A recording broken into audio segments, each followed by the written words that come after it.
the intro screen took a little longer than usual because I had to use the bathroom right after hitting the stream button, and then I got distracted by my phone because never mind. Oh, whoop. It showed the title screen thing again.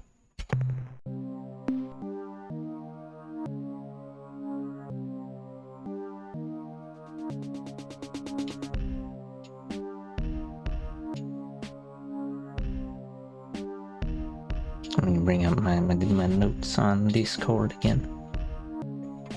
I'm not sure if I remember the last time. Oh, the last thing I did was the Sly Landro bit.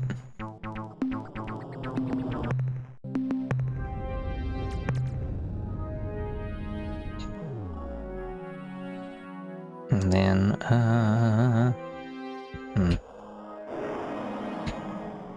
see, I guess there's a couple things over in, and actually, I don't know. Yeah, there's a couple things in the kind of bottom area here. Eidos Extantis and Beta Brahe, which I'll totally not forget where exactly they are, but there's the Sextantis relation. Oh wait, let me post on Twitter that I'm streaming. I forgot.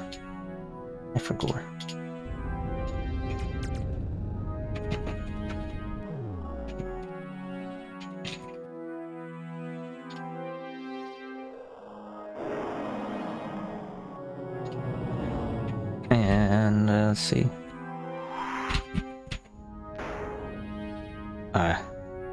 Cersini and Chandrash Skadarskar. There was a bit dialogue that I totally didn't record quite exactly what they had said. About the star that appears for a couple days on the. Oh hey, is that Cersini? There it is.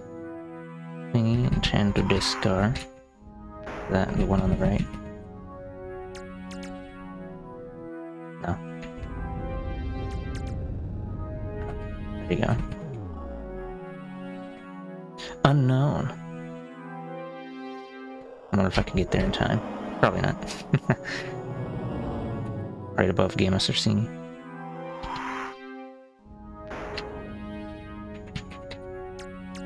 Probably not gonna be there by the time I get there. Yeah, it's only... Oh, maybe I can... Maybe if I load my game, I'd be able to get there. Or like load up. Let me check. Save files. March 18th. No, there's not gonna be any of them that are like close enough. But it's like only opens on the 17th. Oops. I accidentally hit the back out key. Well, we're gonna try anyway, just for lulz. Even though multiple, what is it, a day passes in like a couple seconds in hyperspace. In game time. March 18th, March 19th. Okay, never mind, it takes about 5 seconds. March 20th. March 21st. March 22nd. Let me check, see if it's still there. It's not there anymore. I'll have to come back. Let's see how many. Actually, let me see what the star map says. It says how many days it takes to get there. Actually, we could just let the autopilot go and see how many days it takes.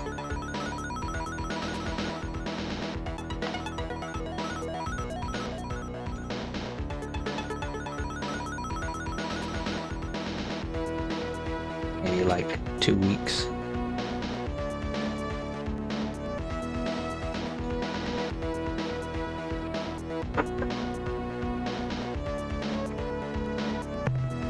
Wow, we're actually not even close to getting there. Maybe more like 3 weeks in game time.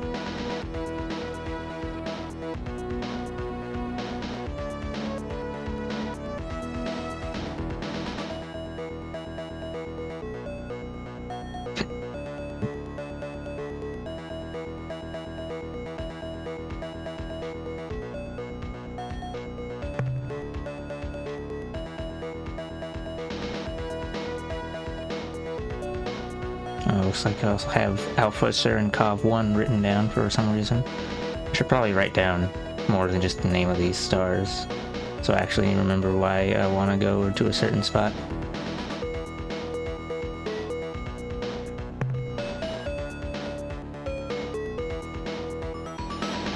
Alternatively, I could just, for this particular spot, I could, since it's probably going to be only a few days until it opens up again, I could just wait here.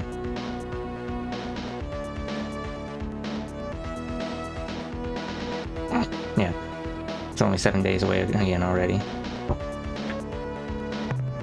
We're almost there.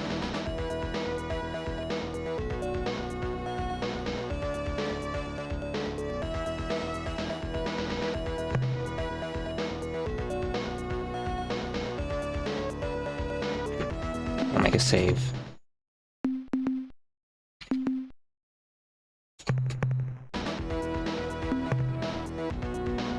I'm gonna move slightly.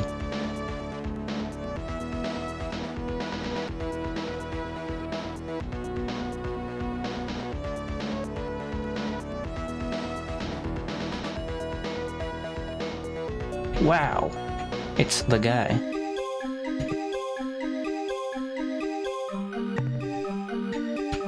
Wait. What is it? Unknown, unknown, unknown.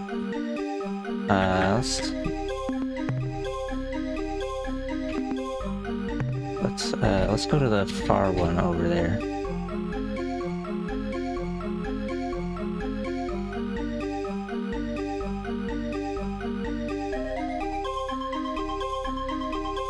We're in green space now.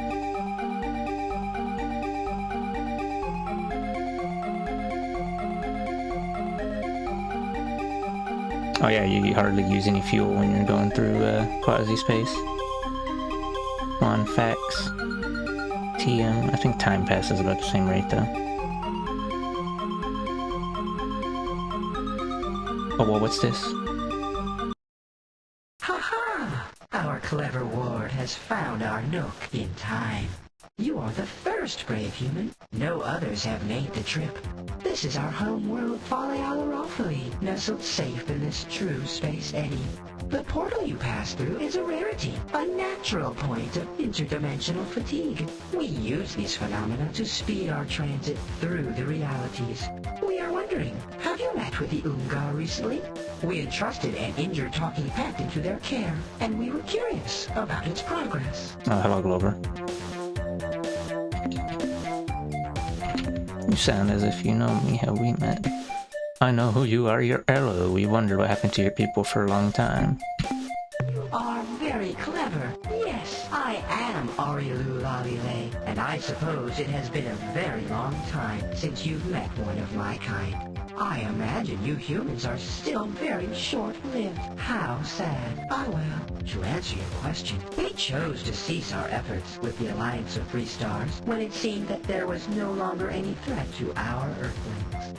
I am pleased to see that you, from outside the slave shield, survived. You seem healthy.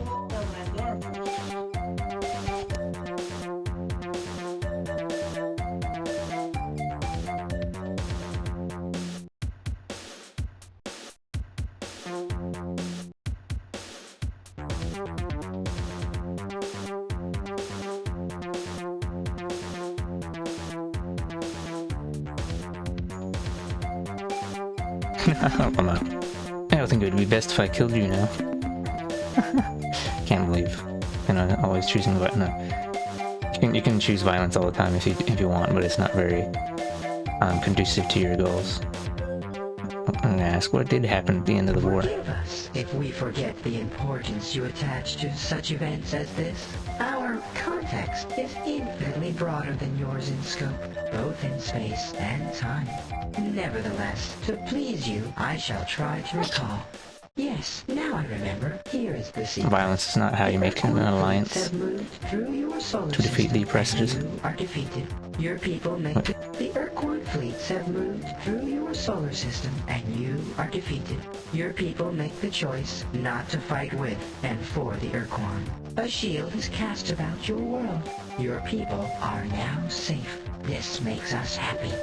The Armada departs your star system and moves toward the remaining Alliance members. Ourselves, the Cyrene, the Yehat, and their adopted Shofixti. The Yehat and Shofixti withdraw to Delta Gorno, but they do not permit the Cyrene to follow. We are content with the flow of events and leave the area to return here. From our perspective, this sequence of events ends here.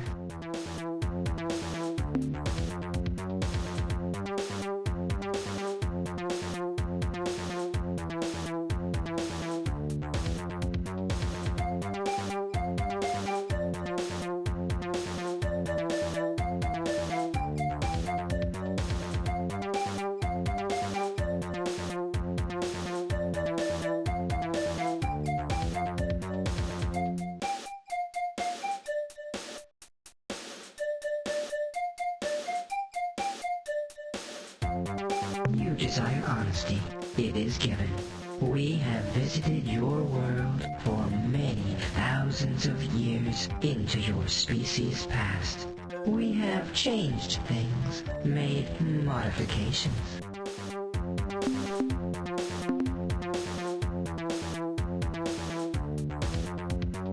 Our motives are multiple, our desires complex. Part of what we do on Earth is for your own protection.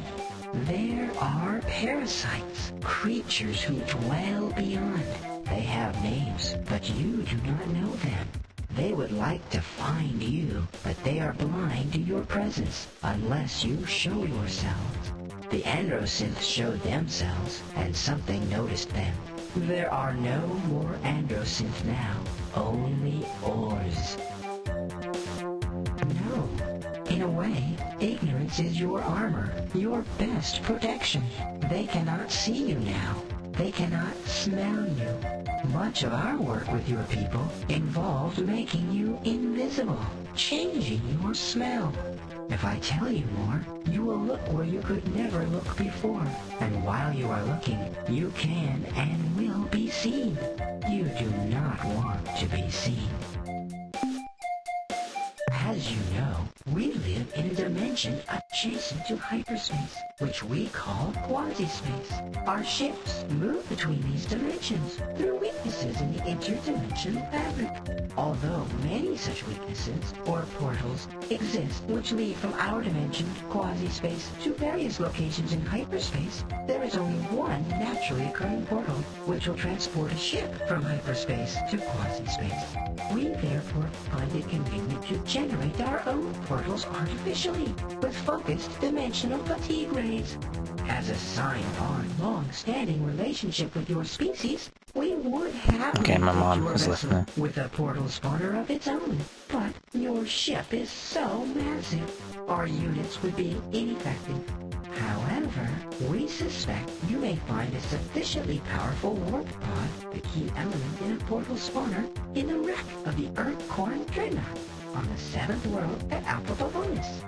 I see, hold on. We suspect you may find a sufficiently Notes. powerful warp pod, the spawner, in the wreck 7 of the Alpha Urquan Pavonis. Dreadnought on the 7th world at Alpha Pavonis. Bring that warp pod back here, and we will honor in the wreck. Bring that warp pod back here, and we will prepare a portal spawner for your vessel. You mentioned a talking bed. How did you find one? Well, We are an endlessly curious species, and we spend much of our time on, how should I say, reconnaissance missions. During one such trip, we witnessed the crash landing of an Urquan Dreadnought on the surface of Alpha Pavonis 7. Normally, when an Urquan vessel is disabled, it automatically engages self-annihilation circuits to prevent other species from learning the Urquan's technological secrets. In this case, however, these circuits must have failed. The Dreadnought did not disintegrate on impact. We landed to explore the wreckage and were amazed to find a survivor, a talking pet. As you may know, the Urquhart use these non-sentient creatures for the task of interspecies translation, a task the Urquhart find ultimately demeaning. The talking pet was severely injured, and we did what we could for the poor creature. But it grew clear that without superior measures, the talking pet would die. We turned to the Unga, whom we have known for many centuries. Their bioscience skills are far superior to our own. The Unga promised to do what they could and let us know how the pet fared. We have not heard from the Unga since. Perhaps, if you are traveling through their stores, you could ask them for us.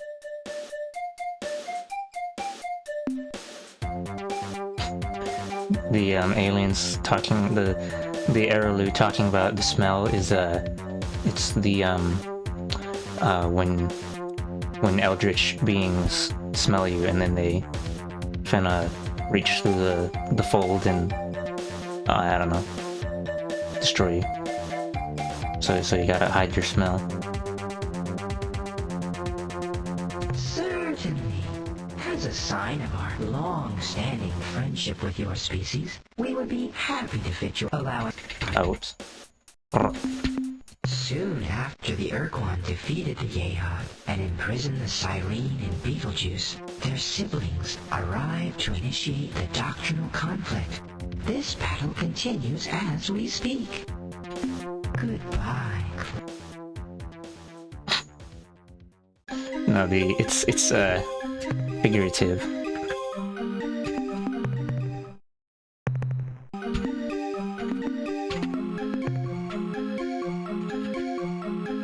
Not sure exactly where any of these quasi-space dots goes. I'll just pick the. I'll just do the one on the upper right. I don't know if they actually correspond to upper right of the hyperspace map or if it's just whatever.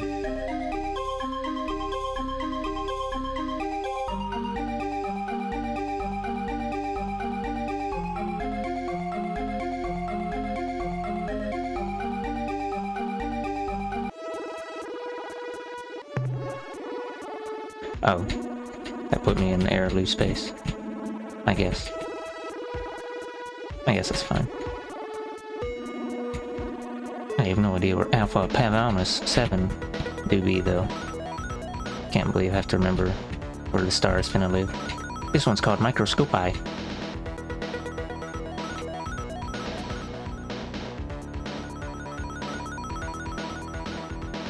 Okay. Pleiades, Aquarii, Aquilae, Groom Bridge, Beta Leonis, Gamma Leonis, Alpha Horologi,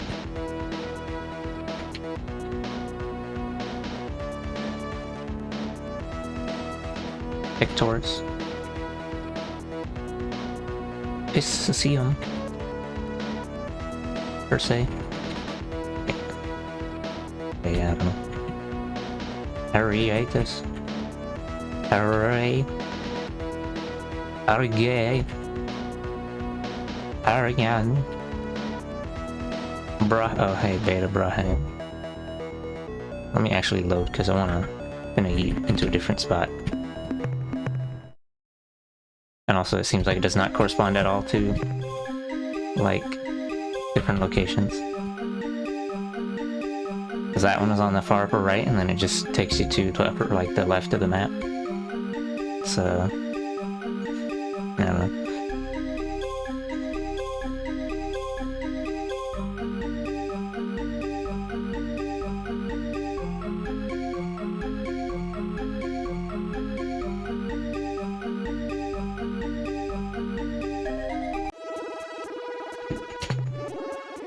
Oh. That put me in the upper right. Cannot believe.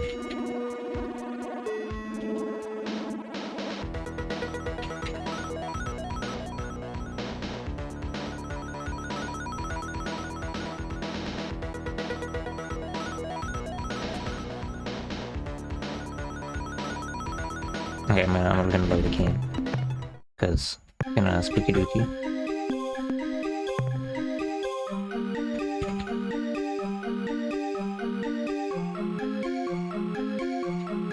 You'll probably just take the one that goes out to a predictable spot, and I'm not gonna bother trying to save scum to use a slightly more convenient one just one time. The portal spawner that the Araloo was referring to later on makes it so you can more efficiently space travel, but for now we'll just ignore that.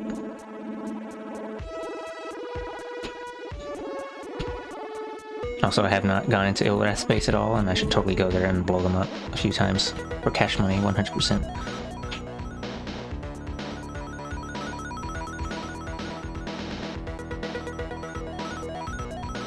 Oh, right. Umgar in this little space to the right of the Araloo. Let me save a game. I don't know which one's like their home star system though.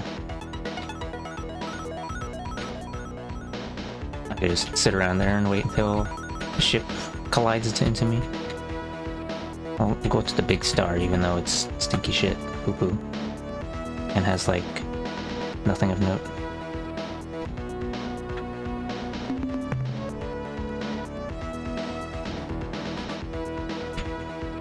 Oh, I see a dot. There's a dot following me. Let's go toward it. Ah, our human friend. It has so long. Tell me, you were born on the distant world? We are many places at many times. This place is an easy place. One of 10 easy places. Easy places. At different times, we explore different easy places. That is our way. Oh, I can see from the look in your eyes that I have confused you. I am silly. Please disregard my word. What are you exploring for in these easy places? We seek to trap Noon, but they dart and leap. You cannot trap Noon. Do not even try. I do not think you can even touch them. You are not quite solid enough. Okay, you trap these Nungi things, then what? Why, we let them go. Of course. Noon do not like to be confined. Captain, these things we talk about, they are unimportant to you. They are as dreams. Our words should address your universe, not ours. What exactly is your connection with Earth and humans, anyway? You are curious. That is a promising quality. How can I describe our relation to humans?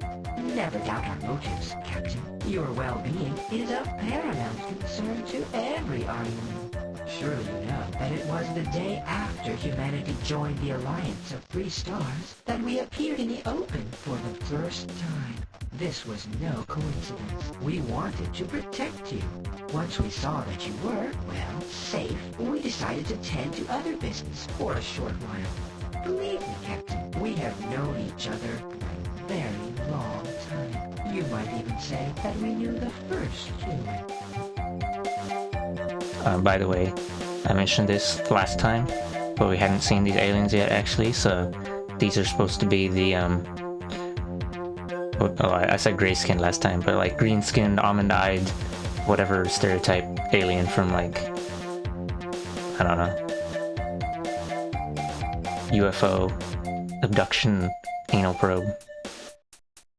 With ships and weapons, blood and bones? No. Too many shipmates were forcibly discorporated in the last conflict. Our cooperation is not necessary. You are the focus. However, knowledge transcends reality perimeters, and this we can share with you. An example, to discover the nature of the red probes, seek creatures who inhabit a world with no surface. Farewell, child. I already got the source of the red probes SMH in my head. I already knew that, but go to Zeta Orionis instead of Octantis. Get closer to the star cluster.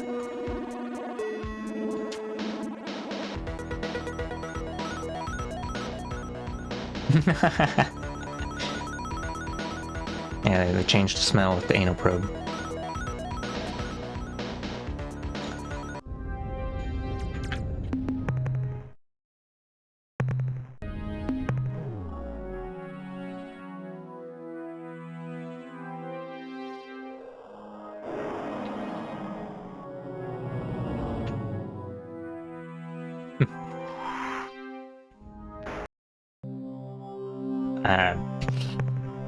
Can't believe there's nothing on this planet, for shame.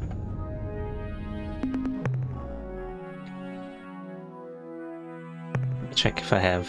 Oh, I don't have enough fuel to get back to Seoul. Let me... I'm gonna load. Oops. Load, the other one load. Oops. ×2. Let me finna save scum.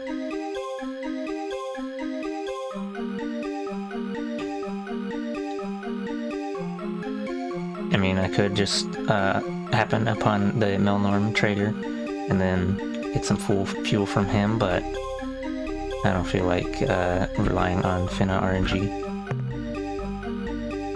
This game was made and released in 1992.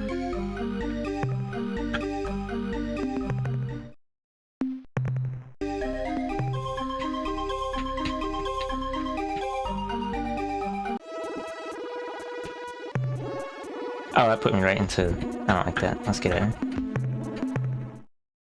Put me right into sussy space.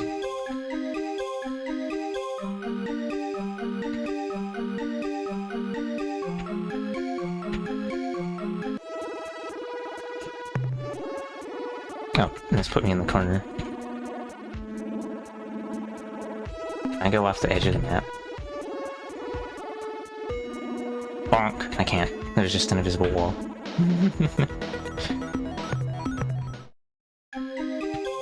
Let's try this one.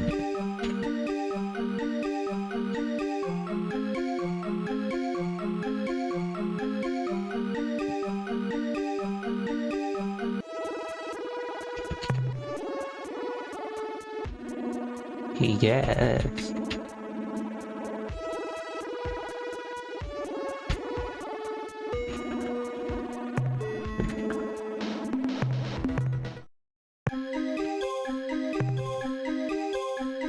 Did I do that one before? I don't know. Could be that this is like inverted positions of... Oh, I did. Inverted positions to the hyperspace map, but also it could just be the whatever random bullshit.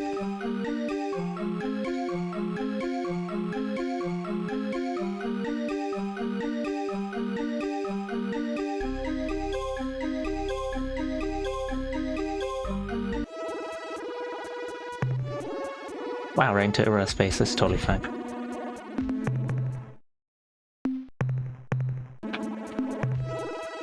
Hello there. Can I talk to Spider?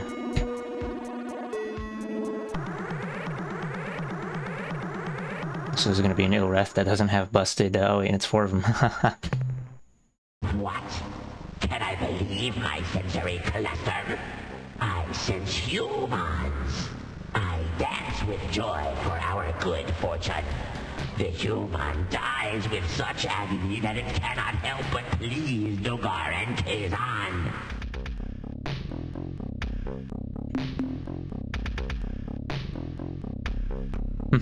We take pity upon you, weakening Ilreth. Go now before we change our minds.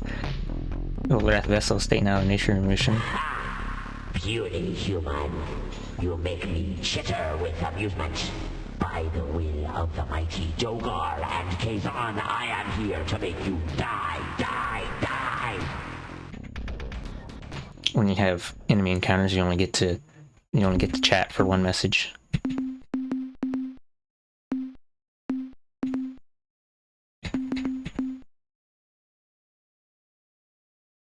We're gonna try the Ors ship.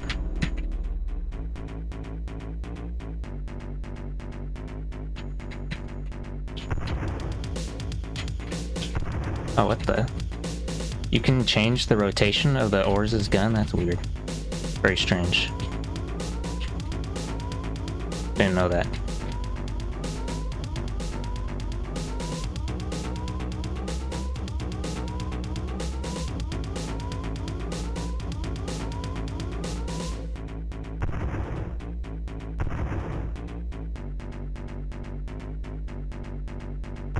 Also, the reason you can't see any enemy ship is because this faction's gimmick is cloaked ships.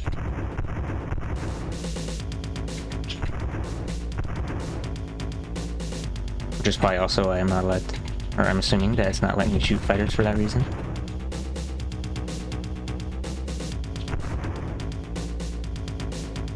Or maybe I'm just confused again.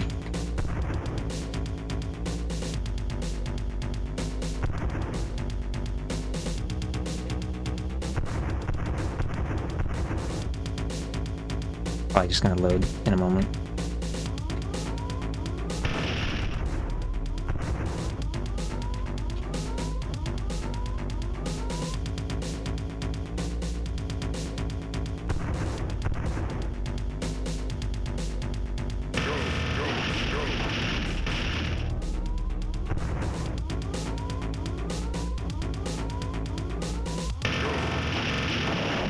Wow. Cannot believe my SMH in my head.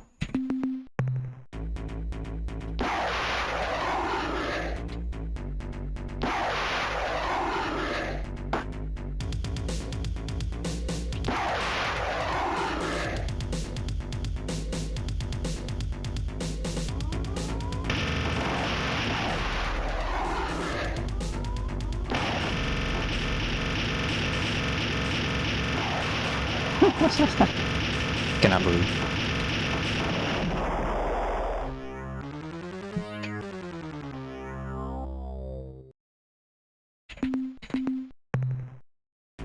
Yeah, I'm gonna load after this. I don't know if they can even take damage when they're cloaked. Okay, I guess I can. Bonk. Just spray in their general direction.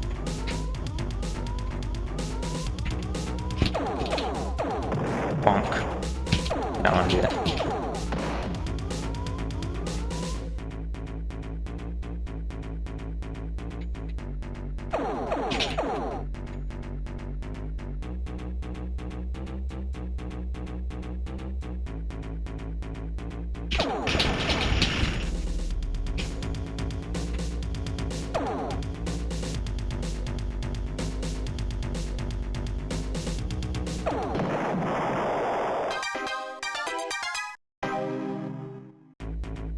Wow, it's time for another.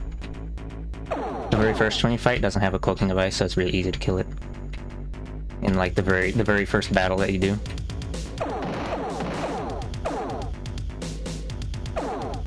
The tutorial fight, basically.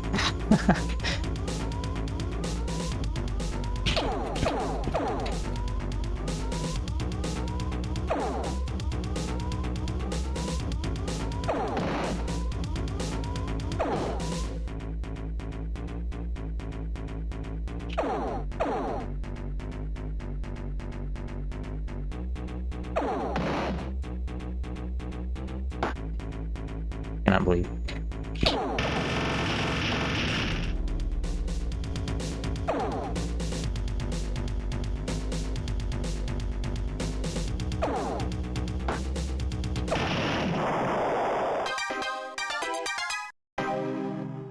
Anyway, I'm actually gonna go ahead and load because I'm just gonna use the flagship if a battle occurs.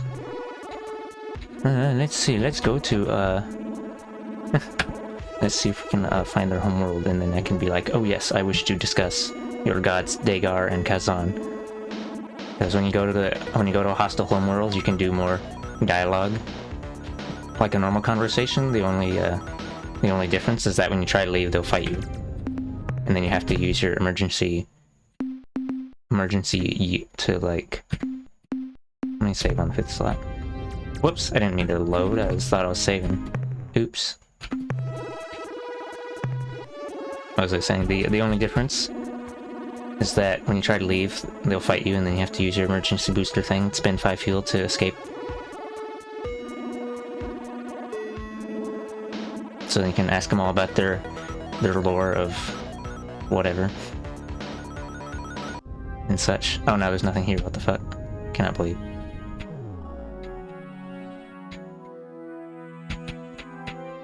Is this the right? Is this the same system that I was flying to before?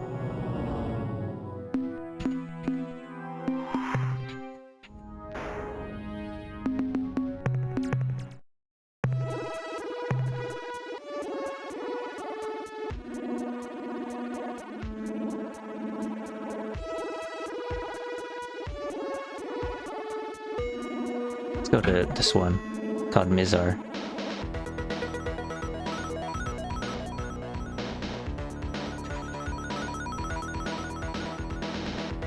Oh, I'm too fast, you can't catch me, I'm a gingerbread Luigi. Oh, there's nothing here.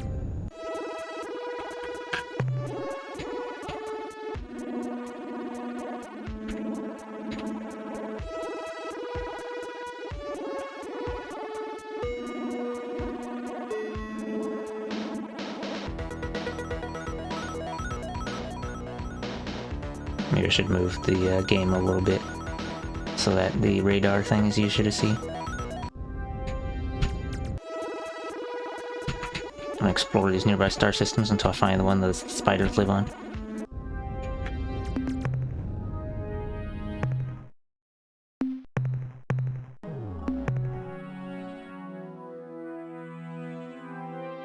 Nyum. Nyum. Hello there.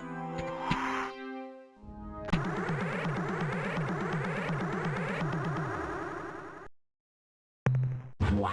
I bet you don't.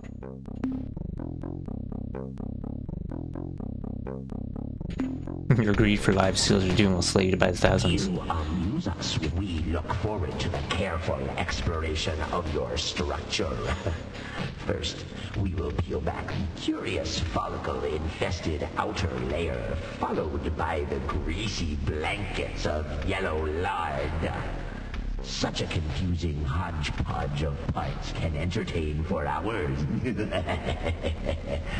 Human, prepare yourself for the festivities. Wow.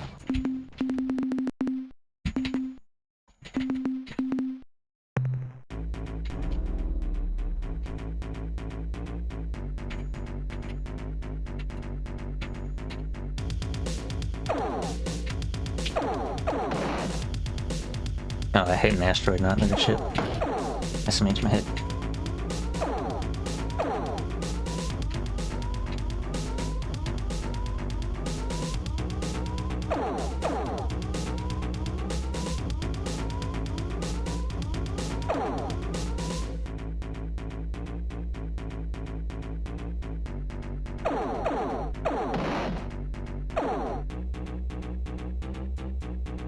Oops, I'm professional driver. I can see that. Crashed into a planet because it was off screen and I couldn't see it. 100% realistic space battles, by the way, where you just ricochet off planet like it's one of the bouncy pads from Sonic.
Most unrealistic about this game is a planet full of spiders.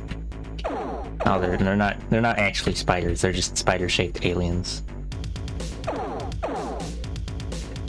Any similarities are coincidental at best.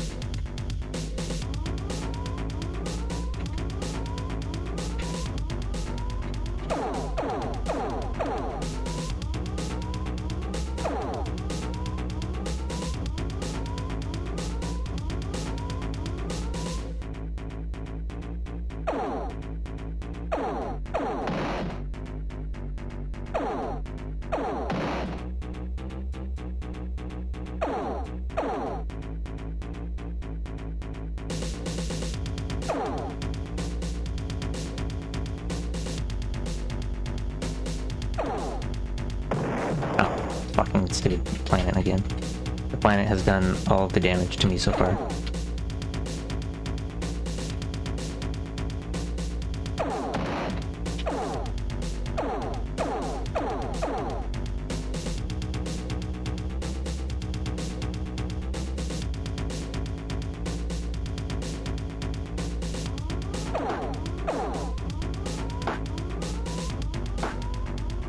Oh, it's bouncing it.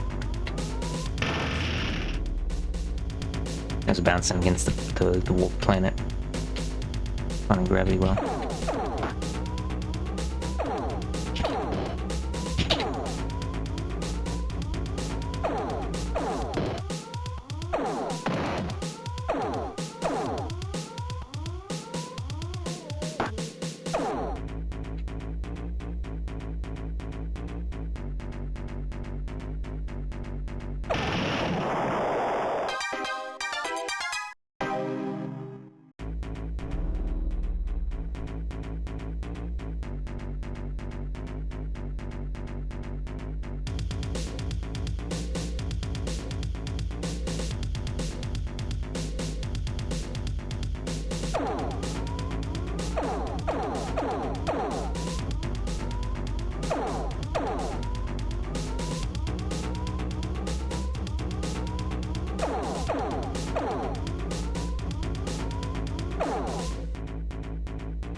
Did I forget to announce on my own thing? Yeah, it's streaming time.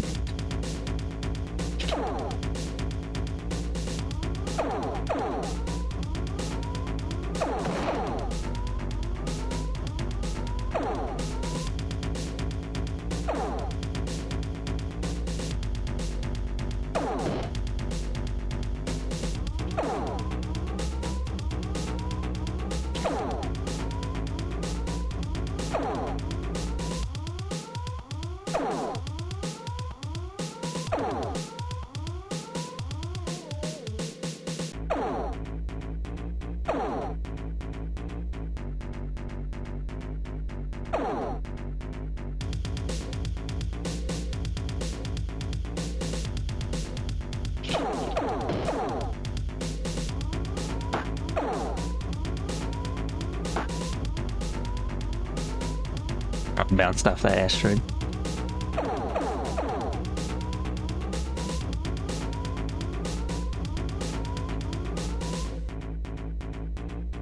I think you can sometimes tell if the ship flies over a star because it'll flicker black for a moment because it's like not actually transparent. The sprite is just black, I think, but I'm not actually sure. It might just be complete bullshit. In case you came in or I started to fight with one of these ships, it's cloaked ship gimmick. So then anything that uses homing or like anything like that does not work. So the only way you can tell where they are is how close the camera is zooming in.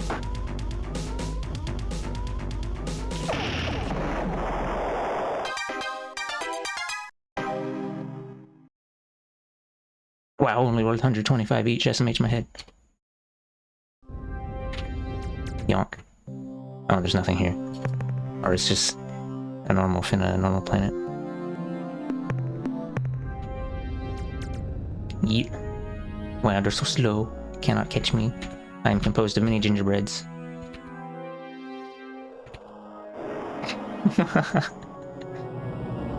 Wow, look at all them ships. Me win, me win.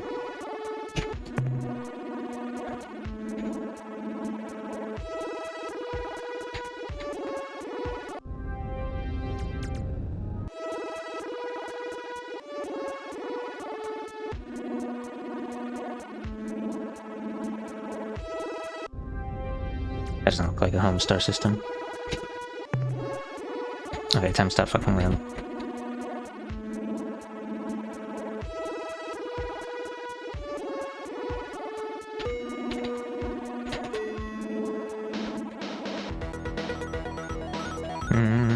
Actually, let's try going up here. Procyon.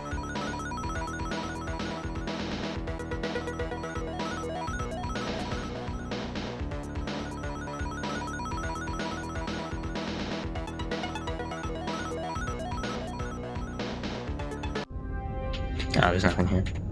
For shame.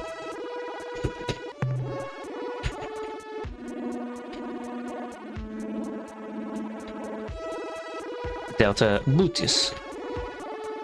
Alpha Bootis. Epsilon Bootis. Zeta Bootis. Beta Bootis. Gamma Bootis. Eta Bootis. Oh, have I gone to Mizar? I think I actually have. Beta Laxile. I'm just gonna look up which world the home world. Maybe. Well, maybe I shouldn't do that, but I kind of want to just look up what the home world is. I don't have to worry about checking every single one.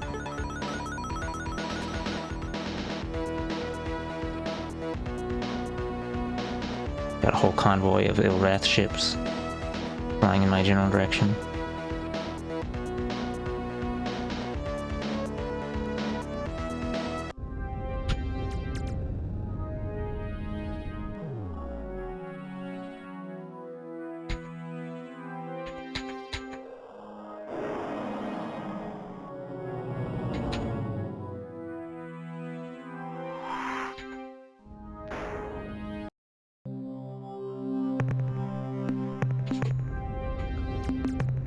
I'll go ahead and load this one.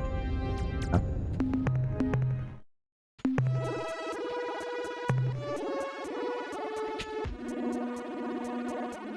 Check out Gamma Laxale.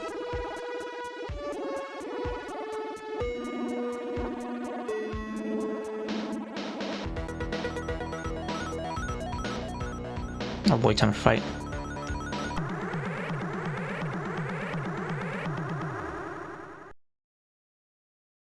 Only one ship. Foolishly through enlightenment any being death, no matter what the source, feeds the wicked pair. It is an ultimate honor and victory to die for this purpose. We know in the end. Can't believe their entire religion culture is around death.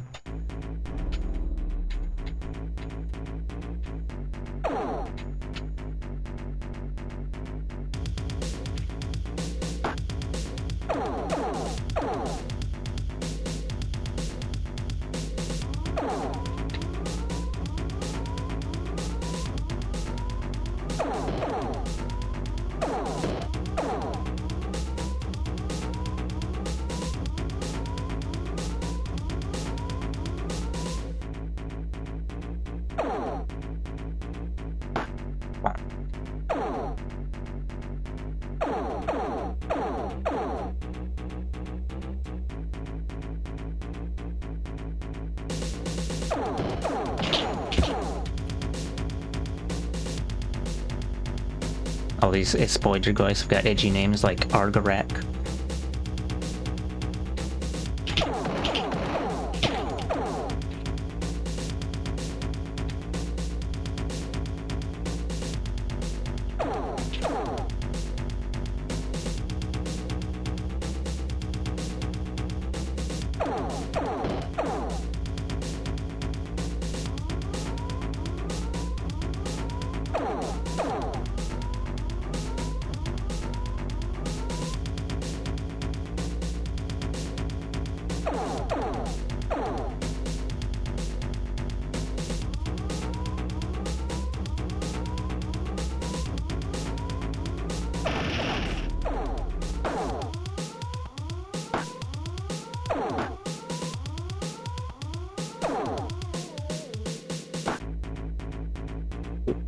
Let's hit the planet.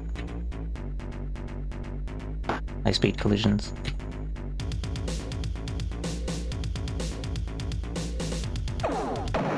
Bonk.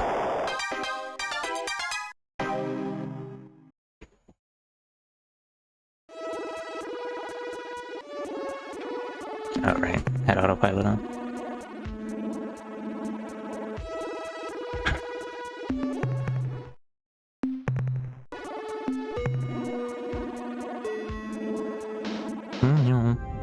Oh hey, Pakunk. Let us converse.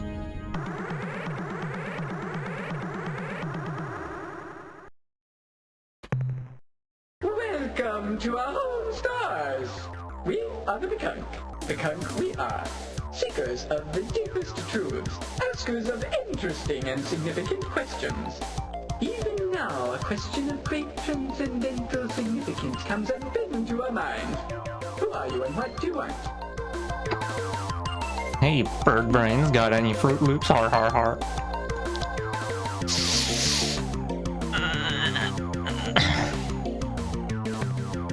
An insult. A sometimes necessary and constructive release of tension. Now perhaps you feel better and we can deal with your real problems.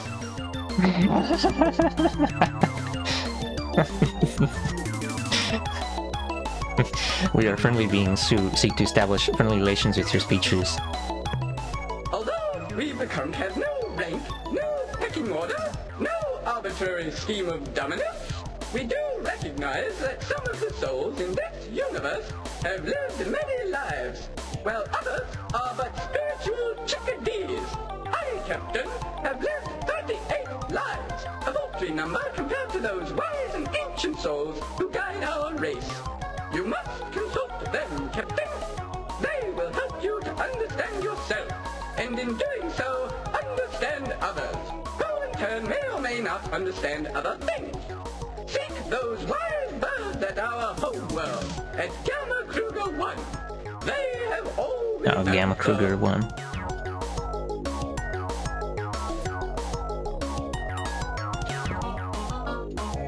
We are dedicated to fighting the Urquan hierarchy. Can you help us? See the wise ones Buck. that are good. Okay.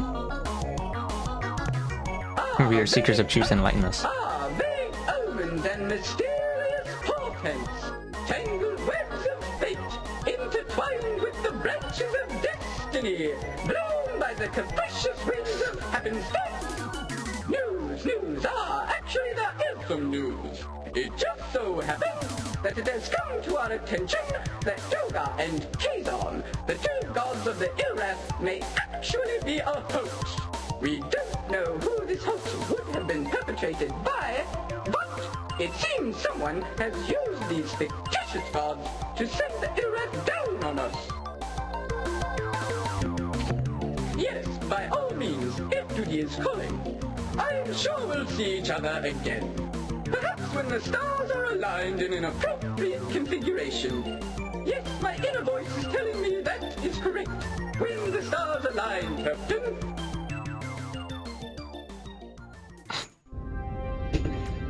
Oh, I guess that was we'll save because that was a good a encounter that was worthwhile.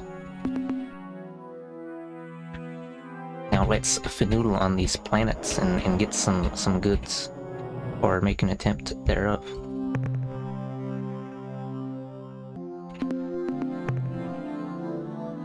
Oh wait, no. Level 7 weather, we're leaving. Stinky planet.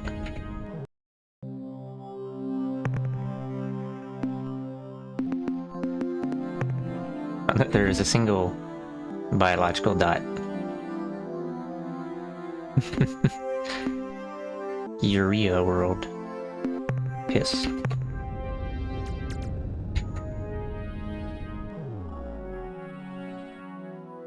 And on site. Oops. I did not mean to bump them again. Do not be frightened. Do not be frightened. We are powerful creatures, yes, but we could not hurt you any more than we could squish the helpless pootworm. Pootworm. We love the pootworm. We are one with the pootworm. We are one with you. Of course you realize this means you are one with the pootworm. Rejoice! To be one with the pootworm is to be alive! And why not be alive? Is that not what living is for? Yeah.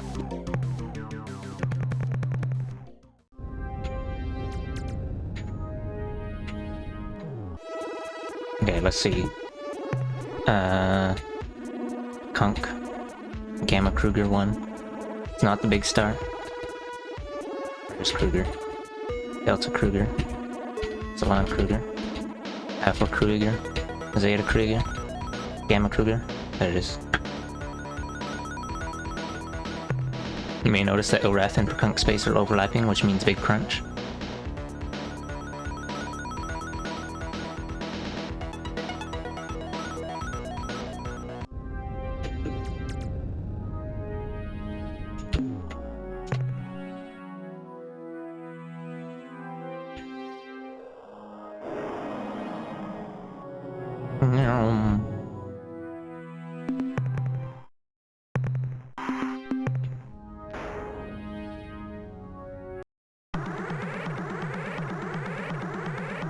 SMH my head. Great things and various apropos felicitations. We are becoming Didn't let me go to the homeworld. actions of Me. light, spiritual soul beings of the vast cosmic oneness, wayfarers on the river of destiny, students of the mystical dimensions, purveyors of blissful love, bird-like manifestations of glorious light energies from the astral plane. How about yourselves? Although we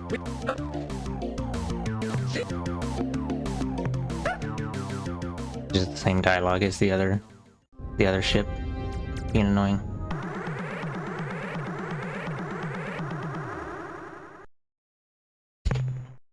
What? A spirit voice rings within my soul. It tells me that I must give you something to aid you on your noble quest. What, spirit? What must we give this young human? Mineral resources? No. Important secret? No. Starship? No. Then what is it, spirit? Spit it out. What? That there? Are you sure? Okay, here you go, Captain. Take this clear spindle. It is an ancient and powerful device, built by the precursors hundreds of thousands of years ago. What does it do, you ask? I haven't the slightest idea. Auspicious portents and serendipitous omens have foretold your arrival. Welcome, alien guest, to the home of the just and playful Pekunk, children of the cosmic light, hobgoblins of joy, seekers of spiritual truth, and other neat stuff like that. Other neat stuff like that. The vast, delinquent alien birds, you are now being conquered. Submit. Submit to the Empire of Zelnik.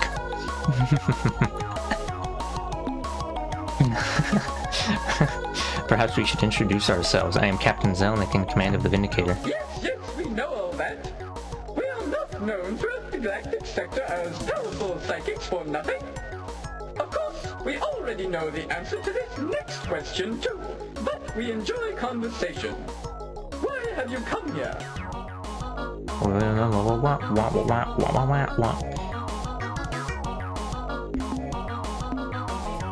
Oh, no reason. We thought we'd just take this baby out for a little cruise, and would you look at where we ended up?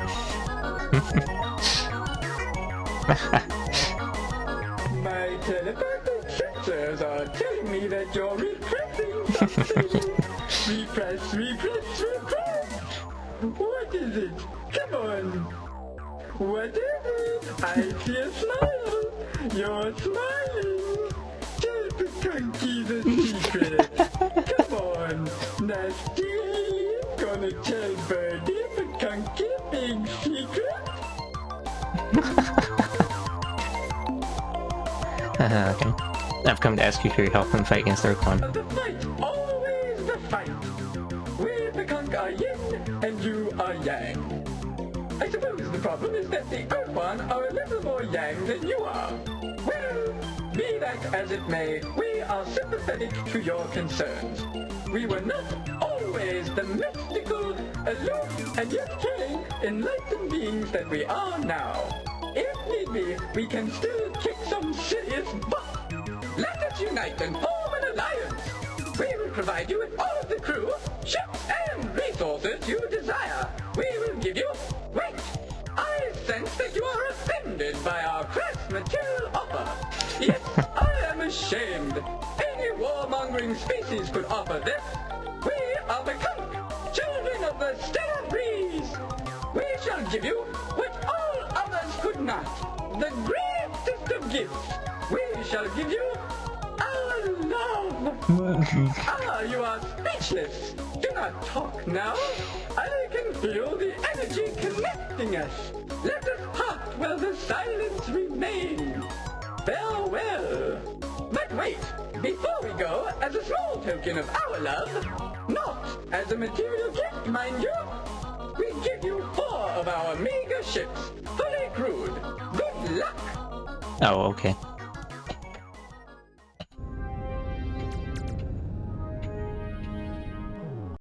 Whoop-de-dee and Charlie-Bazoo! What a good day I am having! First, my nestmate surprises me with extra fat and spicy grubs for early meal. Then I am complimented on my fine display of ceremonial tongues. To top it off, I encounter the human friend, loved by all Pekunk. Can things get any better?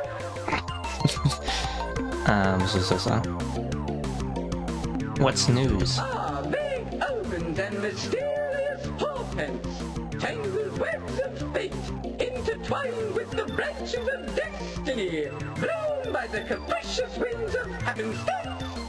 News, actually there is some news. It just so happens that it has come to our attention that I already heard this, but... the 2 gods of the Ilrath, we don't know who this... but... I was gonna ask them about... or no, was it? Saying, can I help you with Finna Ilrath? And then that option has Finna disappeared. Well, not advice exactly, but I can offer you plenty of moral support. Also, I can tell you about another dream. Yes, perhaps I will tell you about my dream. In this dream, there was a small creature, fragile and weak. Above it loomed a much larger creature, dark and foreboding. The large creature was preparing to take the smaller one into its slavering jaws, when the little one looked up and said, "Hold, why do you do this? What you are doing is wrong." This made the large creature pause, while it pondered the question. Then I woke up, and I'm not sure if the little creature got eaten or not. Come to think of it, it really wasn't much of a dream. I would have much preferred Octi Birdie's dream. Anyway, just thought I would tell you about that. Amazing. If it was one of my fortune told, would you mind? Oh. Yeah. I think... yeah, the main reason people like this game, I think, is mainly the writing. 60% the writing, 20% the actual gameplay, and 20% the music. And then anything else fits into the 0.1% margin error that I forgot about. Not at all. You are an open book to me. Ah, how quaint your little life is. So refreshing. Anyway, I see in your future that you will be jumping across the galaxy through dimensional doorways which are at your beck and call. This ability you shall receive from a mysterious and yet somehow already. lovable alien race called the Arilu Lande, or Lalilu Arile, or Lokilu Happy Day, or something like that. Also, I think that you will have 14 children and die at an early age. Adios, Pacuncos. Bye, Captain! When the crystal spheres once more rotate into harmonic union, we shall meet again.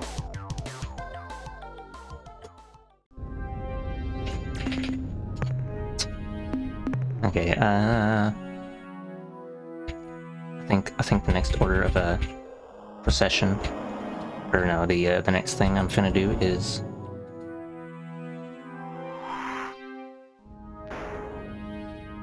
well, I'm not sure actually. I'll save. That's the next thing we're gonna do. But I guess we're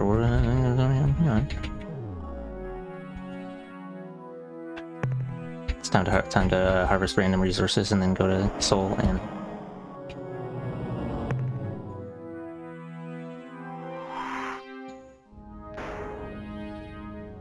I don't remember why I wrote down Alpha Pavana 7.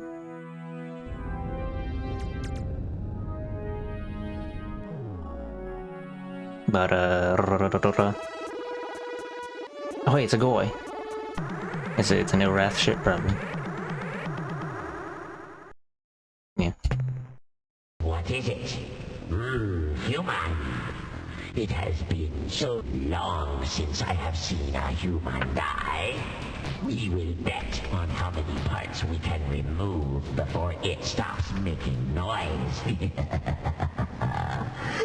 Now, you spaceship captain, begin the expedient transfer of all human crew so that we may waste no time.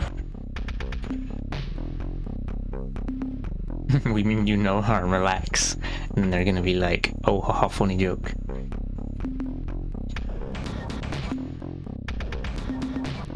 Relax, yes.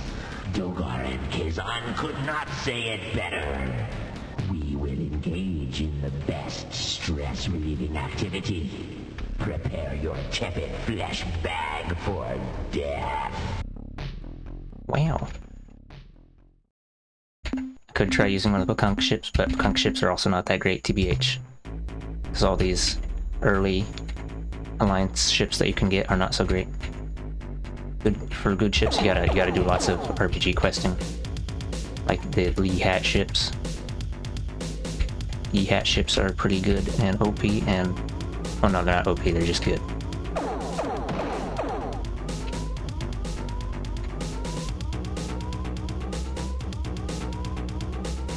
I guess Ors ships.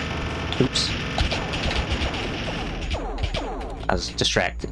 I looked at chat for a second and then wasn't paying too close to how much distance there was.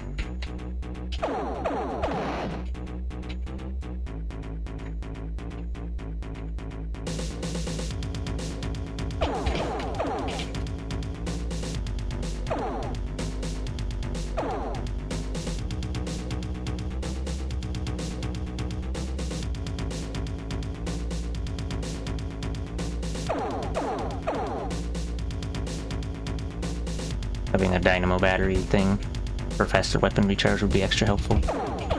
But I don't think I have that many.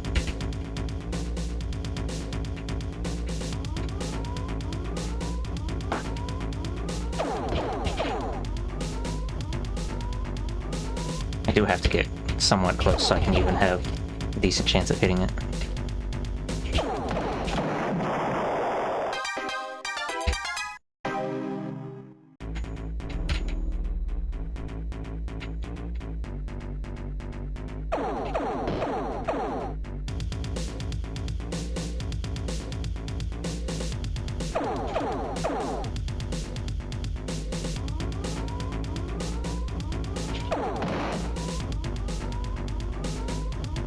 Whoops.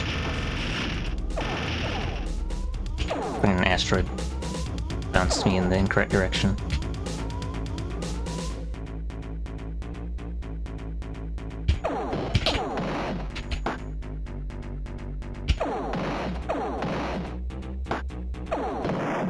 Bombs? I mean, dead. I mean, not big surprise.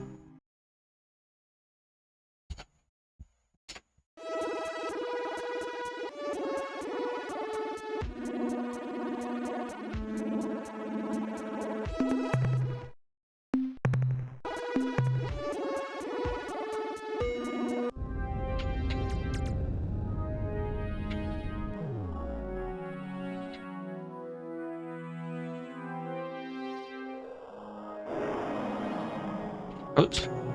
Yeah, like early on, your flagship is probably going to be the strongest ship that you can get. Because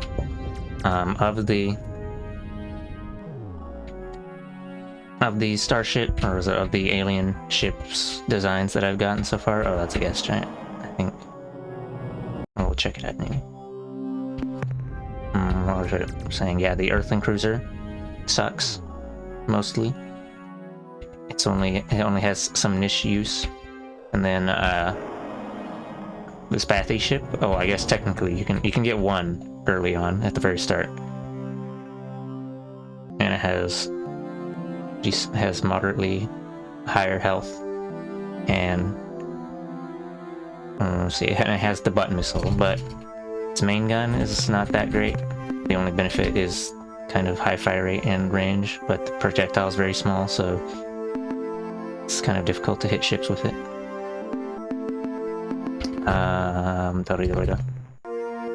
What else? Oh yeah, the Zokvat-Pik ship. Zokvat-Pik are probably one of the first alliances that you're gonna make, and their ships are probably the worst in the entire game. They have the lowest health of all they have some of the lowest health of all ships, and they only have close range capability. Their primary fire is like little white dot. You'll see white dot projectiles for a lot of ships because that's like the smallest projectile size. So they have like white dot projectile spray, and then their alternate fire is the tongue, which is even shorter range, which is like you'd never get close enough to any ship to tongue them. So it's basically just the existence of the ship is just for the joke about how the tonguing is the best part.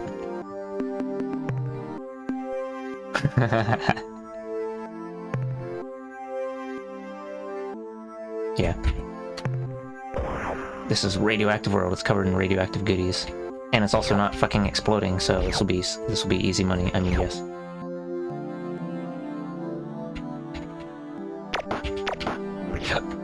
Let's see. The ores ships are actually pretty decent, but they're not useful against the Ilrath.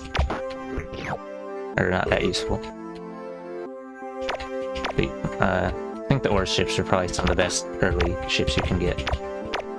Their primary fire is, well, it's just a standard like straight firing projectile, but it has decent range and damage. And the ores ship also has decent move speed. Actually, this is part of why the Earthling cruiser sucks. Its move speed is bad, so it can't. The Earthling cruiser, its only benefit is having long range missiles. But these don't work against the Ilrath because they're homing, and it doesn't work because they're cloaked. And their slow speed means they can't outrun other ships where it would be useful to have long range weapons, because they can't keep the distance.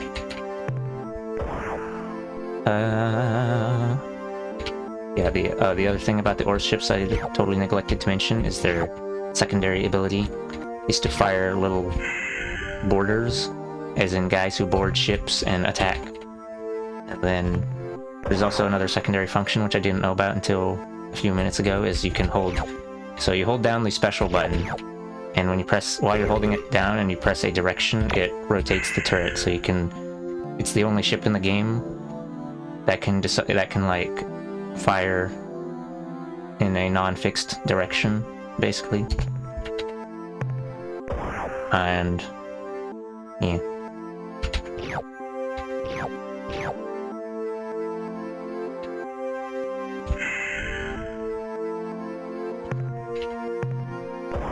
Also, it has decent move speed, so it won't get murdered like the Earthling Cruiser.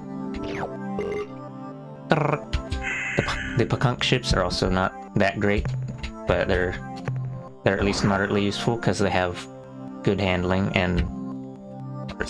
Oh, the main downsides of them is it's a short-range ship with low health, but it's okay sometimes because it has a high DPS and good handling, and the main weapon is it shoots like rapid fires, kind of large size white dots in the front and to the sides and 90-degree angles, so like directly to the left and right and in the front.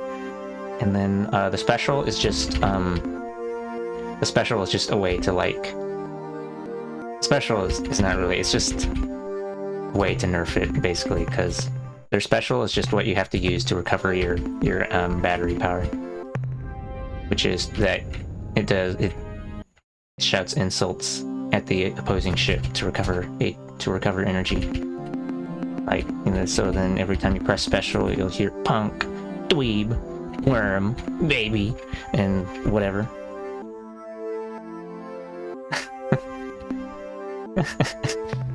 It's very important.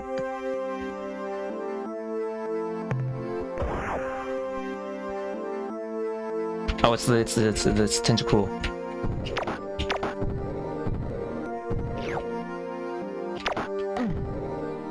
Launch.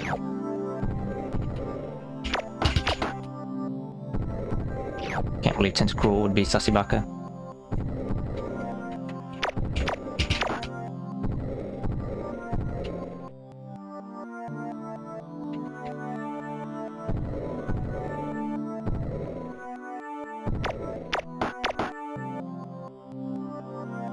If I recall correctly, destroying Tentacruels that chase you across the plains is not worth the cost of entry.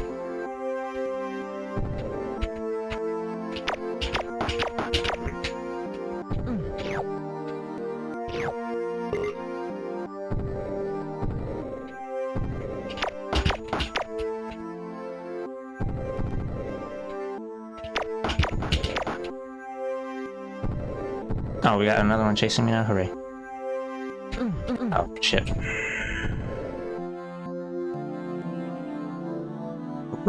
Okay, I'm just gonna forget the plant. Stupid fucking Tentacruels.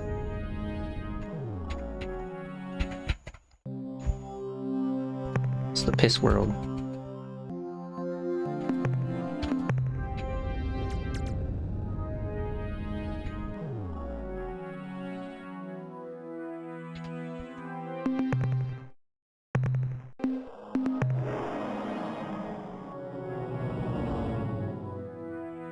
See if this is a radioactive world, and if it is, then we'll harvest the goodies. Does not look to be so, though. It's more red than orange. Infrared world.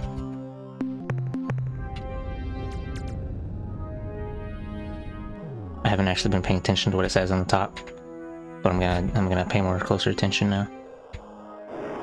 Something looks like infrared world also.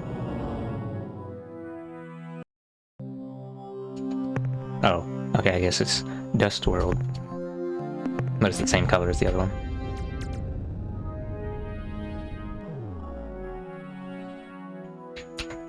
Dead, not a big surprise. Well.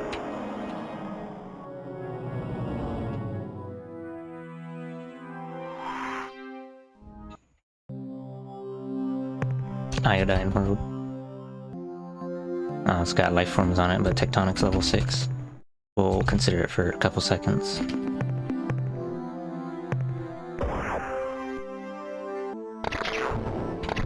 Oh, we got the celery. Celery's worth a lot, even though you gotta shoot like 15 times.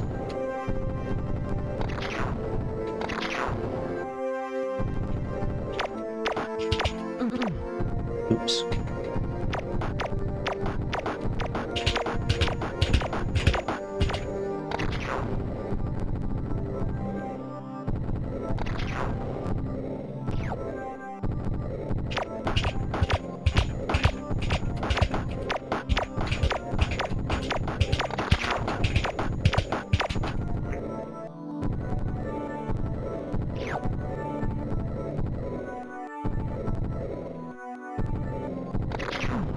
Some HMAC head cannot believe lightning strikes in one place multiple times. Extreme fervor.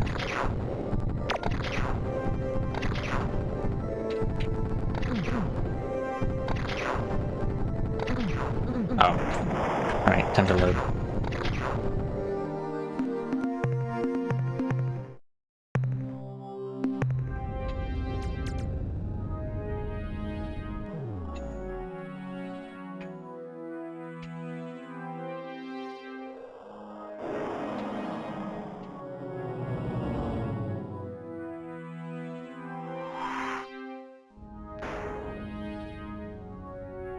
I'm gonna go to the large orange ball. Or no, we'll go to the large green ball first. Oh, that looks like a... Have I gone to that one already? Maybe I have, I don't know. Yeah, I did.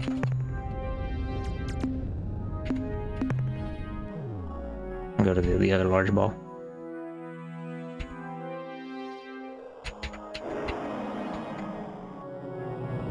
Oh, it's just a large ball. No moons.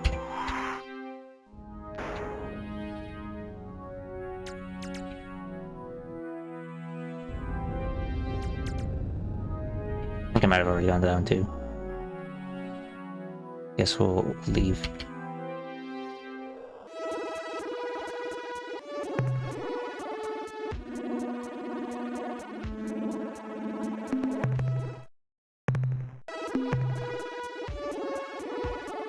Eco boys. Got a bunch of... Oh. There's a bunch of ships following. Also, this looks like probably nothing, but I'll go ahead and bonk.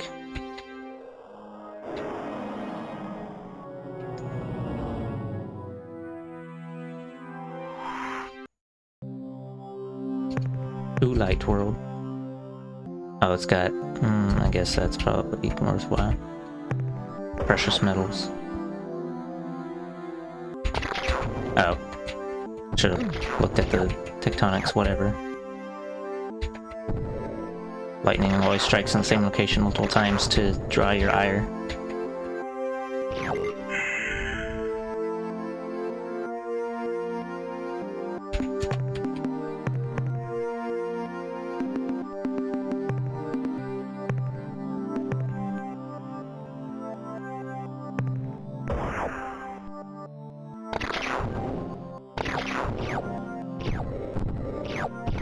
Ytterbium.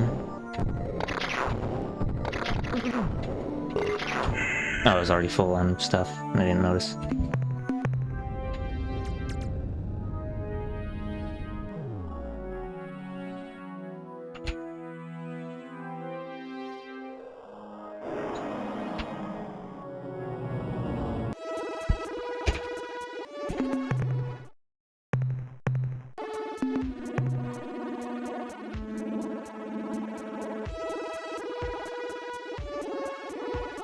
I don't know if I've been to the Zeta Beta Centauri yet.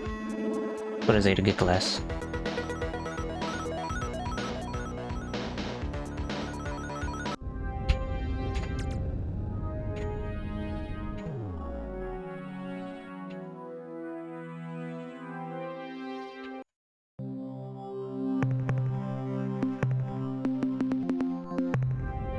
Purple and green worlds so far seem to have been not very great. Noble world, noble gas. Let me check how much those are worth.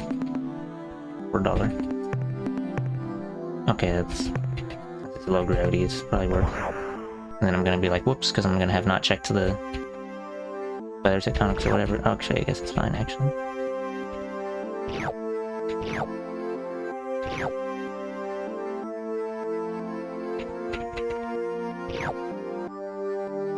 That wasn't as much as I was expecting. Guess I'll grab the other chunk, even though this stuff is like barely worth grabbing. Taking up cargo space with this crap. Yeah.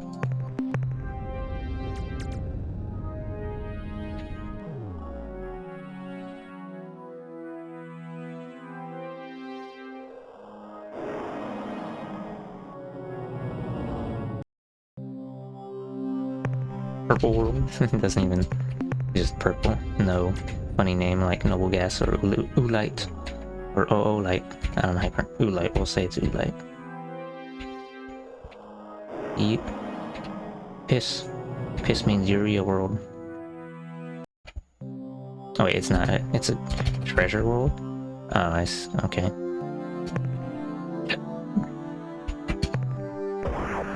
I guess yellow can be cool sometimes.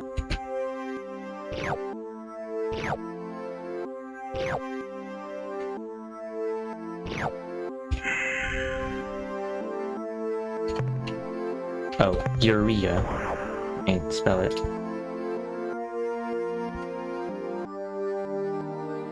Oh, what the fuck? I can do that.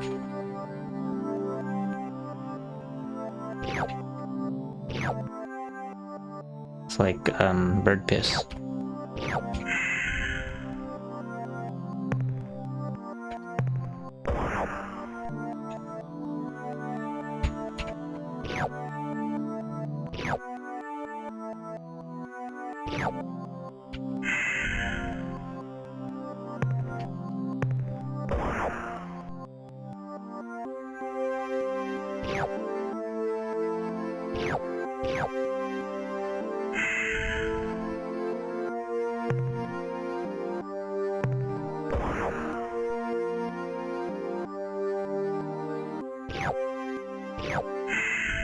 I'm not sure how helpful precious metals would actually be to a resistance thing for building your parts, but we will not question the logics.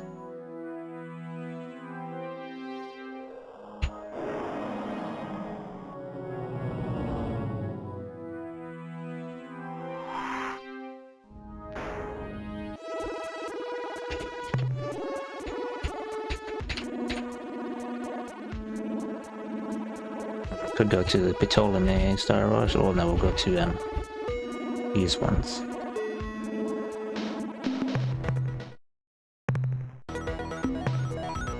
I'll see what this is. The stars are in auspicious alignment. The various in the correct house is... Well, actually 2/3 of our civilization has been decimated by the Ilrath. But besides that, all is well. Well, we are quite sure now that Dougal and Kazon are a hoax. Aside from never having seen them on the full astral plane where most gods like to hang out, we also recently went back and listened carefully to a recording of one of their broadcasts, which was sent to the Ilrath on Hyperwave Channel 44. We were able to detect some giggling at the end of the message. Someone out there is playing some kind of joke on the Ilrath. Or is it a joke on us? We're not quite sure. But what with all the vaporized planets and total carnage, it may be a while before we can look back and fully appreciate the humor. I can only tell you to contemplate the small goblet stone. The stone is spewed forth from the gullet of a water whoppet to land in a moving stream. Does the fish swallow the stone? Perhaps, but that is not the point. Is the stone round? Yes! Does it have little disgusting nodules on it filled with slimy, viscous fluid? Only sometimes. What's the point? The point is clear. Make friends with other species. Even the nasty Chog beast cannot defeat a pack of idiots without the help of 7 or 8 wrinkle dogs. I think you see what I'm getting at. Wrinkle dogs. Okay, let's listen to that. Spirits of light. Spirits of light. Hello. Spirits. Ah, yes, I feel them approaching. Spirits of light. What is in store for this strange, but not altogether unpleasing alien creature? The spirit now speaks through me. I gaze with a strange intensity. You will have a great battle! You will almost be destroyed! But because you made friends with a certain bird-like race, they will come to help you at the last minute! All the chances passed. Good Goodbye, Captain. We... Amaze. Oh, come on. You, I see you are not so amazing, Sam. Perhaps we can come filled with love at the sight of you. Perhaps we can converse together. News? Here is news. Did you know that the lovely clear spindle which we gave you is actually part of a larger device which has two other pieces? The function and origin of this alien artifact are unknown to us. But we thought that the charming little spindle on its own made quite a handy paperweight. Not to mention a catchy conversation starter. So clear and so pretty. Avoid being disincarnated before your soul is adequately prepared for the transformation. Goodbye, Captain. Do I get to leave yet? No, I don't. So, fledgling, you have returned for your spiritual training. You seek to be as we Pekunk are. An admirable if somewhat naive goal. Of course, as a loving parent, I must push you from the nest. Try as you might to cling to the side, I must step on your fingers and kick you over the edge. Ah, but I cannot.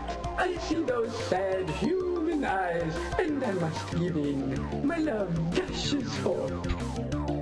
I believe we may have mentioned that the glass spindle thingamage has two other... Just the other day, one of our psychics, while in the trance of being pretty, cried out the location of one of these... Oh boy, time for notes. Perhaps you are interested. Just before she fainted, she said, "A sphere of rosy color, a ball of red, grasped by the greedy hands of a foul race, deep in parasite. The sphere waits. In a tiny voice, it calls for its two mates. Where are you? Where are you, hair, spindle, thingamajig, and other things?"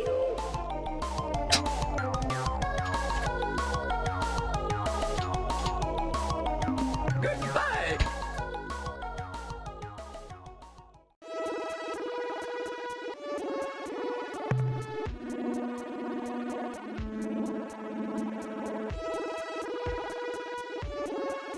Yeah, see, let me check in. Okay, I still have enough fuel for some Kahootin.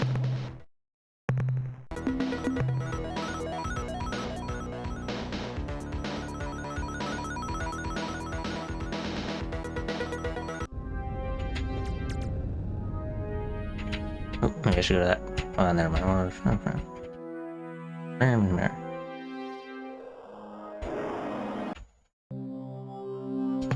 Magma World.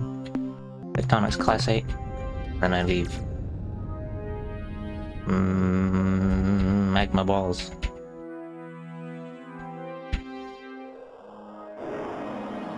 Oh hey, this is actually a planet with a moon SMH, I cannot believe. Imagine having a moons. Vinilogus World. I'm not sure what exactly that means.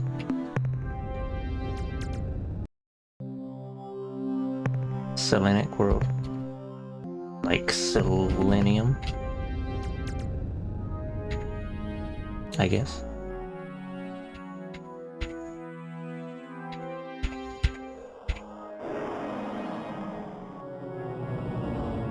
Blue. Blue balls, haha. Balls of blue. Azure World. Oh, there's nothing on there really, it's fine though. Saw the Tectonics 5 and I was like, oh, let me ignore that. Yeah, nothing on this one either.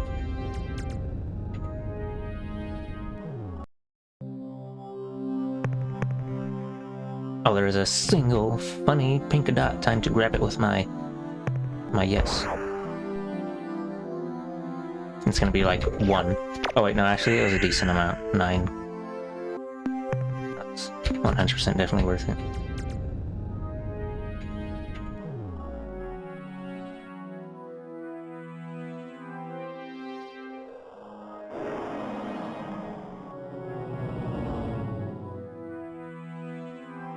A random thought that I was having about this is that I'm not sure if all the planets in this game are like, whoops, not sure if they're all predetermined or what, or if it's, I mean the star chart is presumably all mostly predetermined, but I'm not sure if the materials that you find on them are pseudo kind or like partly randomized. I do know that Pluto, was it Mercury and Pluto in the Sol system always have the same stuff in them in every playthrough. Pluto only ever has one single little pink dot of like 3 Zo crystals or whatever.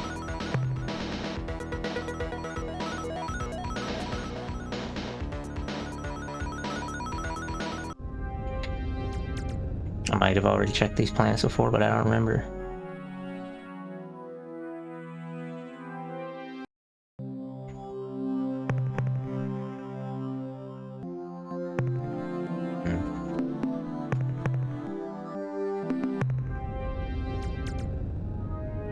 Red dots are not really worth.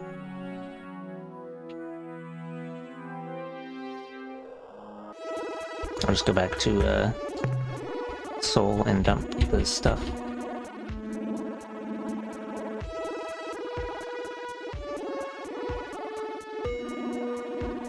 Let me edit this note real quick.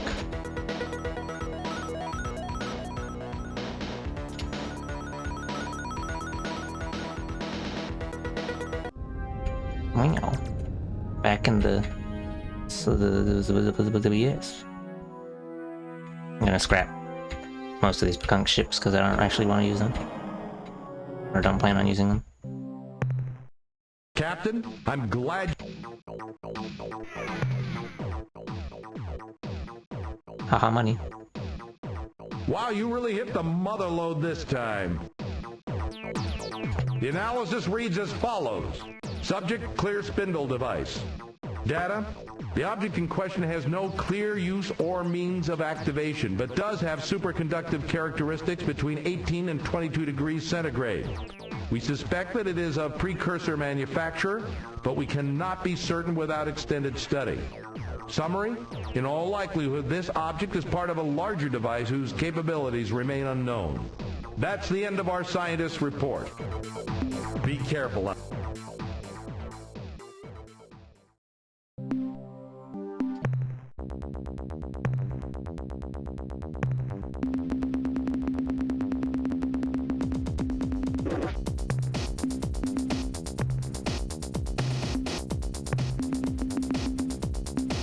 Oh, those cost 2,000? Maybe I shouldn't scrap them. Well, it doesn't matter, I can always get bad stuff.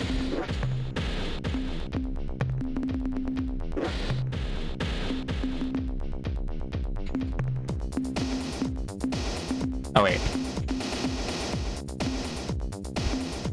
I guess I can't build those. Lol. Maybe I should load. I mean, I guess, I don't know. They're not really, I'm probably not gonna use them anyway. He's fine. I think for them to actually join you in an alliance, you need to take care of the Ilrath first.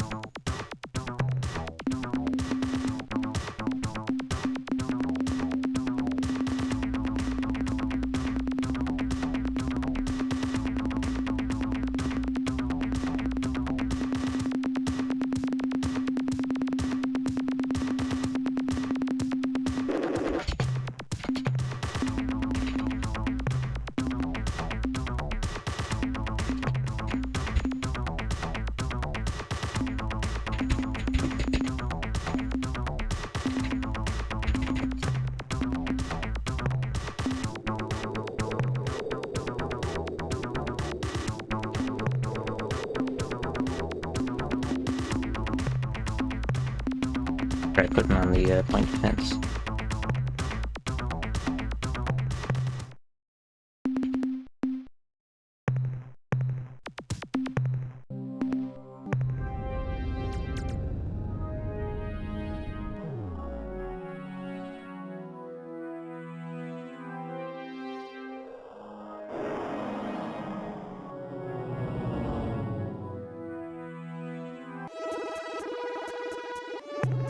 Let's see, let's go over to, first, let me see if I can... I'm gonna finoodle for a bit and see if I can find Pavanis. Kepler. Brahe. Scorpy. Hyperion. Serpentis. Sextantis. Let's check the upper leftish. Marianus. Let's see. Lalande, Serenkov, and Pavanis are... Oh, and maybe Per se also, those would be places to finna exist.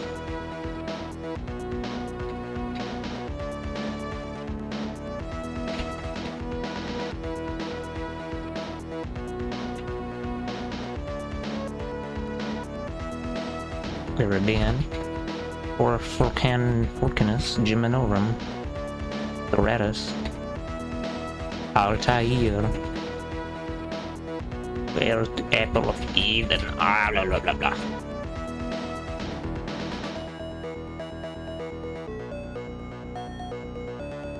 Heresity. I'm already looking over here. Let's look in the bottom right more. Aurigay. Puppus. Beta Puppus and Alpha Puppus. Piscium. Like Pisces, actually. Piscium. Exodus. Phoenicis. Victorus. Persei. Oh, is that one of the ones that I said? Serenkov, Lalande. Pavanis. Oh, Persei. Yeah, that's where that said thing about the red sphere. The bottom right. Not any particular system though, just that general area.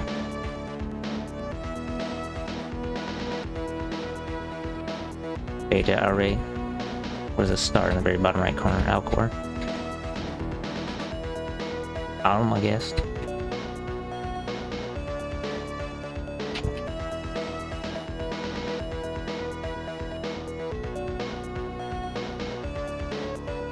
Cygnus. Telescopi. Ari. Buchus. Oh, we already saw Buchus. Buchus. Order. How could this happen?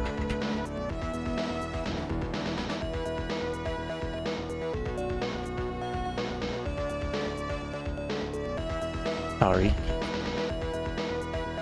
Oh, yeah.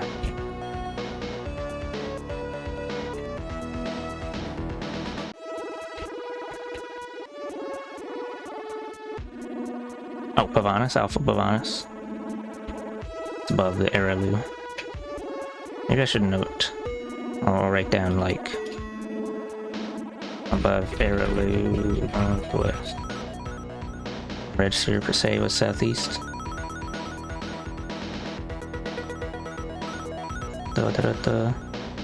Zeta Sectantis and Beta, this is like south.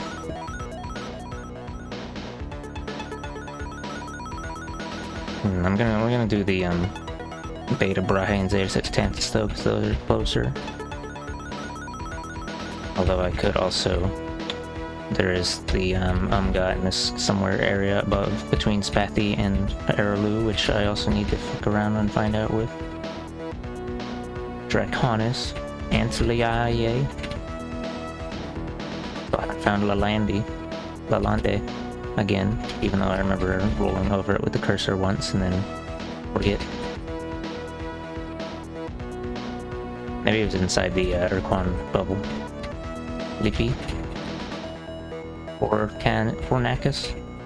Erdani. Chameleonus. Drusus. Equiliae.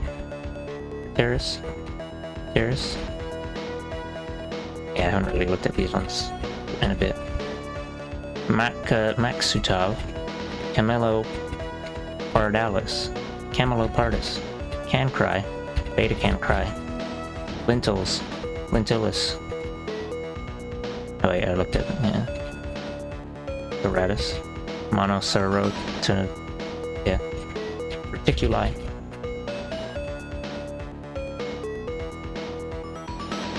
Of course, trying to fly to any of these systems would be painful because of the Urkon and Korra and infesting that area.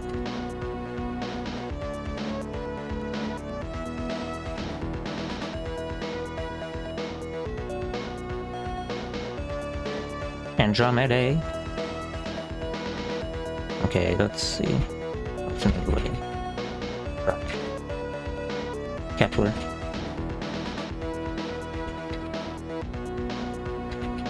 I might be better off to Kepler, probably just look up where specific, if I like know the name of the area, and just look up where that is on the internet instead of pixel hunting. But I kind of want to do it without looking up a guide, because I never played it without a guide saying, oh, okay, you gotta do this, and you gotta do this, and then, and this, and this.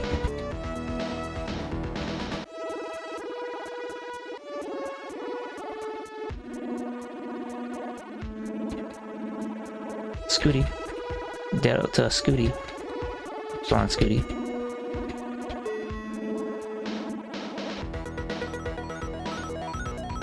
Sculptorus. Scorpy. Bellatrix. That star is just called Bellatrix.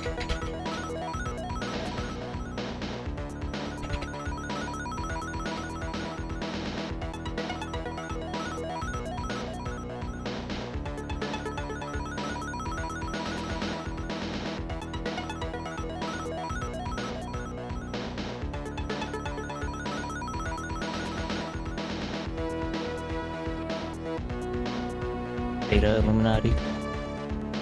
Hercules. Virginus. Ari. SETI. Yeah, if you had mouse control, that would also make it a little easier to mess around with this Beta Squiddy. Because then I wouldn't have to accelerate my cursor. Pretty sure I've wheeled it over a plenty of these places now.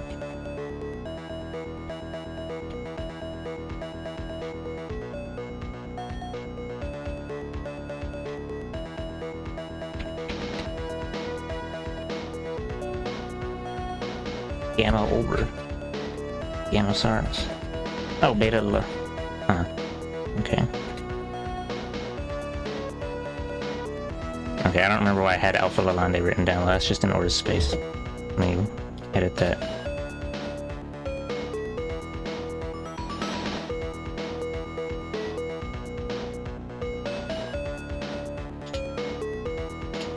I don't know if I have Serenkov, where it was. Whatever, we're gonna stop. We'll just go ahead and eat over to somewhere now. I'm gonna go to Beta Brahe, I think. Sectantis, something or other. Over here. In some location. Zeta Sextantis.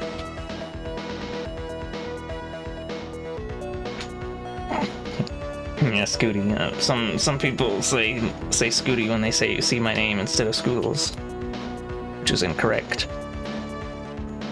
But I mean, I guess it's whatever. But that was the name of one of the constellation, or not constellation, one of the star groups. Oh, actually, you know what? Maybe it'd be a better idea to do the quasi-portal thing first, and then I can zip around and save fuel.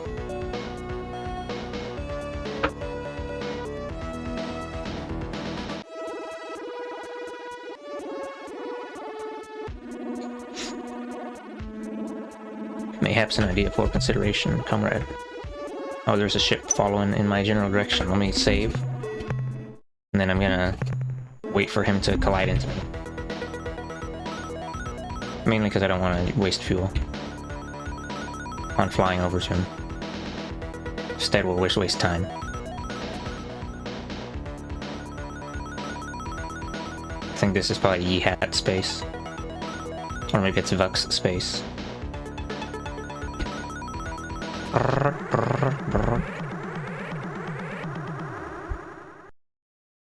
Oh, it's a Vux. Greetings from Vox, the last word in life form destruction. To gain an intimate knowledge of our engines of war, simply place both hands over your eyes and count to 3.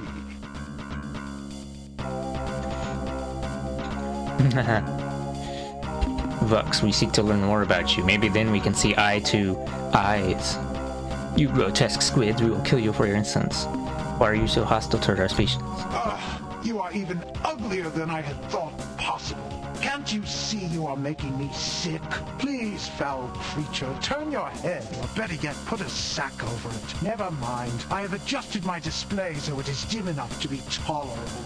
In answer to your question, our response is simple. We must attack you because our masters, the Urquan, wish it so. Now, if you don't mind, stop nodding your head like that. We Vox do not share this range of motion, and it appears as though your neck is broken and you are a jabbering corpse. Ugh! Is there another reason you hate us? Come on, tell me the truth. Do you need another reason? I understand. You refer to the first human encounter, the insult. What more can be said? On that day, your species proved its true crass nature. You see, we Vox pride ourselves on our open-mindedness, our ability to see beyond even the most bizarre and disgusting face like yours. But that insult was so low, so totally reprehensible, that we will never forget it. Yes, to be honest, that event pretty much fixed our attitude setting at abhor. I suspect we will despise you forever. What if we apologized? Could we talk truce then? Probably not. You see, although we Vox are highly reasonable beings who would never judge our race solely on its appearance, the magnitude of your Captain Rand's insult was such that we will probably never forgive your species. Well, I'll try anyway. The people of Earth hereby apologize to the Vux. Nope. I didn't think that would be sufficient. It lacked conviction. Sorry, but I'm afraid we'll just have to kill you now. Wow.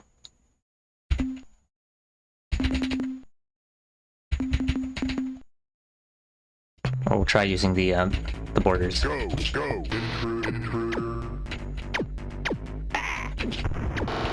Go, intruder. Go, intruder.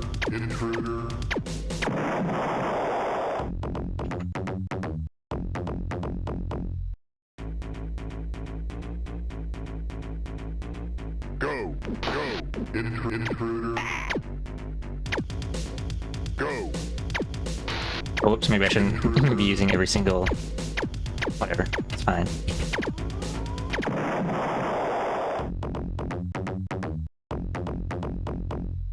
Bonk. Go. Intruder.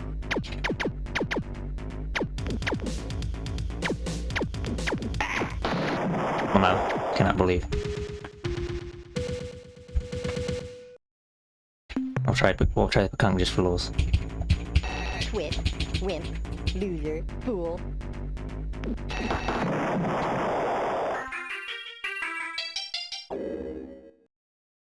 Lol.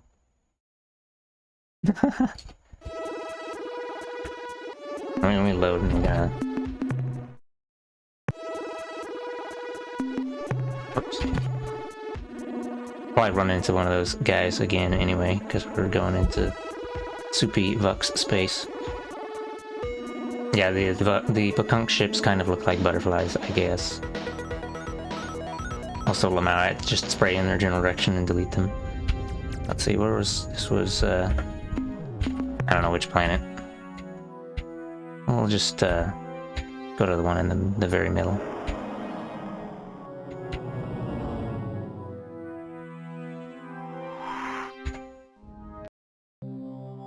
Oh, is this rainbow?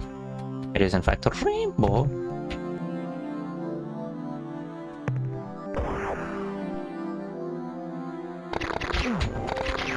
Cannot believe. Immediately taking damage.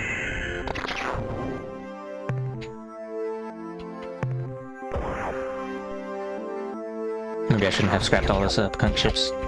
But that's fine, one is enough to wreck ass anyway, I guess.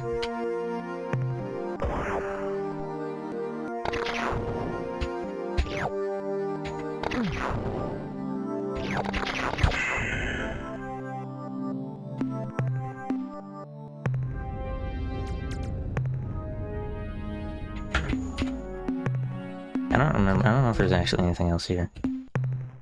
Hold on. Oops.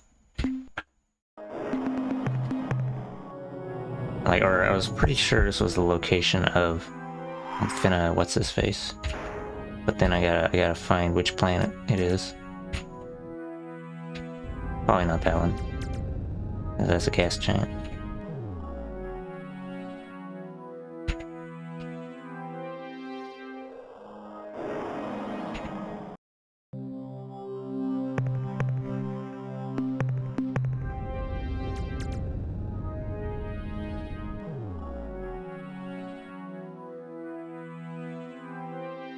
I think the descriptor for a Pekunk ship would be a glass cannon. So a random thought that I finna thought.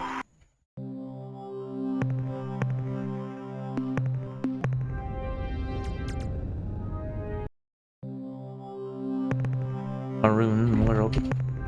I can't believe you're such a maroon.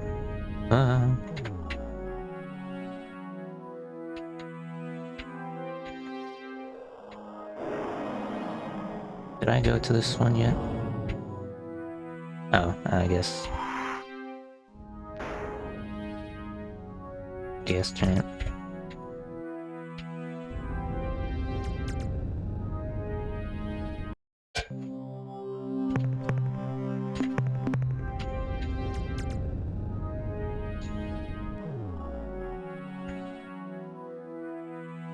Funny white planet.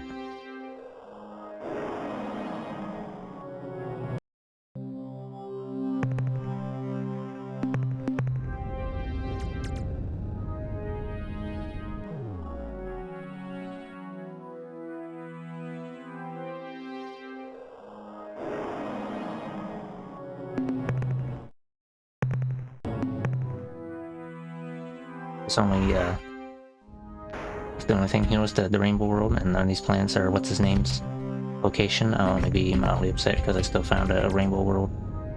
Trade for credits.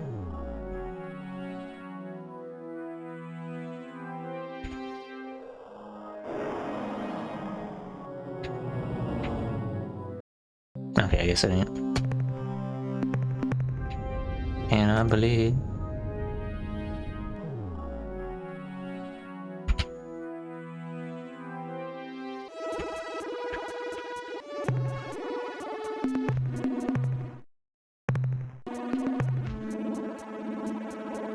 To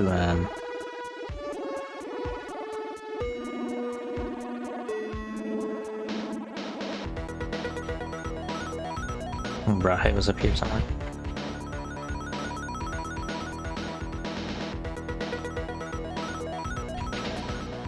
Yeah, there it is.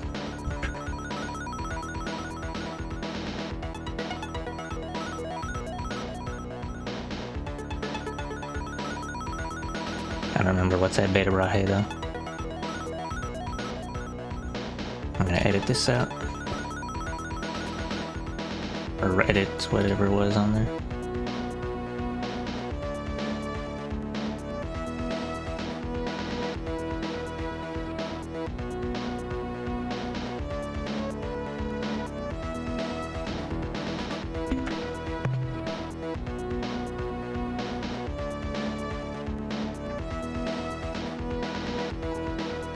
I actually haven't seen a Melnorm ship in a while, so I don't know if, yeah,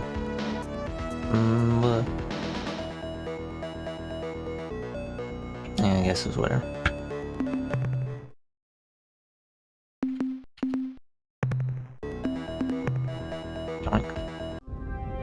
Oh, hey, Mycon. Sussy Bakas.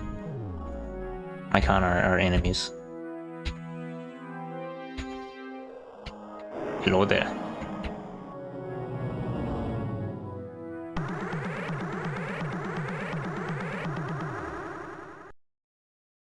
It's their homeworld. This is a special place filled with Juffawup. We must not allow it to be soiled by the Non. You must go. Juffawup is the power of life. Hot, warm, in the cold void. It flows through all things, binding them together, making them one. You are non-Juffawup. You cannot understand. Below is the pod of Juffawup, there for 1,000 centuries. When we are cold, the pod opens and warms us. When it is dark, the pod clenches, and lo, there is light. You are the Non. The pod is not for you. You are the Non. You must go now and never return.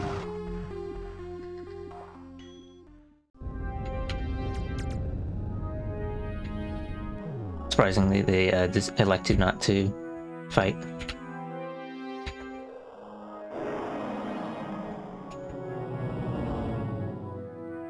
Also, I'm not really sure. Let me just check the start map. Yeah, okay, there now shows their sphere of influence.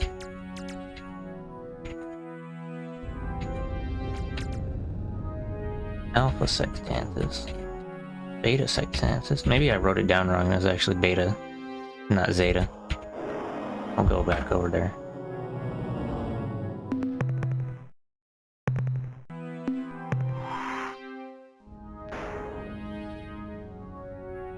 The Mycona are a sentient fungus, space fungus. That's why that guy looked like one of those honey mushrooms.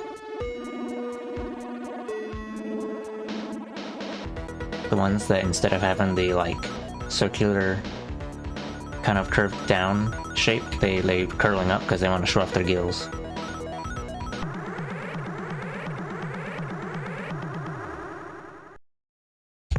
We are part of Juffawup. Juffawup is the hot light in the darkness. All else is unfulfilled void. We are the Mycon. I wonder how you taste fried in butter. Mycon, please try to understand we wish peace between our peoples. A single spore lands, finds nourishment in decay, and soon attains maturity. In turn, it exhales a cloud of new life, 1,000 spores. Each lands, finds nourishment in decay. So progresses Juffawup. Juffawup fills in my fibers, and I grow turgid. Violent action ensues.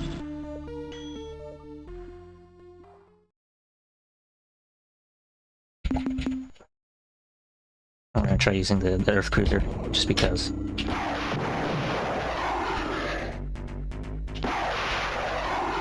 Because this is a long-range kind of ship that we're fighting.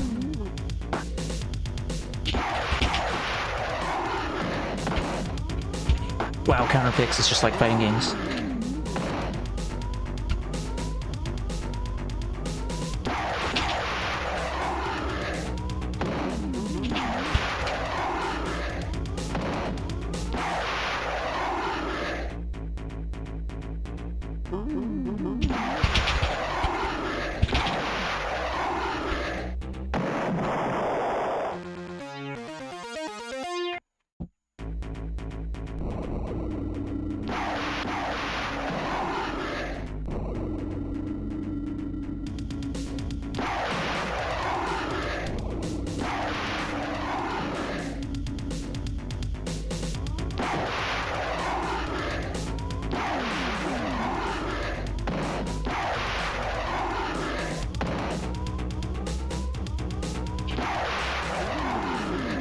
Their special ability is that they can regenerate crew members, which is what that funny noise is that I keep hearing.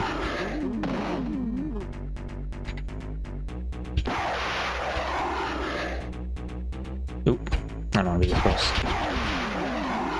Fine.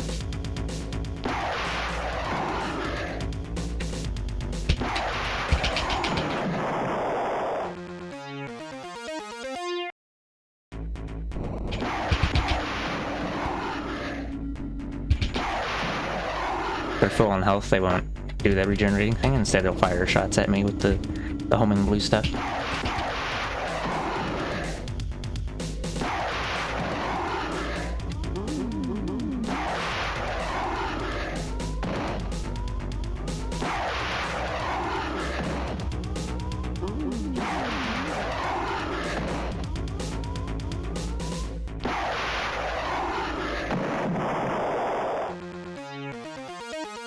Wow.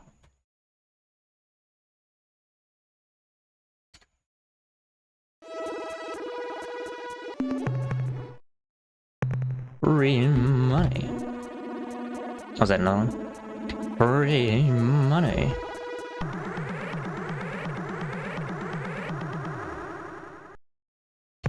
We are I wonder how it tastes fried in butter. bodies seethe with the passion of our genes. 1,000 of your species do not possess the richness in one of my cells. Juffo what filled.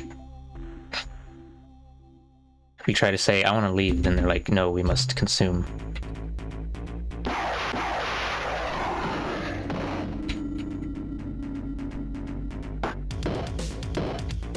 Ooh, I took damage from the scrunky blobs.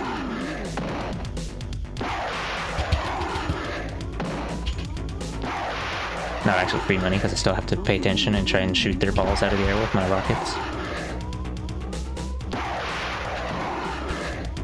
Or I could use the point defense system, I guess.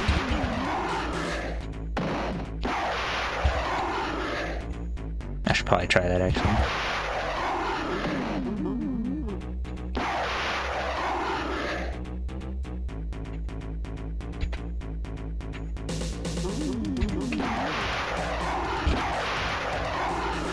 All those missiles missed SMH my head.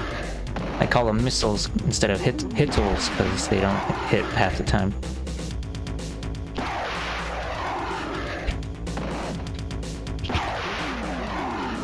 Oh yeah, the main other downside of the Earthling ship is that its recharge rate is pretty slow on its weapon. So this is why it has to be at long range to ever be effective.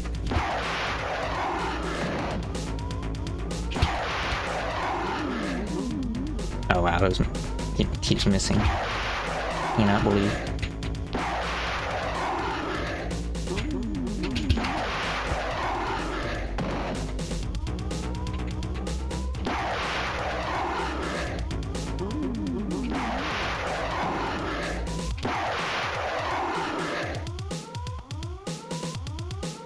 Yeah, it's just too good at dodging missiles.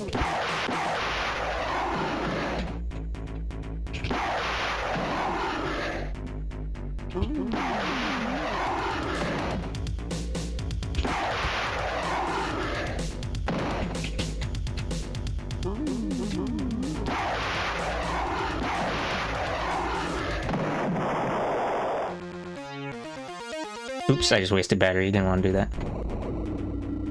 See if point defense does anything to those. Okay. Oh, it zaps your own fucking missiles. Amazing.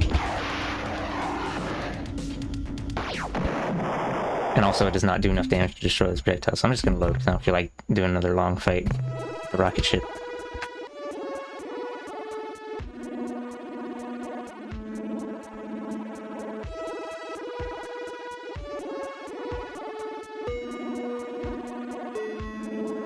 Let's see. Actually, I'll try using the Spathy ship. Let's see how that goes. Just for lulz.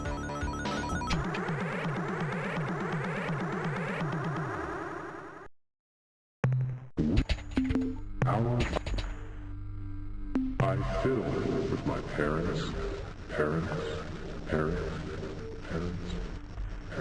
I am they, and they are us. Then the deep children are a part of Juffo, home builders, the dwellers in the Mohorovich. Juffo.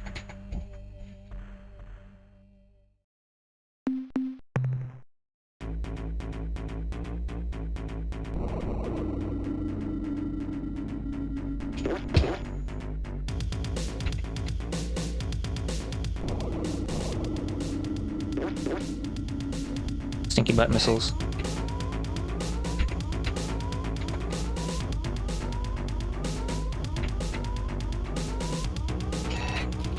Oops. I did not mean to do that. Or at least I did not mean to miss all my shots is what I mean to say.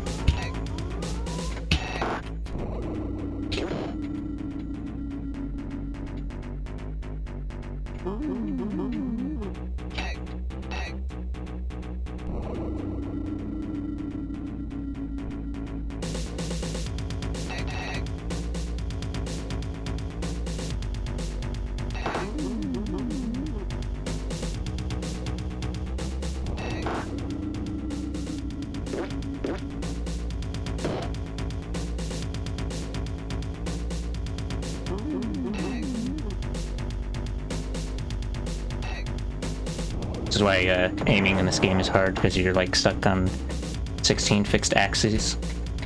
But sometimes you're just not at the right angle to hit them, unless you adjust your trajectory.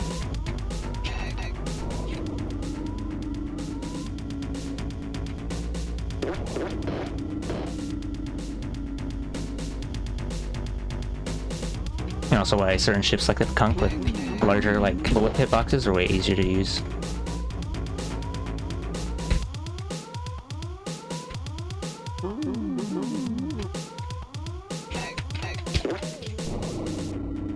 Okay, let's finna load again.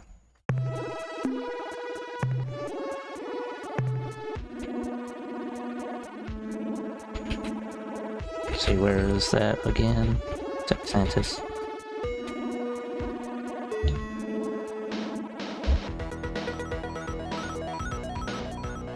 Go to the Buster and put some more guys in the cruiser.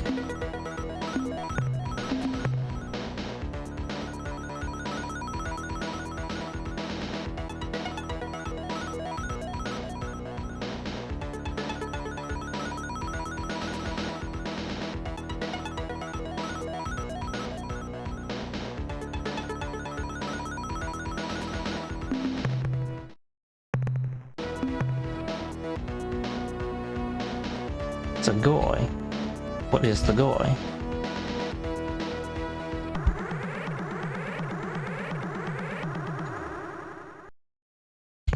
Greetings from Vox, the last word. You gain it simply. Can't you see ever now and it and do but the Box will see till one, but maybe then we can see eye to eyes. look, vomitous alien. If you want to talk to one of our species without making them sick, why don't you go see Admiral Zix at his world in Alpha Serencon? He likes humans. I don't know where Alpha Serenkov is. Cannot believe it. So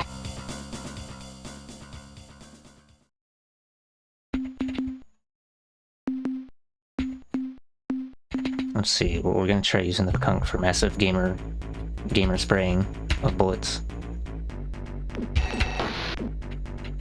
Fool, stupid, wimp, dummy, moron, loser.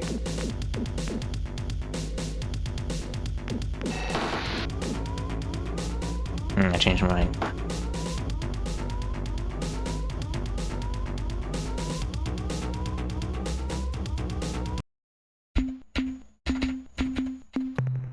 Use the Ores ship. Send some boys. Go, go. Intruder, go. Intruder. Yes. I didn't realize how slow the turn rate on the ship was. I guess that's why you can turn the gun. Alright, star map and be like, where's Alpha Serenkov? And then my brain will explode. Maybe it's in the bottom here.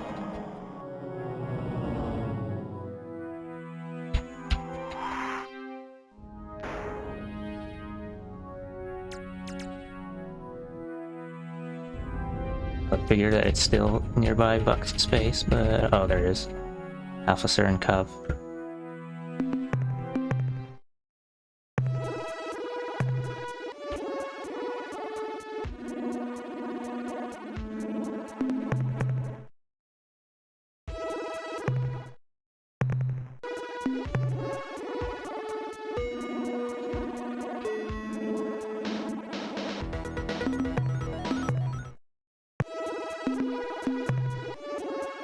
We're gonna try fighting the Vux with the Earthling Cruiser and see how that goes. Those Vux are close range ships, and I don't know if they're how fast they are. We'll see.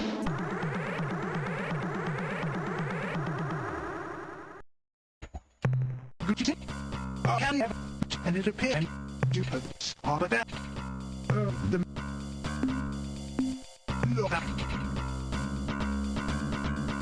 Grotesque squids.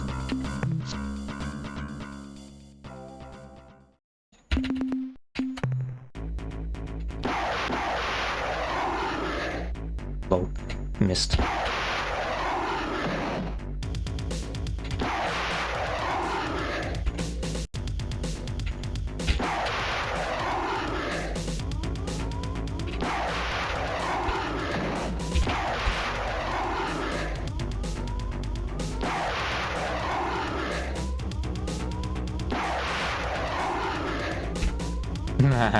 Maybe. Oh, the fucking Rock, man. Dwayne the Rock Johnson is fucking everything up.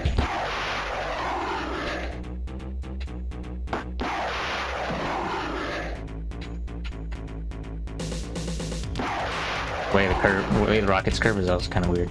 Oh, he's getting close. Just kidding. He's not. He's dead.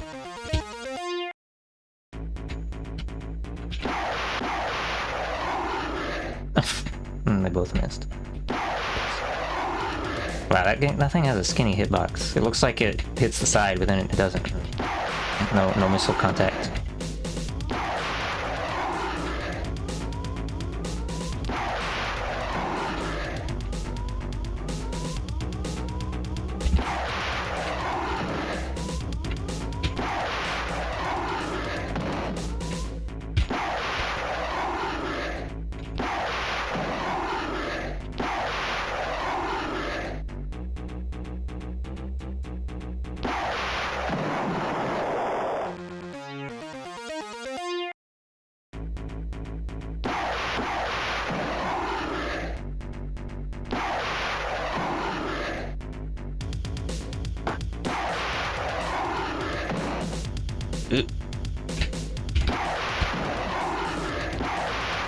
Wow. Oh, another one? Oh, there was 4 of them, I forgot.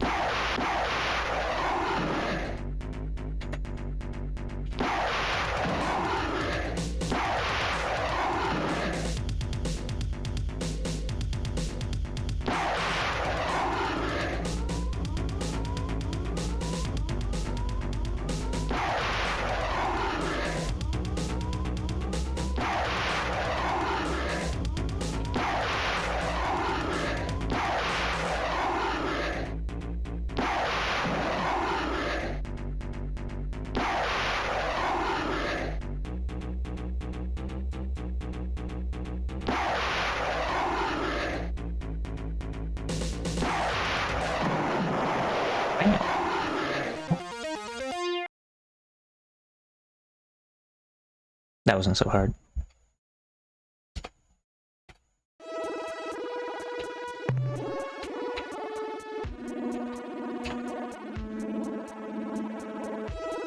Actually, easier than the Mycon. WoWie counterpicks. SMH Mycon, I believe.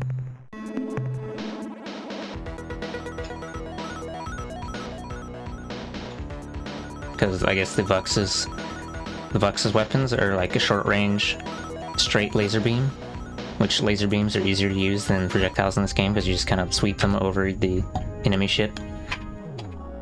And also has high DPS, the laser weapons.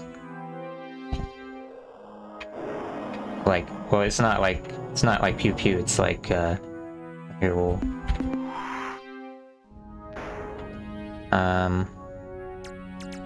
did I say it? I'll say it real quick because I arrived at my destination.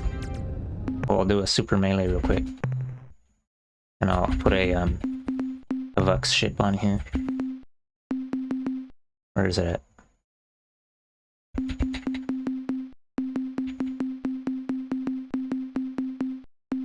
Oh, there it is.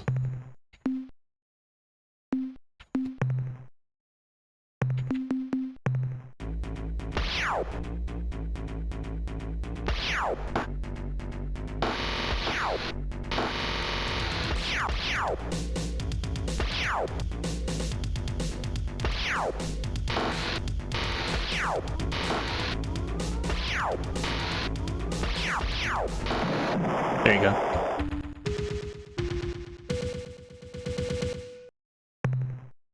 The other alternate fire, I think, is like homing shots or something. Oh shit. Luigi, get off of me. Stinky. Stinky ass.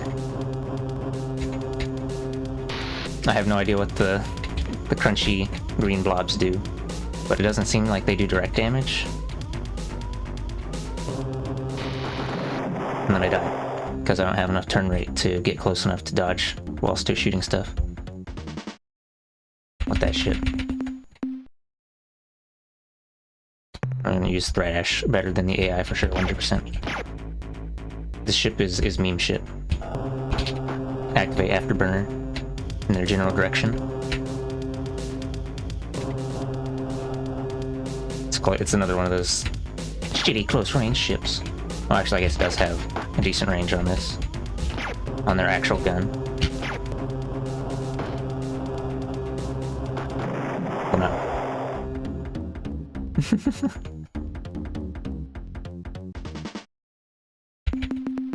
What if I just used a cruiser?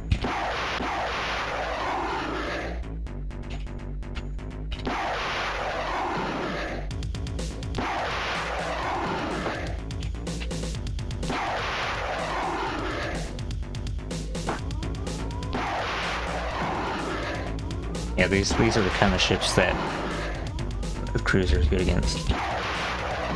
Ones that are finna slow.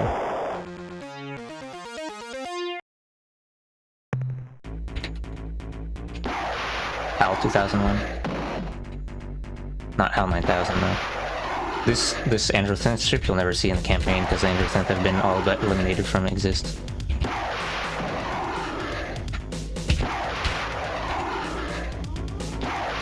I guess the cruiser might have decent speed, it's just its acceleration is pretty poor.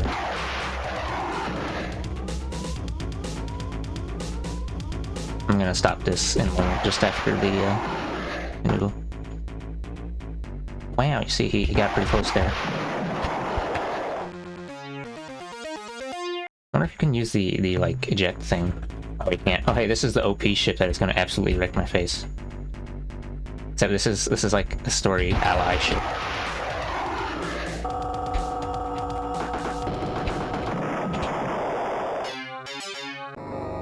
But yeah, this ship is OP on purpose. Let's see, we'll try using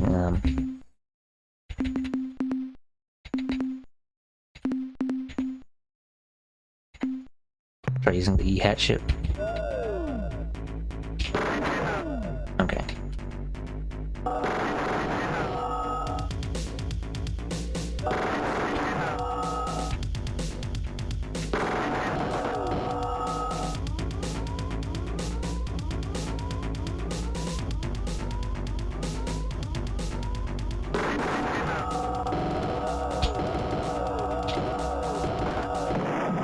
Wow, SMH, my head. Couldn't get far away enough. I won't be able to use the fighter borders on this guy because he has 3 satellites that do point defense. Or at least I would have to destroy those first before I could make use of that. Anyway, so this ship would be banned in tournaments for being OP. No, not just kidding. It's like you could be like you could do like some kind of point system where you're only allowed to. Oh shit!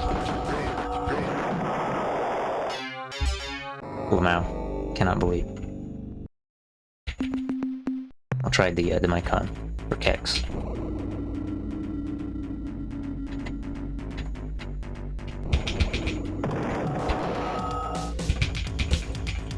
Well, Mycon's too slowed out, right? Mycon's gonna get killed.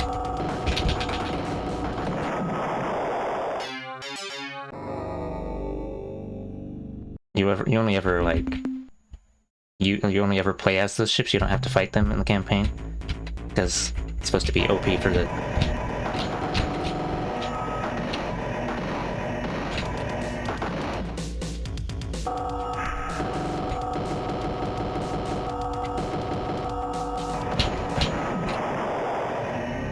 These ships are also pretty strong because it's finna shoot saw blades.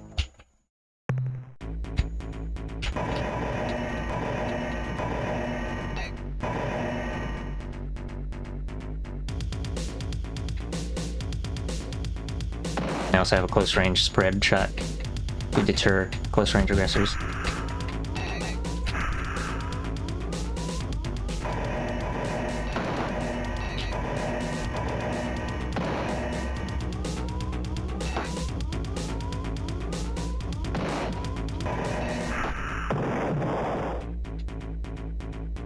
Oh, they're not homing at all. You just hold it down and that changes, like, you can increase the range by holding them down.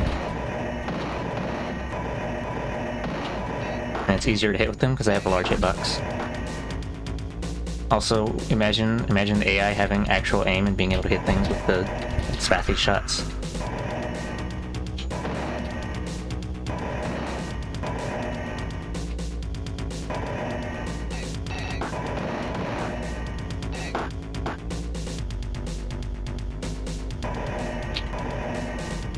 Raw ships are really hard to deal with because they basically have infinite range.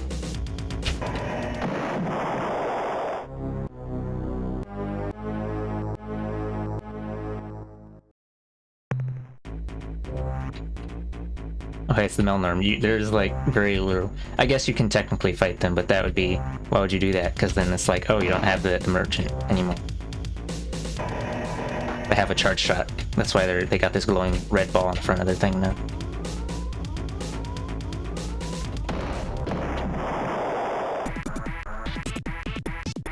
I've literally never heard that victory theme before.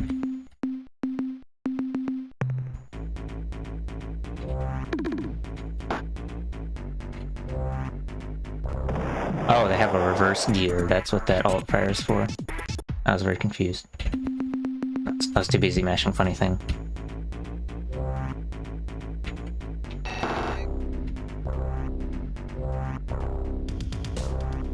Jerk, idiot, dodo, wimp, baby, dodo, loser, idiot, loser, moron, twit, moron, dodo, baby, twit, loser, wimp, moron. Oh boy. Well, it's time for me to have a bad day.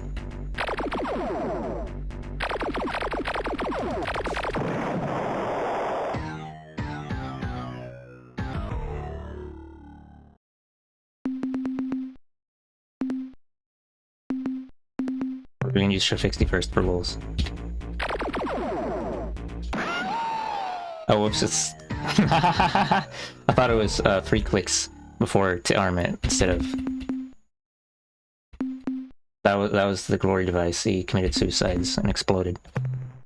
It's supposed to be something you use when you get close and blow your ship up.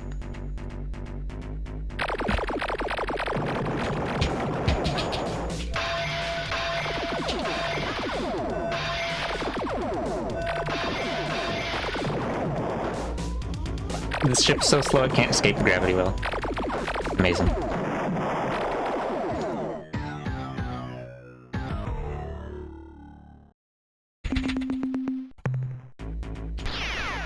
Oh, this one also has a laser for gore.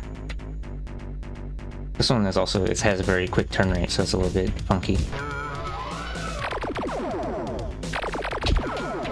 And its special is to teleport randomly. But its laser is the shortest range one, so it's not really that useful.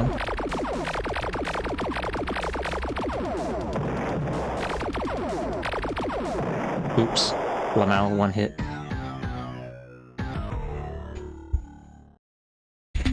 It's time for a Zokfot pick to do nothing, but be stinky. Tonguing. Oh, you can see the fucking blue guy on the right squatting down in a little red thing. It's like it's coming out of his whatever. Ruggy.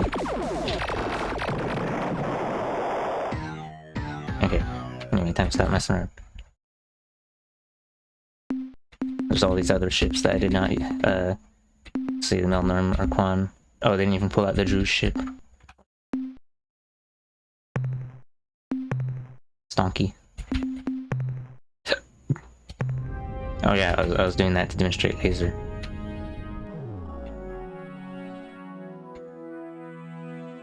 Alpha Cherenkov 1. Oh, that'd be the innermost planet.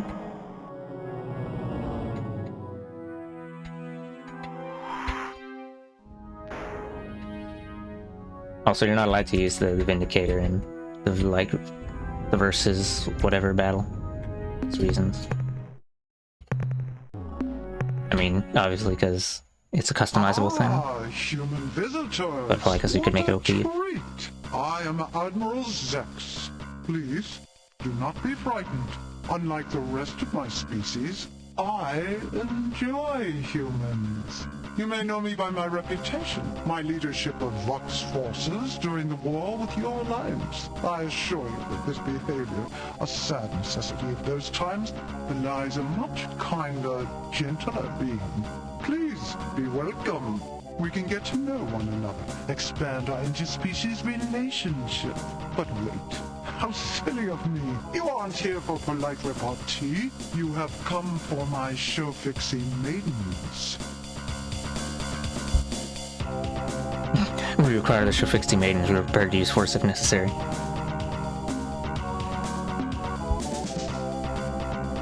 What are you doing here, Admiral Zex? Admiral Zex, why don't you attack us as all other Vox have? Or we're gonna say we're prepared to use force. Oh, Captain, that would be such an unfortunate mistake. A grave error on both our parts. We have so much to learn from each other, so much to give each other. It would be such a sad loss if we were to fall back to the mindless blasting and killing that has marred our two species' relationship up to this point.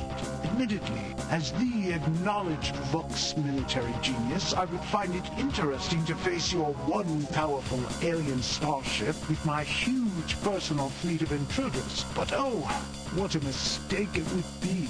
Also, I think it only fair to warn you, Captain, that in my campaigns, I collected many interesting items. Amongst these treasures is a precursor artifact, a warp nullification field that prevents nearby ships from making emergency hyperspace maneuvers from running away. I note by the scars of the rear of your vessel that you have made many such escapes. So you see, Captain, if you attack me, you will face the greatest military tactician in Vox history, commanding an almost infinite number of enemy combat ships, and the battle will be to the death. Surely we can find an alternative. We'll fight you regardless of your precursor effect.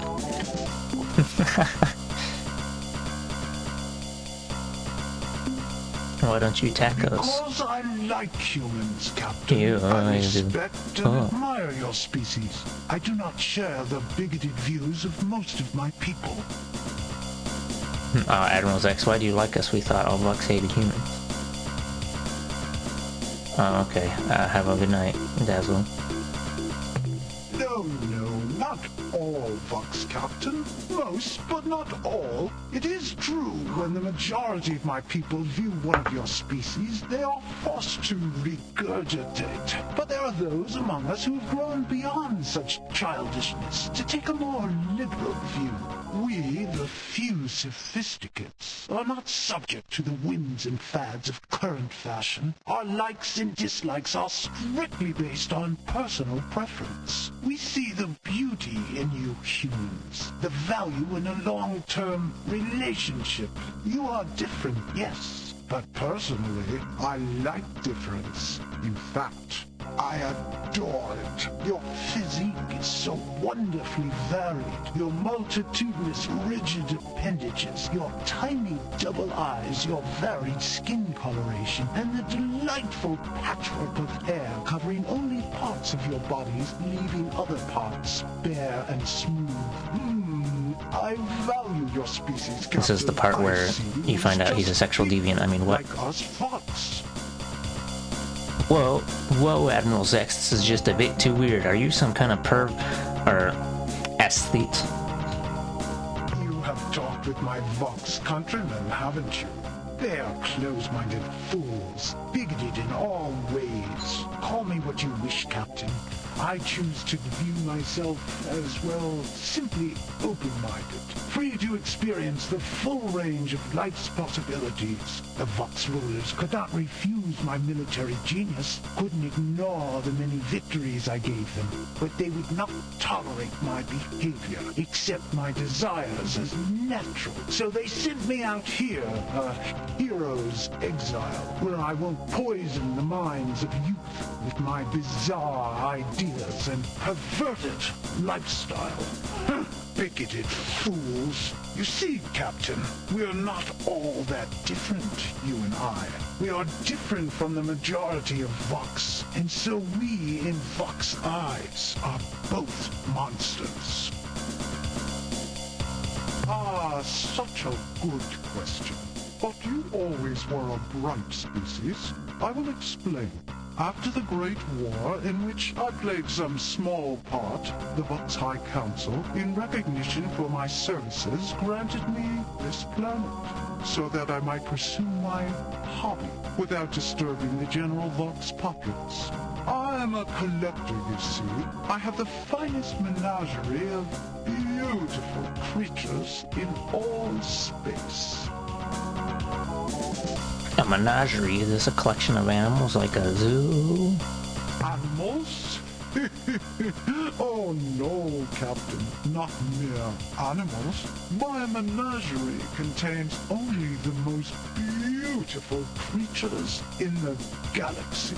Each of my children, as I like to call them, has a wonderful set of traits which make them unique and special, especially to me. I have a complete variety of beasts from as far away as Procyon and Vega. No, this is not just some zoo. I have worked diligently for many years to craft my menagerie, to gradually improve it. Perhaps you can't tell, but I am rather proud of it. Alas, there's one creature, one gorgeous animal which I do not yet possess. I would give almost anything for that creature, Captain.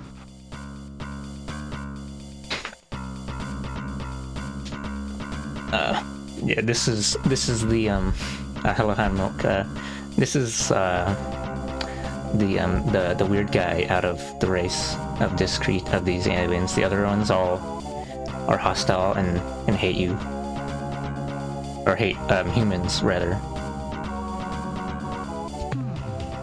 What an interesting proposal. I never would have thought of such a wonderful idea. They're supposed to be like... You are a genius, Captain. In answer to your question, yes, I accept a vain species that cares way too much about appearances. I shall give you the show-fixing maidens. I will even provide you with a clue to finding the creature's native planet.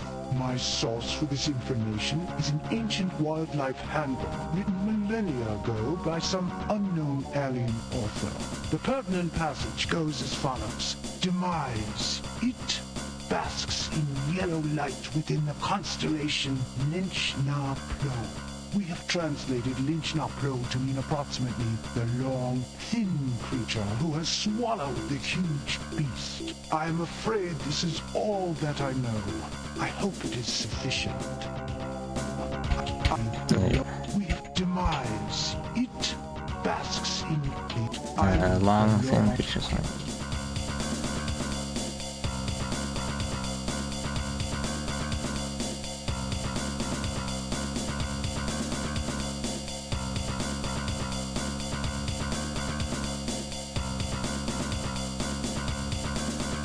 Yeah, it's supposed to be like ironic because they're like, I don't know, they see humans as being the most ugly, disgusting thing they've ever seen, and then the humans think the same of the Vox because like, oh, they're like some gross tentacle monster thingy mabob, and then yeah. So obviously they think that they themselves are very sexy, but and then this is the one weirdo who is not so. He wants to add you to his collection.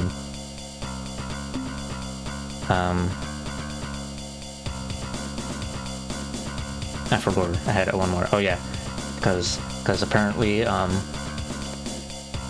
I guess the most notable thing is that Tuvok's having a neck that can move around is gross and disgusting because it looks like a broken neck.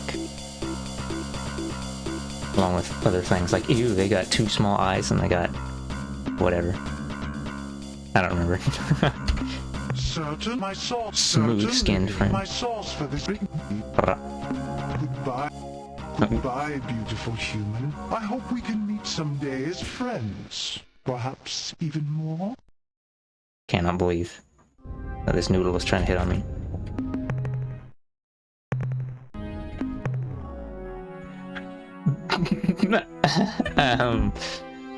I don't know if I trust your judgment on whatever.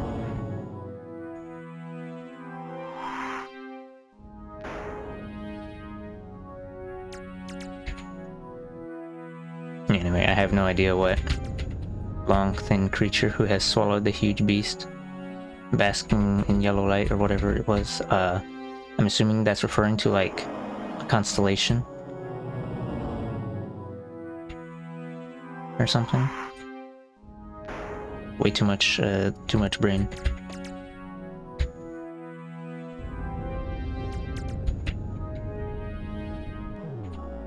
So we're gonna fanoodle some other objective for now.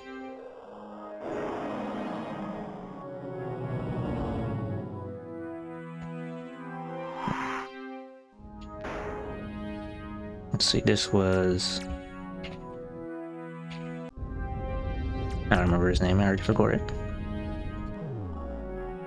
We're gonna go back to the Delta Giorno.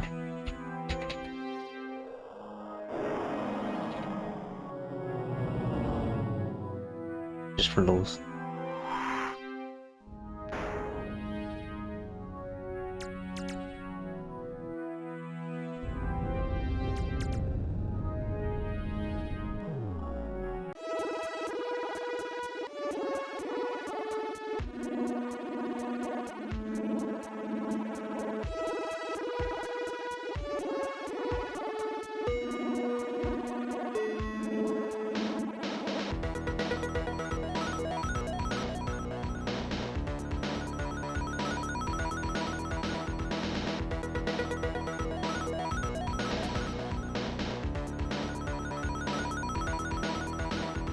I guess what I could do in the meantime is go look for the quasi, or go grab the quasi portal, or was it the warp pod thing for the quasi portal spawner?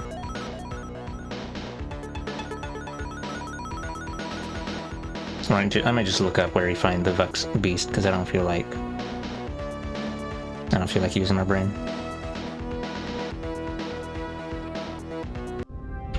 Is this guy still here? Oh, where'd he go?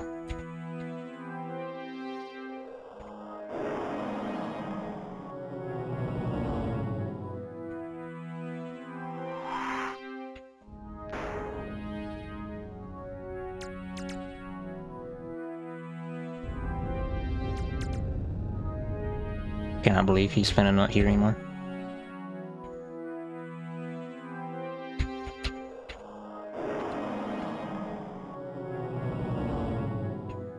Probably should have tried to recruit him earlier.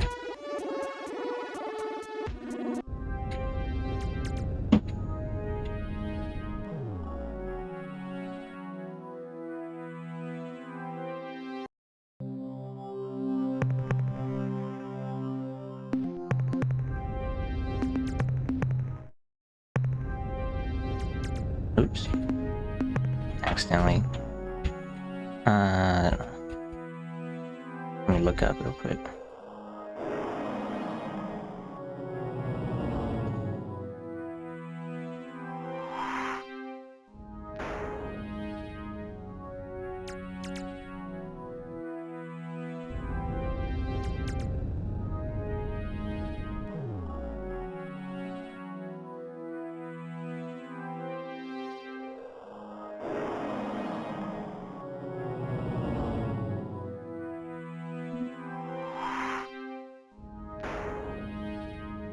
Okay, whatever. I guess he's not supposed to actually be there anymore. Question mark, question mark.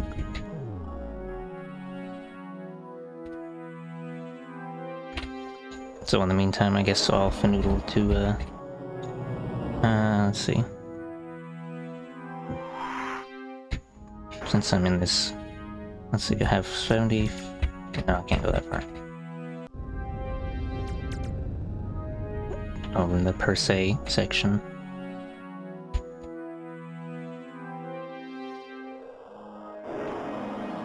Oh hey, it's this star called Regulus.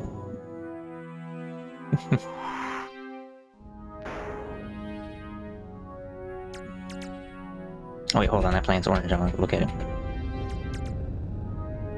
It's very important.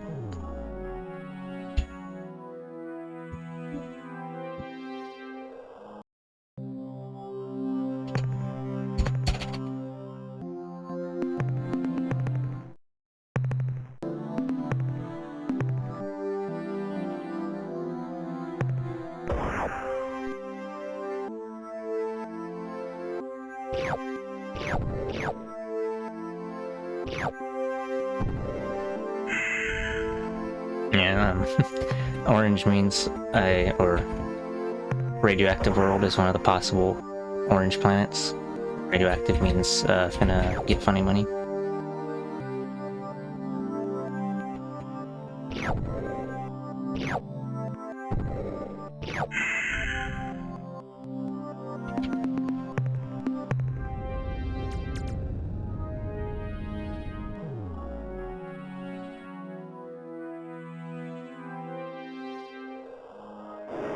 Should probably check out the yellow one too.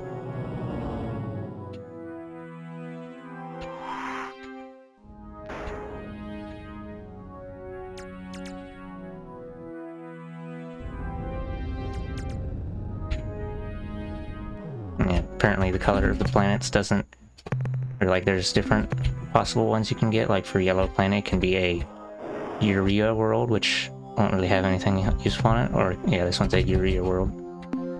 Just be ammonia, or it can be a treasure world which has precious metals on it, which is relatively valuable. And yeah, I don't know. And then sometimes purple world is literally just called purple world, and wow, it's purple.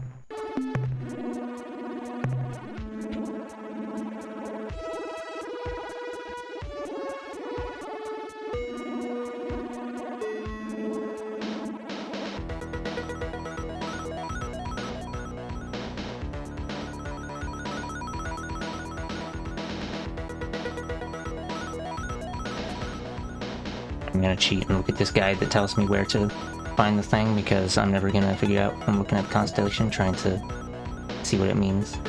Or what is it, like the long thin creature who swallowed the huge beast? It is too much brain. So 570, 979.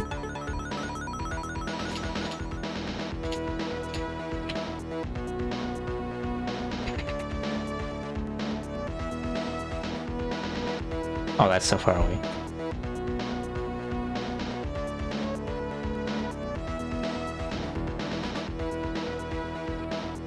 I don't see how... yeah, whatever.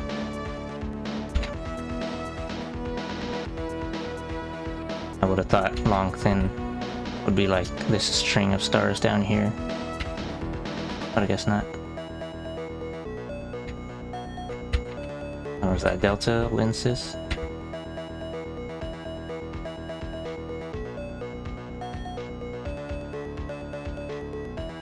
On the very top there. We'll do that in a bit, I guess. Let's see. Yeah, we're gonna save. People can harvest some resource stuff, maybe.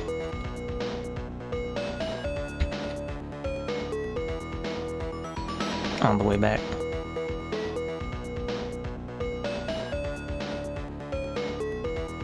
Finna refuel and stuff. Oh wait, I'm being followed by a ship, so let me finagle. Sit here for a bit, and then I can blow up enemy ships for free money. My favorite.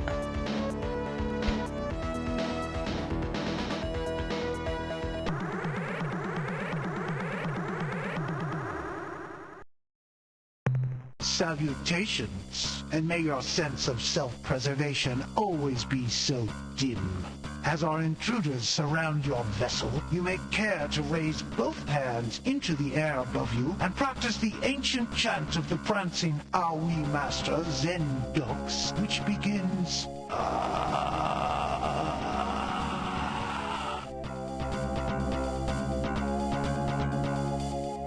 Let's try that again. We, the people of Earth, really truly apologize for the stupid insult made by Captain Rand. No, that didn't cut it either. Cannot believe my estimation, my head, my finna.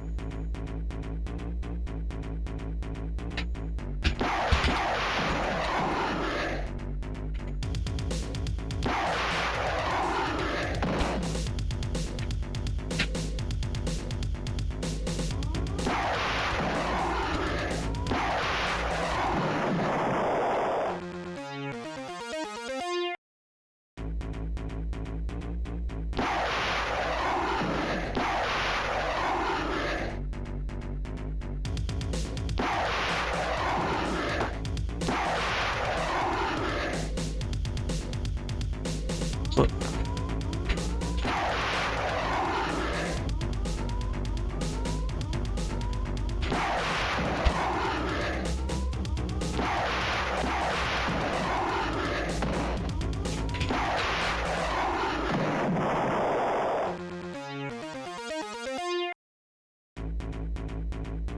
I'm spinning Rooney for my victory dance. Very important.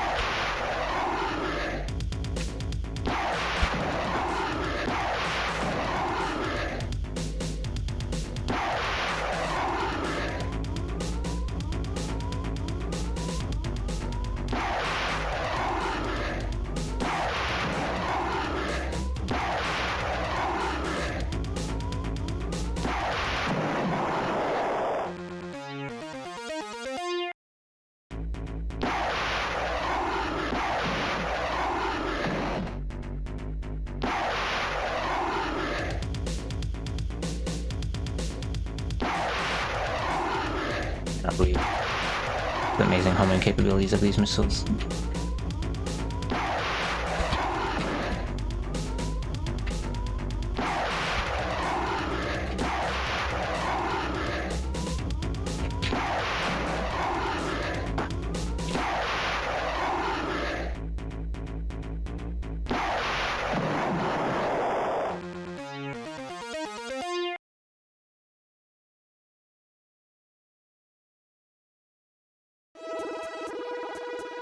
Oh boy, more.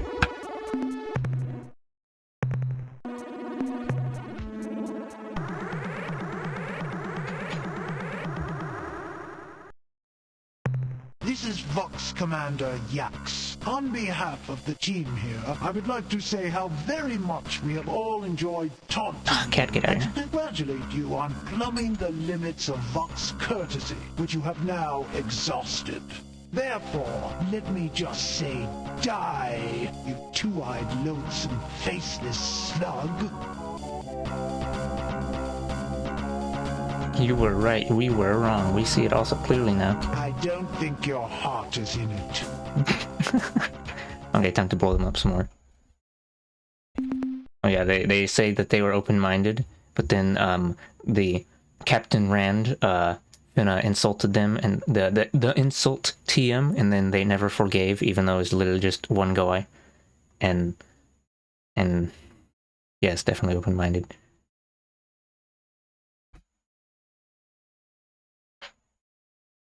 Supposedly.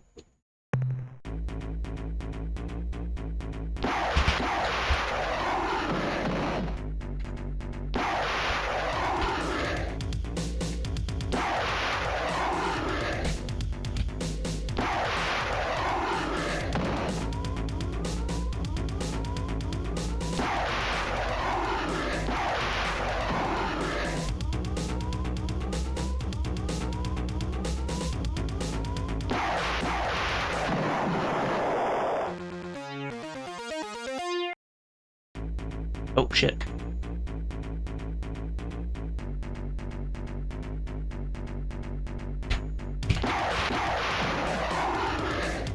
It's too close.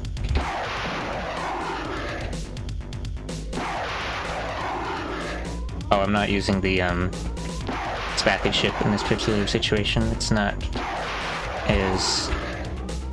What is it? This ship is particularly useful in this situation for taking these ships out.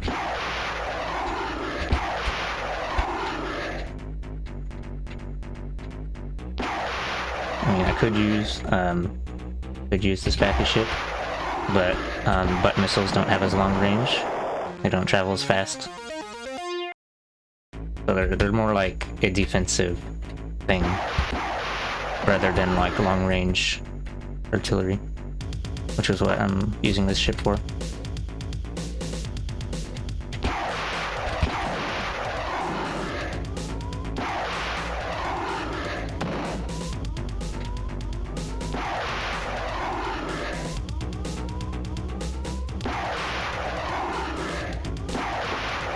There's maze tracking.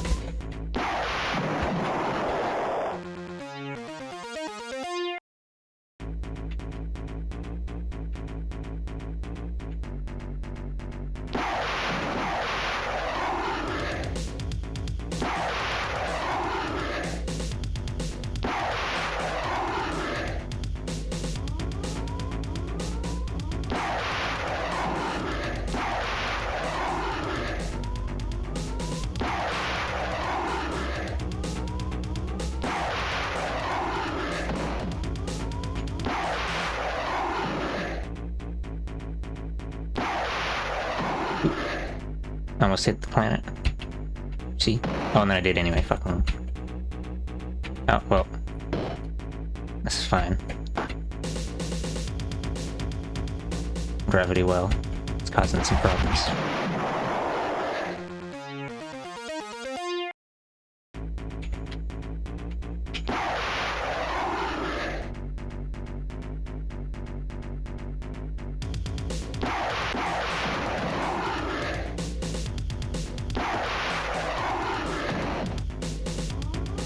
The reason that I'm able to... Oh shit. Okay, fine.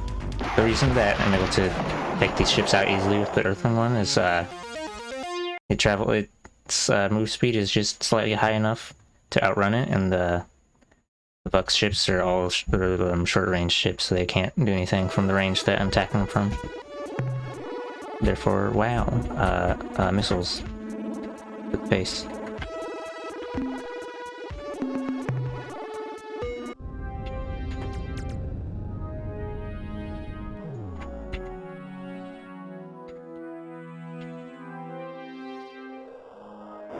The Vux weapons are green laser and a little... I'm actually not sure what the second thing, if it's a weapon or whatever. It's homing green scrunchies that make a noise when it hits your ship, but it doesn't do any damage. So I assume what it does is it slows the other ship down or something. Because you'll see on the sprite on the right, there'll be little green blobs for each. There'll be a green blob for each crunchy.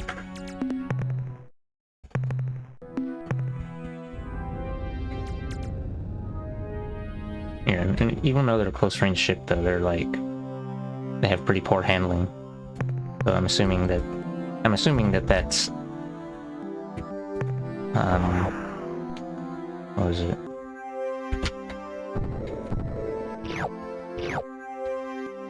Well, the thing I said about slowing down the other ships, I'm assuming that's how they work, because it's like bring their speed to your own level or something. Sort of gimmick. Lanthanide world.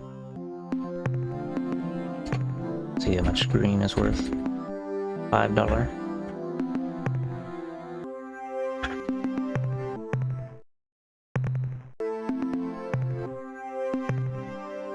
Oh, Tectonics Class 7? Maybe I shouldn't bother. I will bother for at least 2 seconds.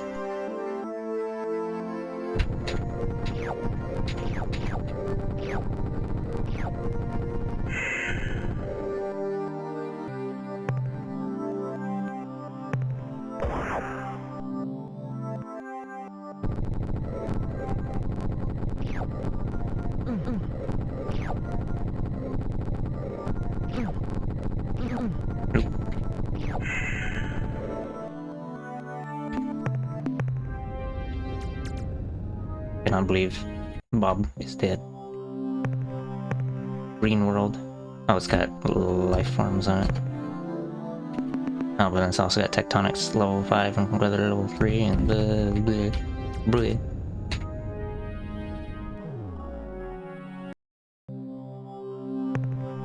Opalescent world. Oh, stinky. Nothing. Garbage, yeah. Bleh.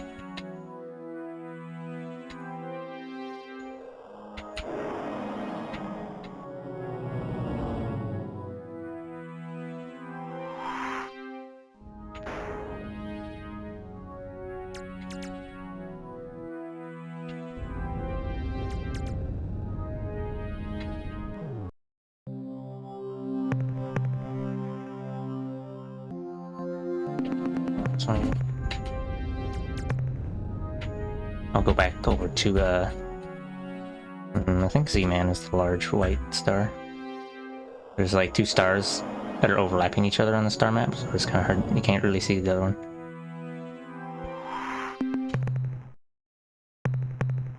Oh, right, yeah, it is Z-Man. Vela is the one where you technically sort of start the game from.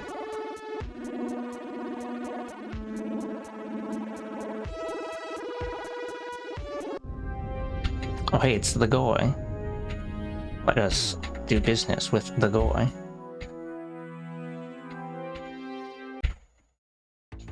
Once again, we meet to exchange valuable tangibles. Isn't this fun? Now, what can we do for you today?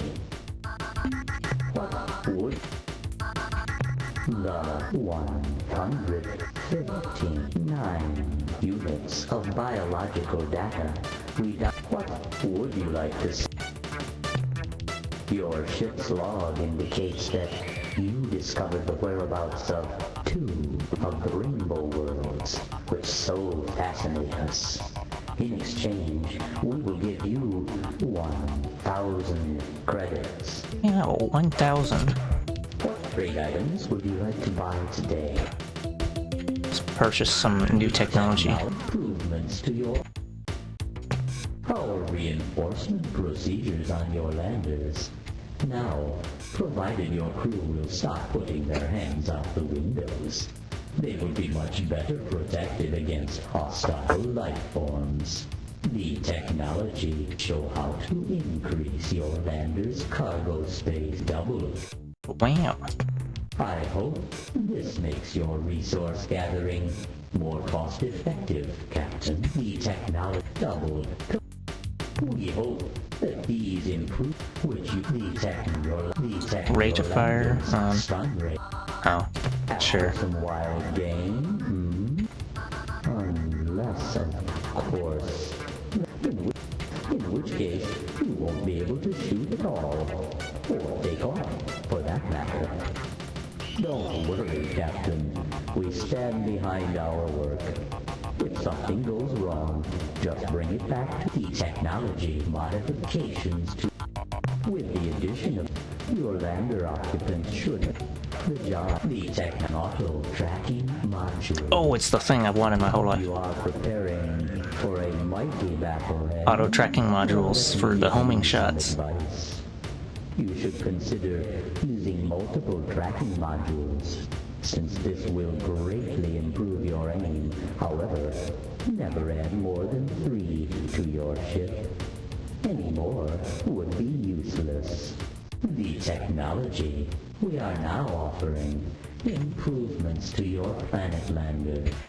I might as well buy that too. A little superconductive spray paint, and presto, your lander can sustain a direct hit by a lightning bolt without risking the passengers inside. Usually, since the job, I expect the technology symbol. modifications to your... Yeah, I think that's enough. How wonderful. Let's buy information about current events. Wait, hold on.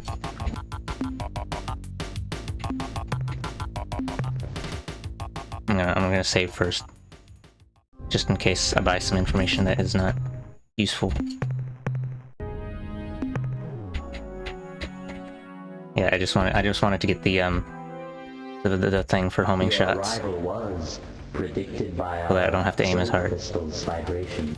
We already know etiquette required now.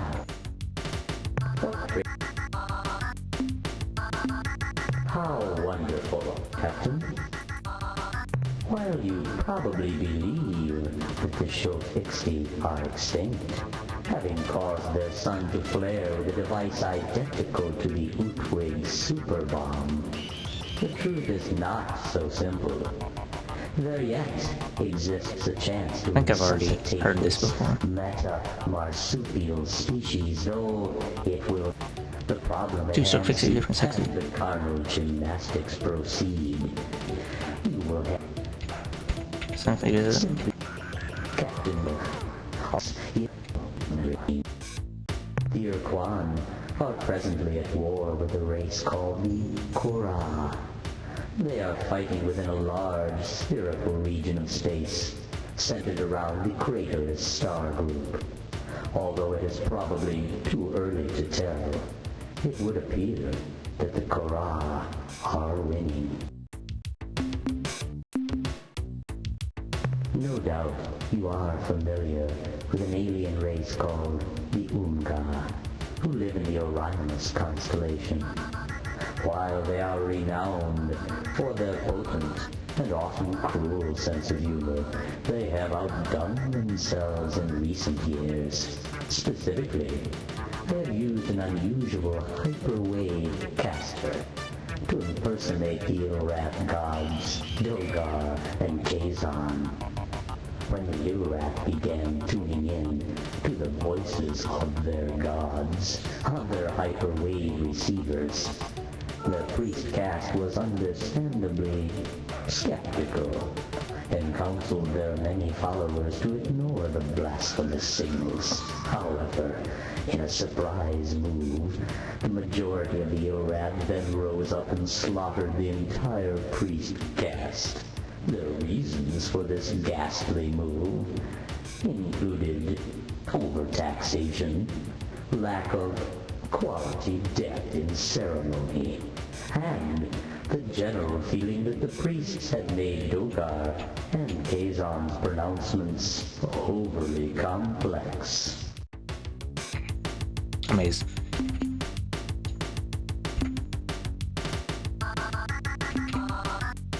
What else? I'm gonna offend you.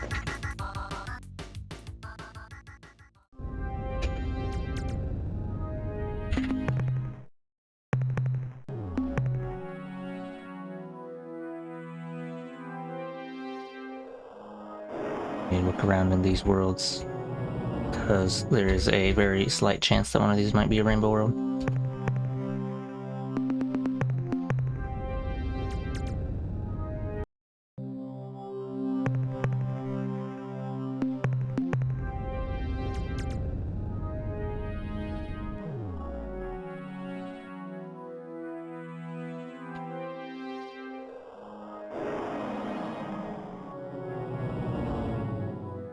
Namely because big white star.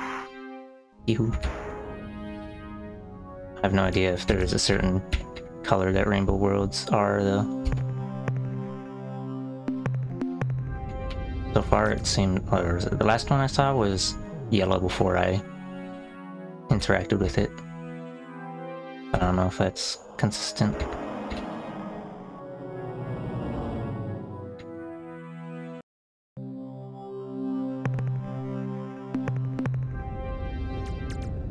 Alternatively, this star system is just whatever, and the rainbow world around Big White Star is something completely different.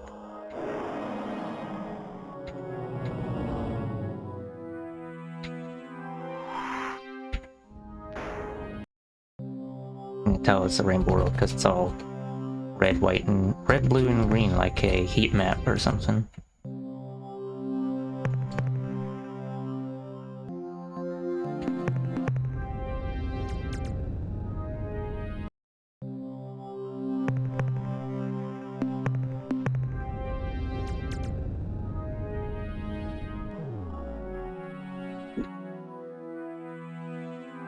A white pink. Pink world. Oh. You trick world. Whatever that means.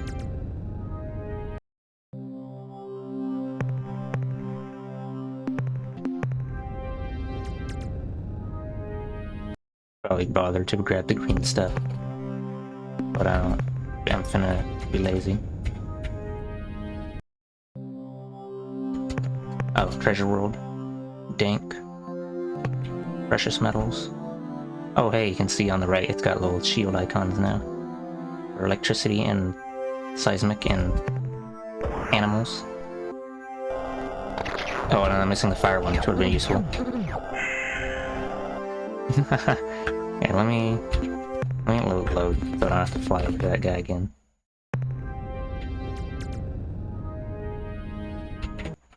This very morning, I was just saying to subordinate Ochre, "Fee, fi, fo, fum, I smell the feet of a human." We laughed and laughed. What a synchronicity. Nah. The technology modification with these new ablative plasma heat shields. Your crew will be substantially safer on hot worlds. But like all our lander modifications, this protection is not perfect. So remain cautious. Since the change, your lander should be technique Hellbore cannons. A weapon much more destructive. I don't have the cash monies for that. And I'm a safe scum with the information purchasing. Partially because a little safe scumming, but also like there's a possibility that some of that information if you like don't know about it already, you can't use it. Wait, funny gold bits.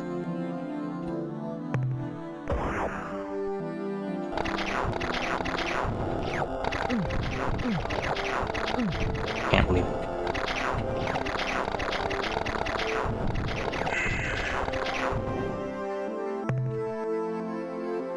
RNG based protection.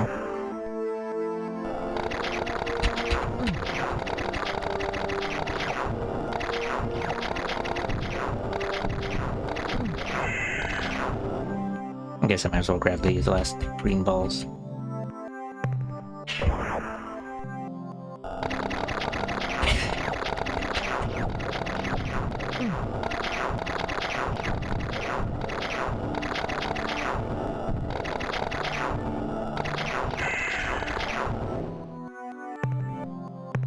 Because I am here to grab the goodies after all.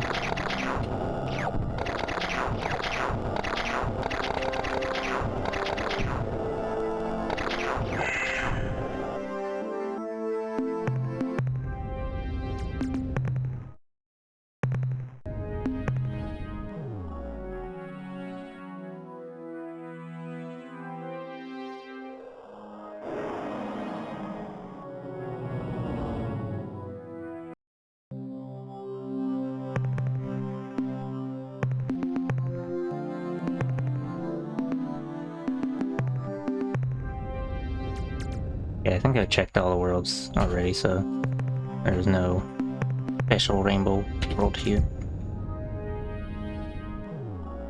But we're gonna go back to that one treasure world and grab the yellow stuff.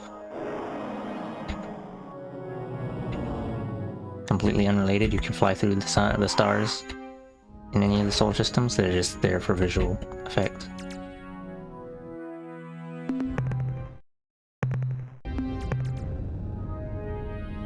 Doesn't make you finna explode or anything.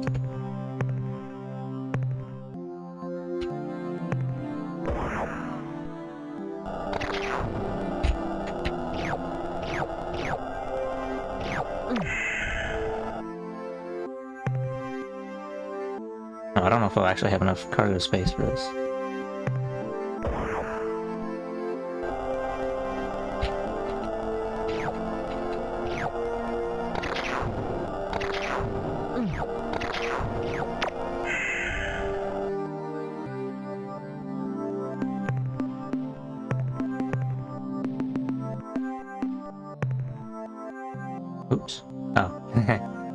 Okay, free 71. We'll move it to 10. So, if we use a 20, 40, 60, 80... get rid of a little more. Put it at 100.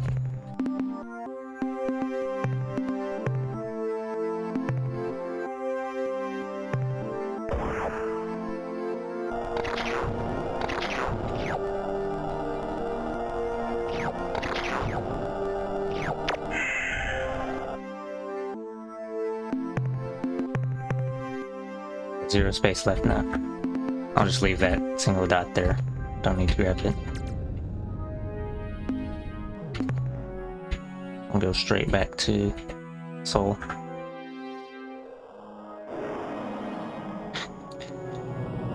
Yeah, it's Fire World probably because it's like right next to the gas giant, so you get the stinky tectonics.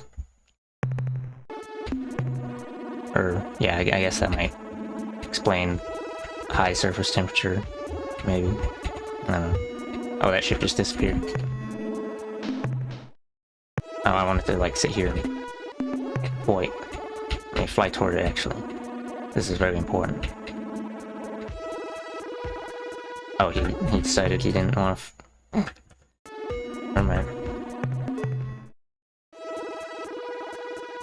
I think the next thing I'm gonna do is get the thing for the quasi portal spawner, and then I can fast travel. Kind of, technically, sort of.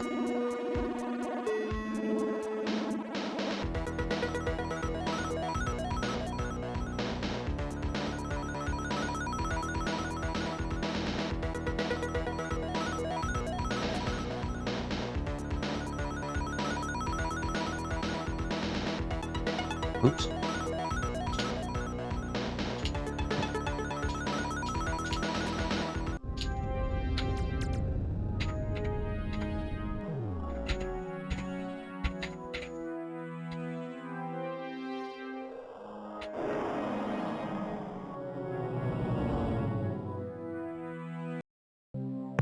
I hope the battle fares well, Captain. Before we proceed, I wanted you to know, we have a major situation, Captain. As of a few days ago, all Spathi starship captains have vanished from our starbase. Oh, right. We don't know how or why, but until we receive replacements from Spathiwa, you will be unable to commission any additional Spathi eluder vessels for your fleet.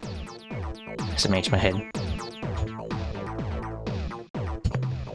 They did the thing where they found out how to make their own slave shield technology, and then like, we're just... this up, we'll turn that flagship of yours into a genuine dreadnought kill.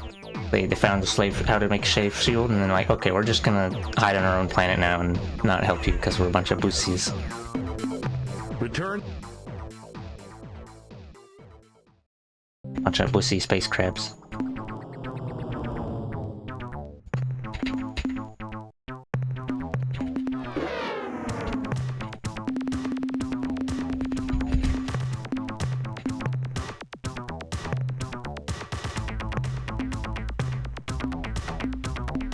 High efficiency fuel system. Wow. Is that like... Oh, yeah, it's 2 tanks for the price for the blah.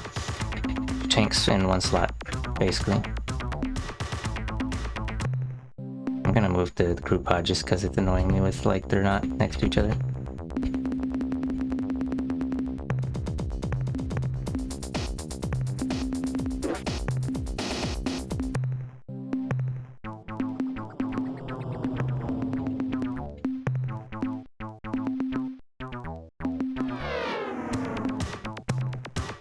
Rootbots orbiting tracking system.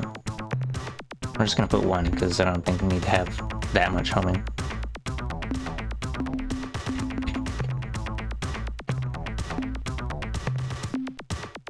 Put another storage bay.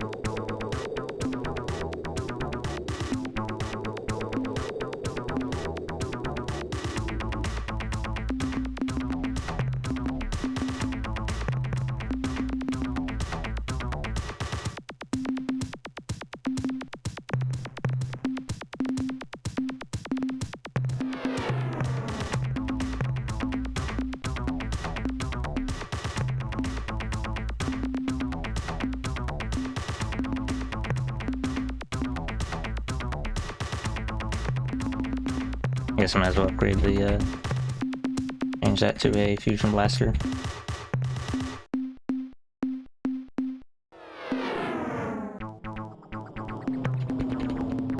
Oh, I'm not gonna have enough money for all the fuel.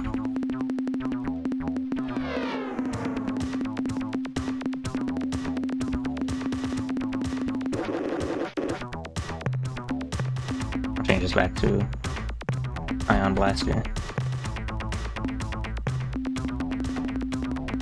Fuel's so expensive, I cannot believe.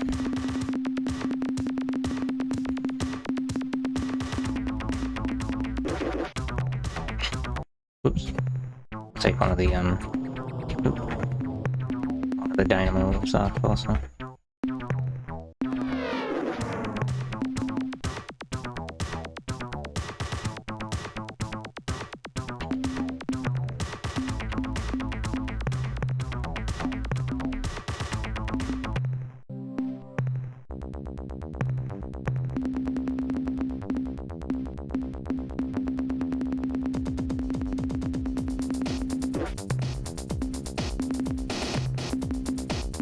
Can't build spaffy ships anymore, that makes my head.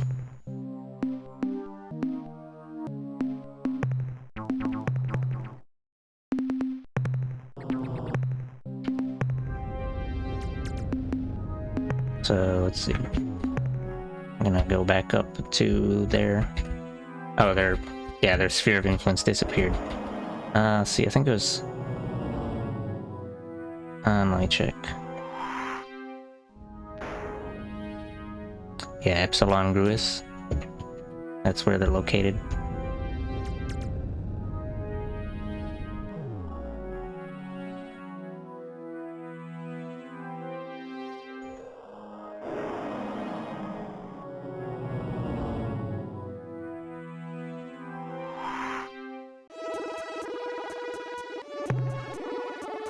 So then after I get that, we can go up to,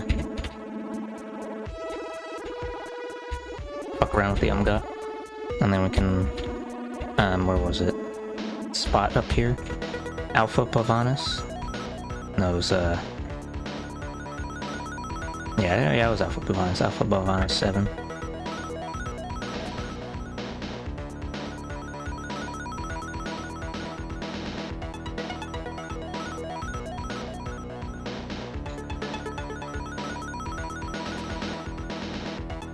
Also, the Spathy said something or other about having a hyperwave caster that they confiscated from the Umga, which I might be able to grab from them, but I don't know.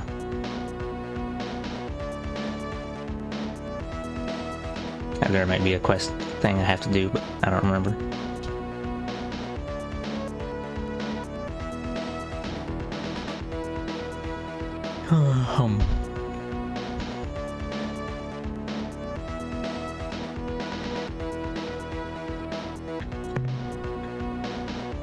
Have I been to this large star right here? Alpha Illuminati. Oops.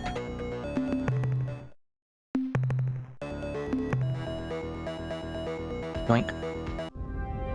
Oh hey, it's the guy.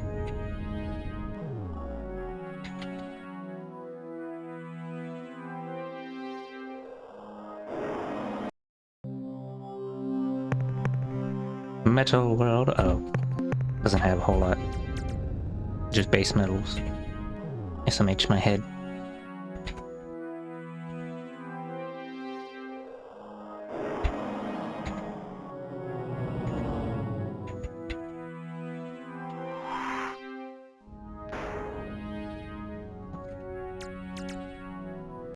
Scratching my face. Oh, this one has got good stuffs on it. But it's also hella toasty roasty. Roasty toasty.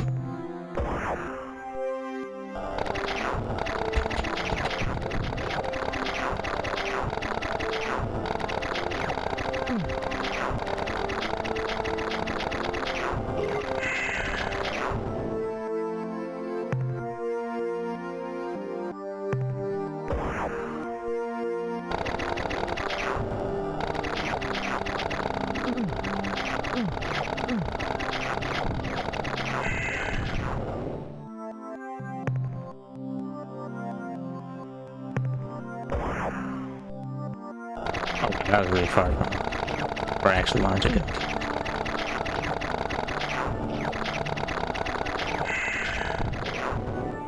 I'm not gonna bother grabbing the rest of that. Stinky base metals, ew.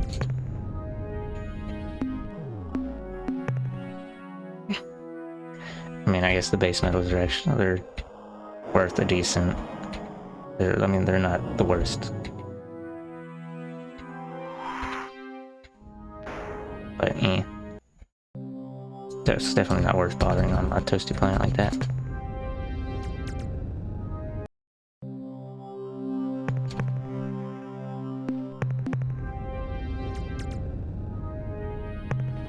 Okay, let's continue to Epsilon Grease.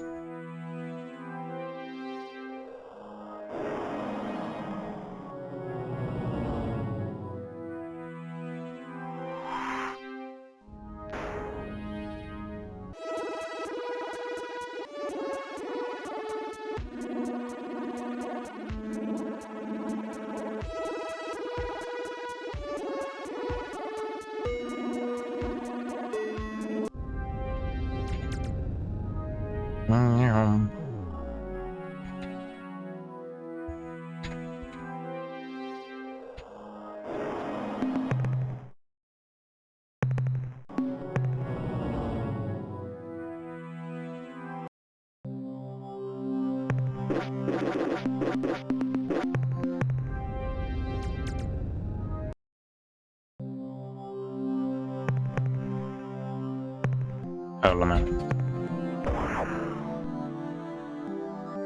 They left the moon too. Bunch of bitch ass. Report from surface. Captain, this is Lieutenant Robinson, sir. We located an alien artifact down here. Perhaps more importantly, we found something which I think may explain what happened to the Spathy, and I don't think you're going to like it. We were investigating a large blue machine when Officer Talbot discovered a message glued to the side of the device. Sir, it's a note from the Spathy High Council. I'll read it to you. Dear Humans, how are you? We are fine. However, can we thank you for letting us study your planet Earth's leaf shield? Admittedly, it took us some time to replicate technology ourselves, but we are simply delighted with the results. Yes, sir, we sure love the idea of putting an impenetrable shield around our planet. Now, all those evil monsters that we're just about to attack won't be able to eat us. Thanks. I guess this means we won't be able to send you any more starship captains, sorry. Well, they want to turn on the shield about now, so we've got to get going. I'm sure we'll never ever talk with you again, so goodbye and thanks again, your friends, the Spathy Ruling Council. P.S. This machine is the super powerful hyperwave caster that the Umga used to trick us into believing that the Grand Master Planet Eaters were coming to destroy Spathiwa. We thought maybe you'd like to have it.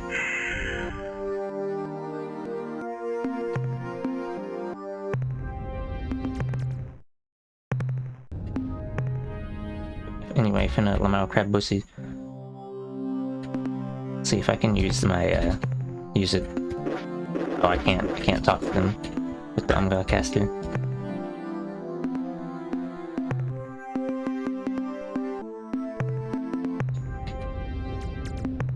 Alright, now where to go? I'm gonna go to,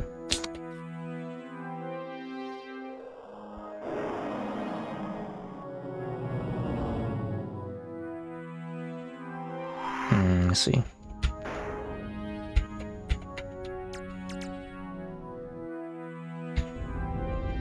Since I'm up here, we'll go ahead and go into we'll go into this Umga space up here. I don't know which one of these is gonna be like their homeworld though.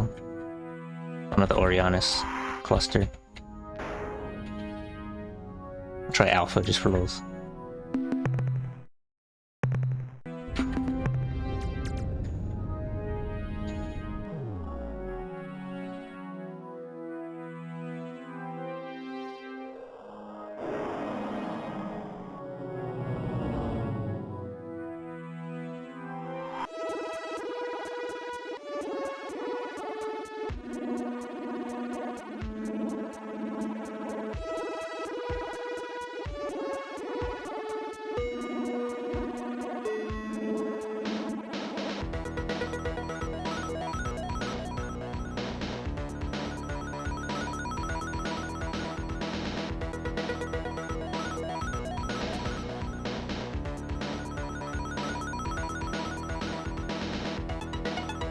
Baby.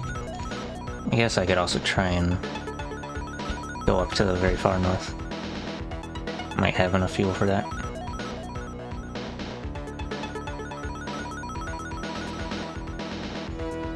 Get the Vux Beast thing, although might be more. Oh, it'll be probably more efficient to do that once I get the quasi space portal thing. Oh wait, a Goi. Let me save real quick, and then we're going to destroy the Goi or interact with him in a peaceful manner for sure, definitely.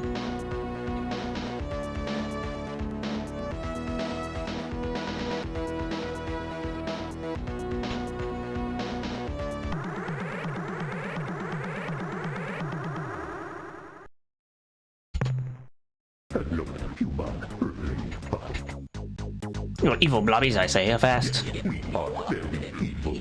Your best friend is to depart and never return. Oh my god, humor is around across space, so know any good jokes? Joke. Yes, joke. Here is joke. When is a slave not a slave? Answer. When he is a slave master. That's not very funny. Better joke. Yes, better joke. Here it is. What you get when you combine deuterium, pellet, terawatt, laser, and primitive earth leaders from ancient steppes. Answer. Confusion. Confusion, haha. So how's that talking pet getting along? Wow, looking kinda sussy here, bruh.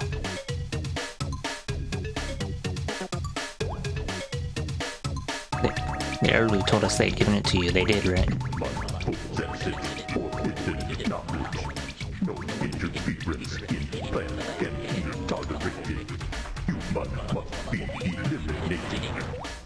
Cannot believe it's time to fight.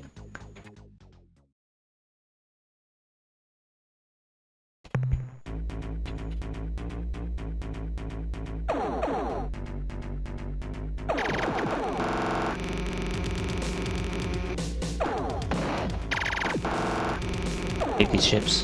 Did we teleport bullshit? Or not teleporting, zip-zopping.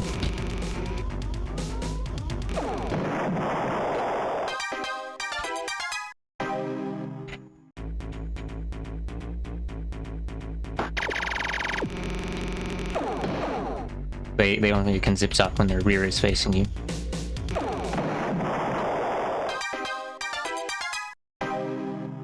That was easier that time. Oops.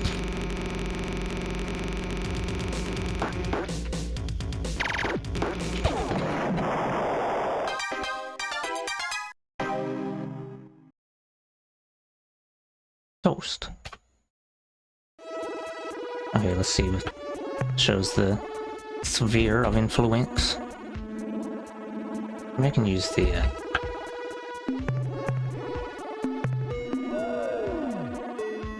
I don't know what the point of that is.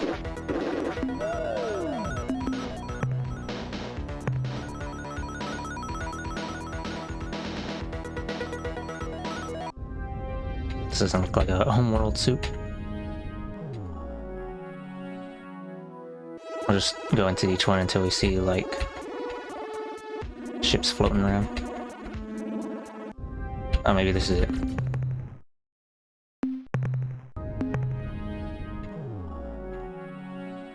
Probably the one, the blue one is closest to the center. Or maybe not. Just a little guy. Oops, I missed. What do you want? Thought this was the Omega Homeworld. Who are you? I am a peaceful creature, a friendly alien life form. The Urquan called us talking pets.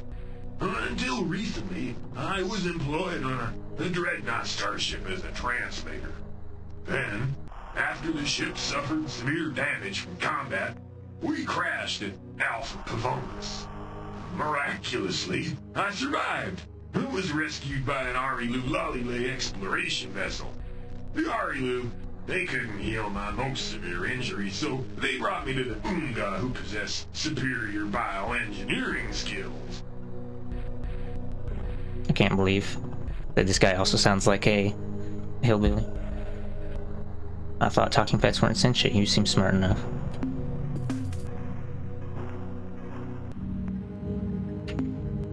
Let's see. Where are the Oomga? What have you done to them? Let's see. We'll do the other one bit. Oh, you know about that, do you? Oh, well, I guess that means I'll have to kill you now. I can't permit you to reveal my transformation. Urquan might find out, and then my plans for revenge will be ruined. Well, I tried to spare your life, Captain, but you were just too curious. So now, seek death at the hands of your enemy.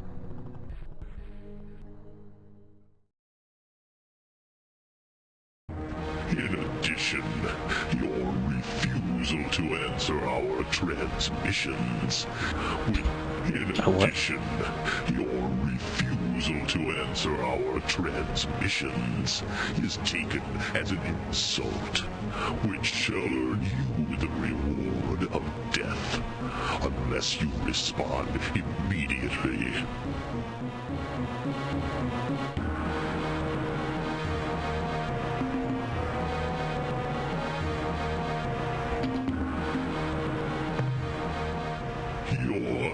You must obey.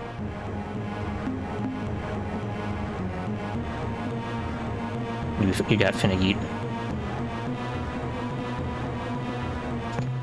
What did you say? Come, what happened?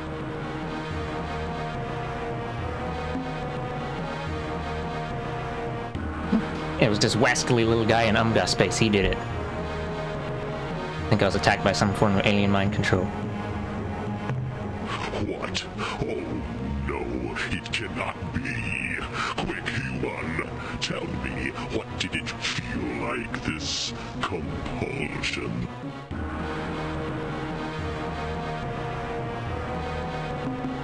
Kind of like the screen went dark and then pow, here you were. What? It was like I fell asleep or was unconscious. This sounds all too familiar. Oh, I didn't realize you want to make me funny noises. Nightmare begins again. Perhaps we should contact the Korra Primat. Explain to her. No, they will not believe. They are too stubborn and simple-minded. They will not see the danger until it is too I'll make funny noises after this bit of the dialogue. Go on, leave maybe my not. sight. We must defeat the Korra speedily, so that we can attend to this new Dinyari menace. Dinyari's the name of those frog things. Ugly brain frog. Oh, you got sent this far into Urquan space, cannot believe. Cannot believe we gotta fuck around and find out. Maybe I should do that after I grab the thing from Alpha Pavanus. Eh. See, that'll cost 50 fuel. It's fine. Perfectly fine.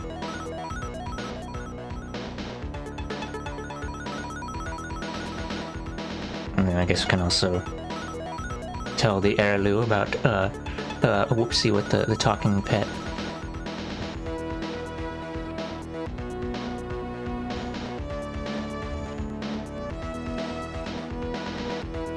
Oh boy, I can't believe we're about to do enemy contact.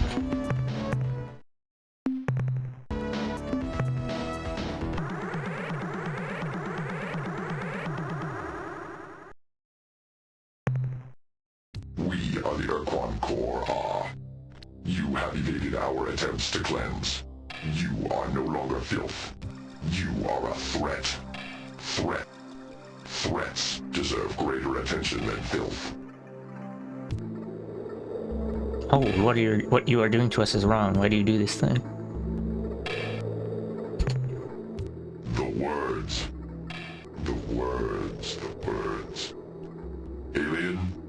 spoken the words. You have spoken them rightly.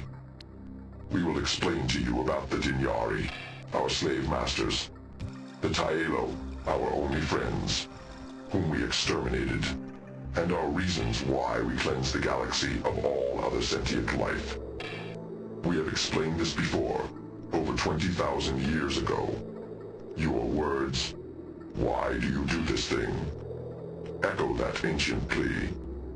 You see, alien, we were a proud and mighty race, who were cruelly enslaved. For thousands of years we had no free will.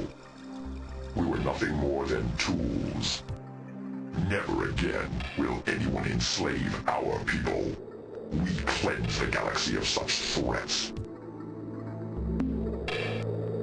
Oh boy, we get to have a long form discussion before we blow each other up. Who are the Taelo? Of all the species we have met, only the Taelo did not trigger our instinctive territoriality. They were the only people we could stand with, or talk to, without the hunter inside us screaming, "Kill the interloper, rip out its life." We believe that the same factors that made the Taelo non-threatening to us, their unusual rock-like biology, also gave the Taelo natural immunity to the Dinyari's psychic compulsion. The Dinyari would not permit this. After they had conquered all 6 of the other races in the milieu, they commanded us to attack the Taelo, and we did. The Taelo would not fight back. They died. Who or what are the Dinyari? It was on a routine planetfall that one of our milieu scout ships first met the Dinyari, the creatures you know as our talking pets. But the Dinyari were different then. They were evilly intelligent and wielded psychic powers to control the minds of others. They wanted to rule the universe. We had no choice but to give it to them. Our Urquan scout ships transported the Dinyari through the milieu. The war for dominance, such as it was quick and bloodless. Within weeks, the Dinyari controlled all races but one, the Taelo. Oh, let's ask them to tell us about yourselves. We evolved on a hostile world, the descendants of solitary hunters. In a world where one species is the dominant killer, one's only threat is one's brother, one's sister, anyone of one's species. Civilization did not come easily to us. We earned it. We mastered our hatreds and murderous desires to form a mighty culture. In those ancient days, there was no Kor-Ah or Kazerza, only the Urquan. We explored our world, and then the space beyond. Here we met the 6 races of the sentient milieu. Here we met the Taelo, the only species we ever called friend. Our association with the Taelo and the milieu lasted for 3,000 years. We, the Urquan, who could not tolerate the presence of others, became the milieu's scouts, their solitary explorers. How did you defeat the Dinyari? Oh wait, also I guess I'll mention the Kor-Ah and Kazerza they're referring to they're both Urquan, because the Kor-Ah are the black Urquan and the Kazerza are the green Urquan. And they have some minor ideological differences of which they will destroy each other over. For thousands of years, we were unthinking slaves to the Dinyari. Like the 5 other surviving races of the old milieu, we had no choice. The Dinyari's compulsion was too strong to resist. But the Dinyari were not satisfied with their slave races. The Yuli and the Drawl were inferior, they decided, and so they instructed us to incinerate their worlds, and we did. The Dinyari had a special liking for us, Urquan, so they began to tinker with our genes, to improve us, their favored slaves. Their efforts to split the Urquan into 2 sub-races, the Green Urquan, affect scientists and bureaucrats, and the Black Urquan. I just explained it. Their effectuators, Never can do anyway. the builders, the fighters, the doers. The Kor-Ah are the Black Urquan, the Kazerza are the Green. I grow tired of talking, alien, and your time grows short. I will continue for but a moment longer. When we discovered that intense pain could block the Jinyari's mental powers, we were able to destroy them, but it took years. Can you imagine, alien, what it must have been like to wear an excruciator? To live in endless screaming pain for months on end? No, you cannot. I guess that's it. Thanks for the info. We'll just leave now. No, it is not. There is more you must hear. When the war was over, the great Kor rose from our ranks and declared the path of now and forever. We would cleanse the galaxy. No one would ever threaten the Urquan this way again. We had cleansed one of the 3 remaining Milieu races, and were in orbit around a second's home world. From the surface came a plea, identical to the words you spoke a few moments ago. The one-eyed creatures, the male Num, asked so simply, so clearly, that we felt compelled to explain. While we did so, the Xerza appeared. They would not permit us to destroy, they said. Enslave, yes. Imprison, yes. But never destroy. The moment was tense. Someone opened fire. The first doctrinal war had begun. While we fought, the Mael Num escaped. We never found them again. When our battle was done, we, the Kor were defeated. However, the Xerza let us go. We were exiled. We traveled through space.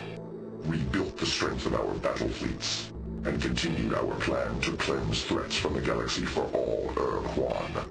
You have heard our words, and perhaps you understand us a bit better. But now, it is time for us to cleanse you. Wowie, it's time for me to not attempt to fight, because of death. Or actually I could try, for like 2 seconds. I don't think I have enough range to comfortably do the thing. Let's see. I don't wanna.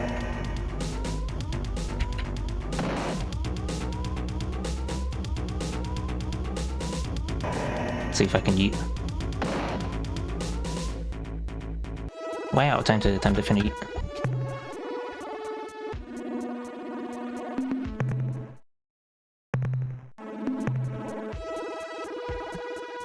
Oh shit, more yeets. Oh shit, Luigi. Just spawned right in front of me. We are quiet. You sure are creepy. Seeing that as well as the... I think your fear is well just as seeing that I represent your imminent death, as well as the termination of your entire species. I think your fear is well justified. Nonetheless, you require cleansing.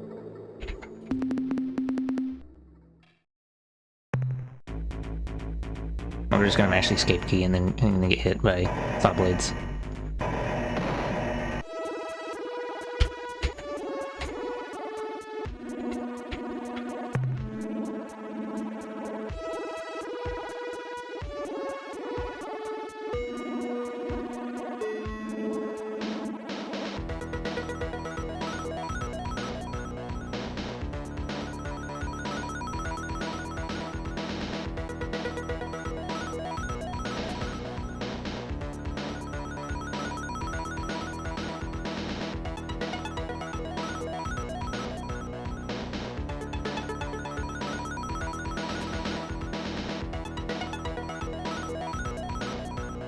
Again, just because I'm out of their territory now, mostly.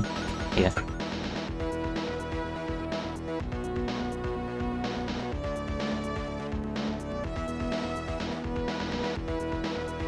Do I have...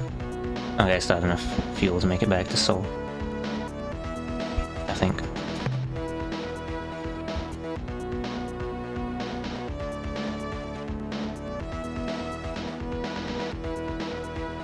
Oh, well, what's this? Oh, that's on Umga ships.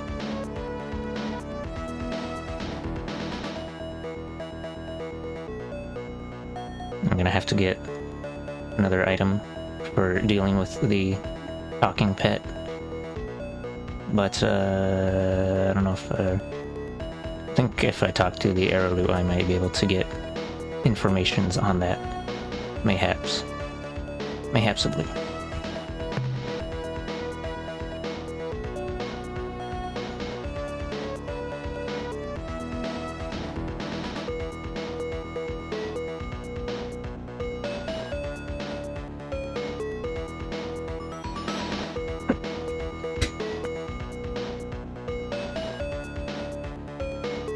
This is where the crashed Korra wreckage was. It Alpha Povanus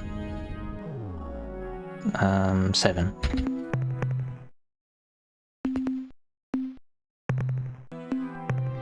So that's 1, 2, 3. I'll just count the rings. 1, 2, 3, 4, 5, 6, 7. So that's the third one from the outside or whatever.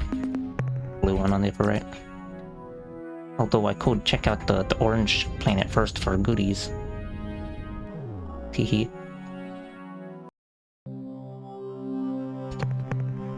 Okay, never mind.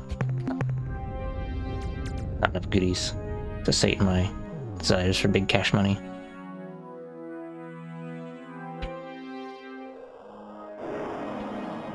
Five, 6, yeah, this is 7.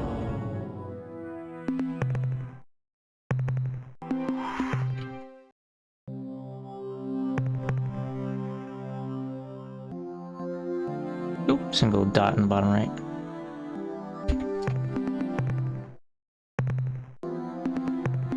And so there's biological life forms too. Have to shoot everything. Land right on top of the worm. A little wiggly.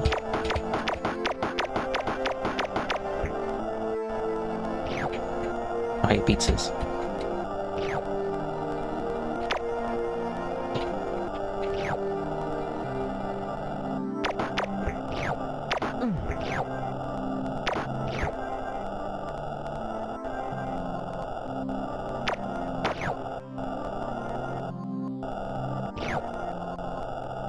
There's no gas too well read it.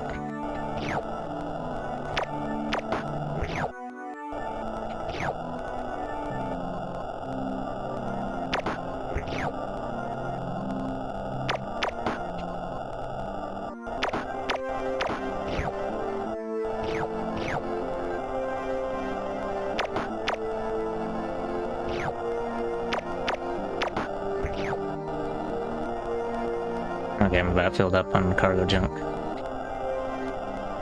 Or actually, we could zap one more earthworm. Well, I guess it's technically not an earthworm because we're not on Earth. Ha ha ha. Report from surface. Captain, we have located the wreck of an Urquan dreadnought. The fact that there's anything but a hole in the ground indicates that the vehicle had some engine power left to soften its crash. Most of the dreadnought is just so much alien junk. We have made hollows of everything, but I don't think it'll be much use to anyone but those egghead xenotechs back at the base. We have found one piece of equipment which is relatively intact. It is a huge hyperspace warp pod, the starboard unit, I think. We'll bring it aboard. It's one of the green Urquan ship things. I'm gonna save because I wanna shoot some more globos.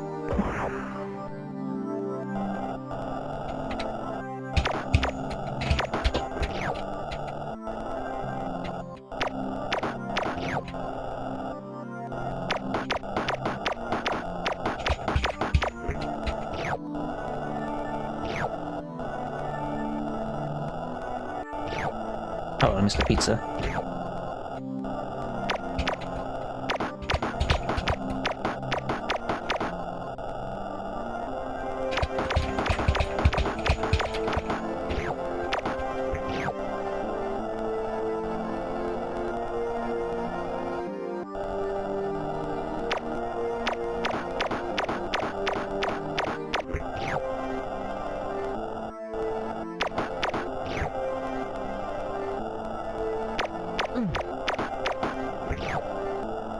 Actually took damage from the fire that time.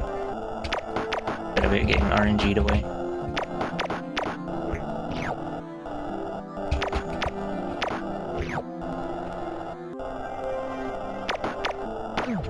That's it, man.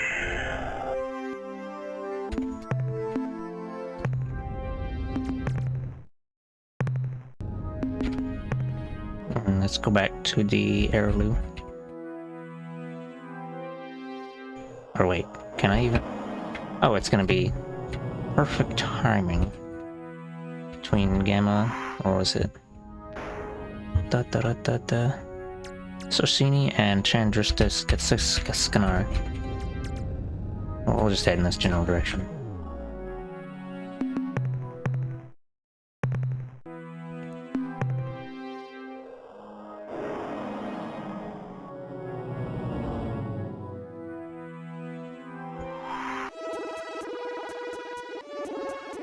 Apparently I gotta eat dinner now, so I'm gonna take an AFK.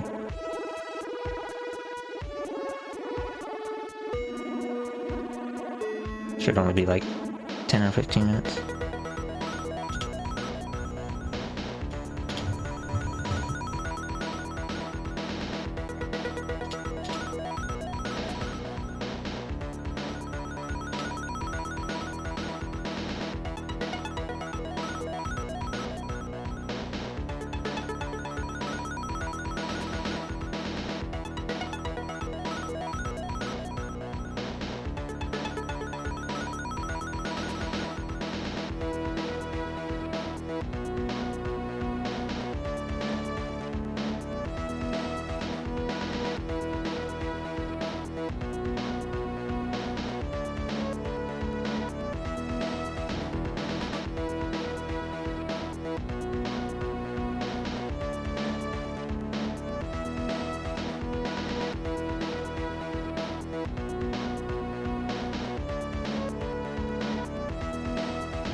Alright, I'm back from food.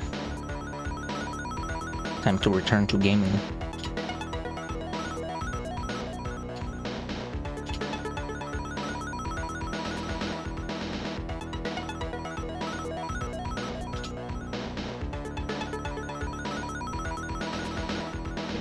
How many times do I click it to make it show up?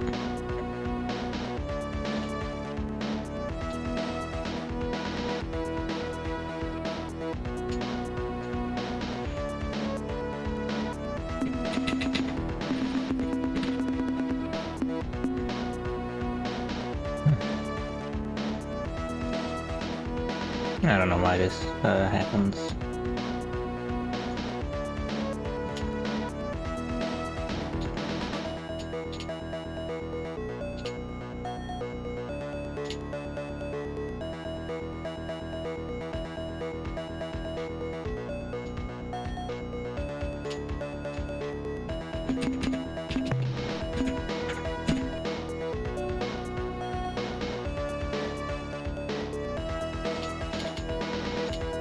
We'll change it to capture me full screen thing.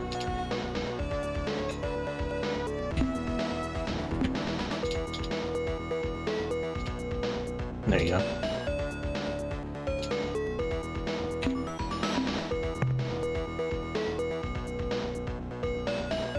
I already forgot what the next destination was. Oh right, Heirloom. See, we're gonna make it in time for the funny portal. I don't know, maybe.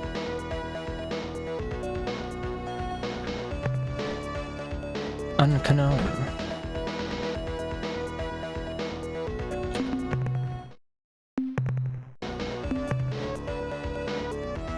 Hopefully it doesn't close by the time we get there. I think it's only open for like 3 days. Let's see it on the map, a little green apple ring donut. Oh, it's gone. That's not very cash money open.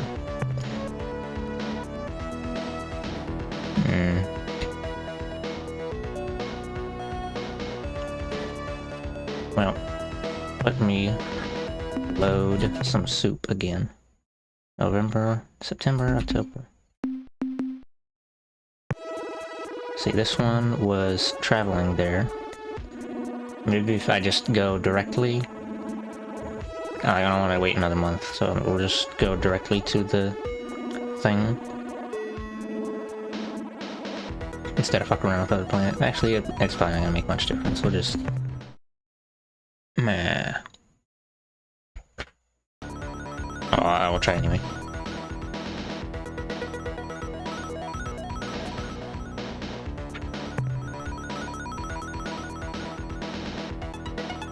Just kidding, I lied.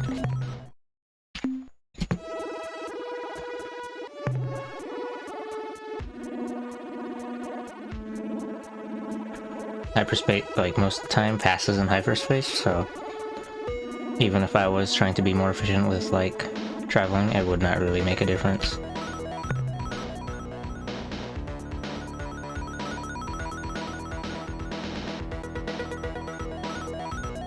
Maybe if I just fuck around in here for a bit.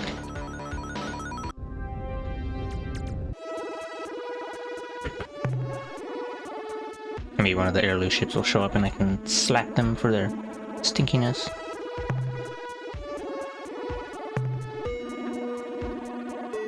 Yeah, never mind.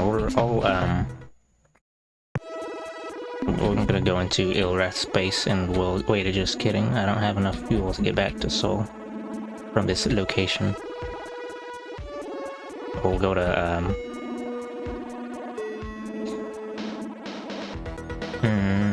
I don't know, we'll go to Alpha Illuminati and maybe there will be a Melnorm trader guy there. And I can buy some fuel.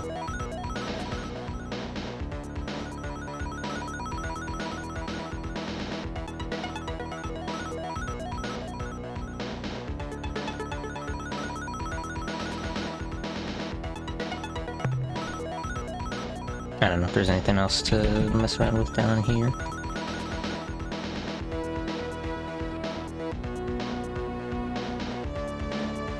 Cygnus, Tari, and Erogenous.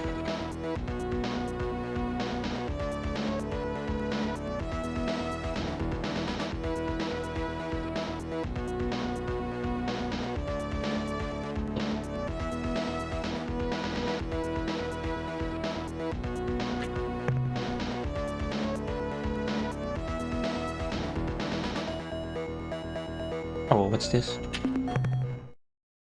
Probably an Ungah ship. Oh, whatever, they're too slow to catch up to me anyway.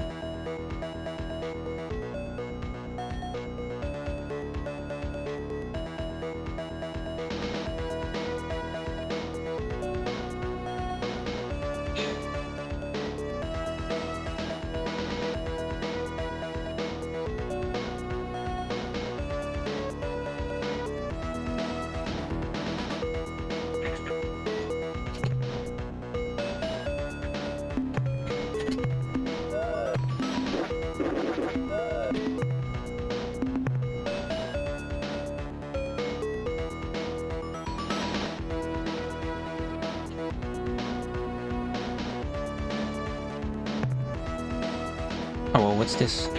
What this ship be? I haven't seen any territory circles. I must warn you, Captain. This is the time of the month we Melnorme drive exceptionally hard bargains. Beware. Nah. Hold on, let's see. Whoops, I didn't want to leave. That's fine. I'll just load.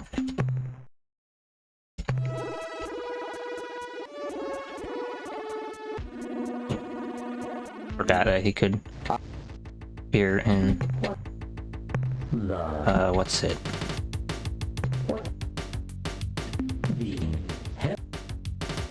Captain, just a suggestion. By the Hellbore cannons. Hellbore cannons are energy bolters. So unless you want to have a long delay between shots, I would suggest you add dynamos or even Shiva furnaces to your ship. The technology we are Shiva furnace module. What? Let's see, maybe 10 units.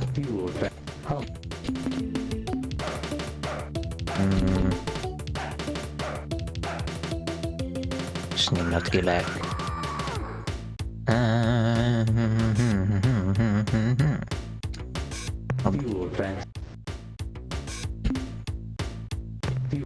I think that's probably enough.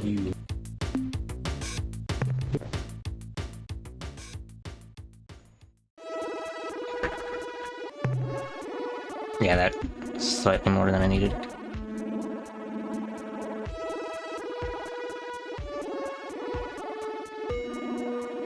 I wonder if they program it so that he'll appear when you're low on fuel.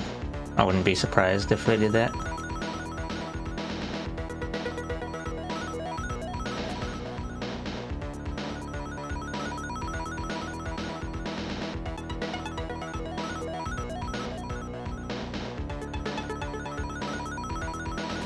A random thought I had about the Urquan. It's like, why did they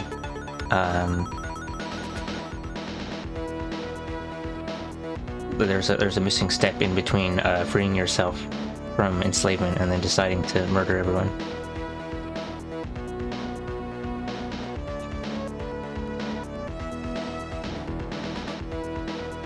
Because like G. Odina thought when you escape from some oppression, you don't be like, okay, let's do the same thing now. But maybe I'm funked wrong.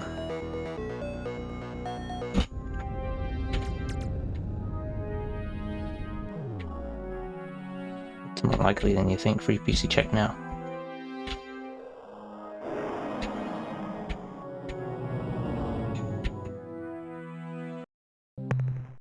Greetings, Captain. I'm ready to assist you. I have some information I think you should hear. We've detected a minute but measurable disturbance in the inner space fabric at approximate true space coordinate 100 by 50. Our scientists speculate that this disturbance may be caused by many thousands of hyperwarp penetrations, all in phase, as though a huge fleet of ships were on the move. What? Keep it coming, Captain. The analysis reads as follows. Subject hyperwave broadcaster, Umga design. Data, this unit is capable of generating extremely intense hyperwave transmissions, though it is 150. otherwise similar to our own casters. Summary, this thing would be great for practical jokes. She could scream boo from an orc cloud to scare the pants or whatever off of everyone in the system. If you used it in hyperspace, there's no telling who might hear you and come running. The next entry in the analysis is Subject Urquan Warp Pod. Data. This unit appears to be the core for the starboard warp pod of an Urquan dreadnought. It is surprisingly similar to our own warp cores, but it generates a much stronger, tighter field than the equipment we have on our cruisers. Summary, for us the warp pod is little more than a curiosity, though you may find some useful application for it in the future.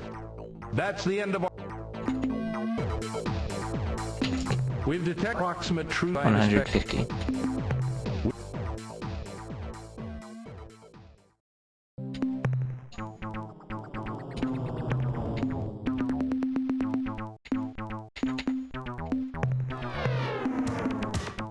Hellboard cannon, whoa. I think I want to put another fuel tank though. More fuel, whoa. I'll take one of these off. Might as well take off the point defense too, because... yeah.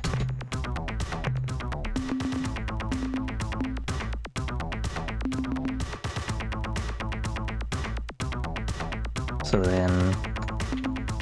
you put another crew pod back there and then 2 storage bays. Oh, I'll fill up the fuel first.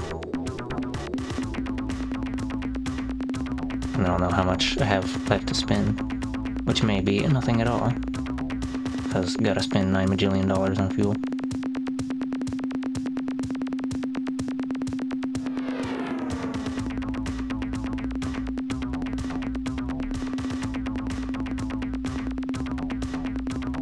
Oh, maybe I don't need 310 fuel. I'll leave it at 210.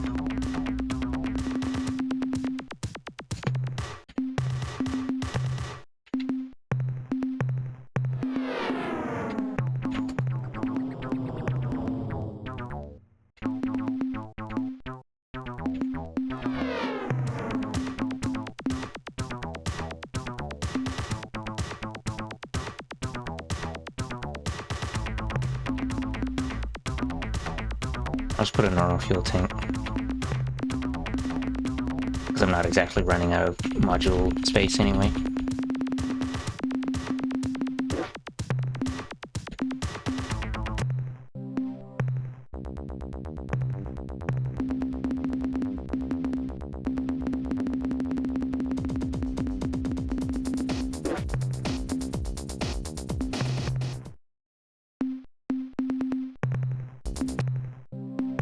Let's see where 150 is.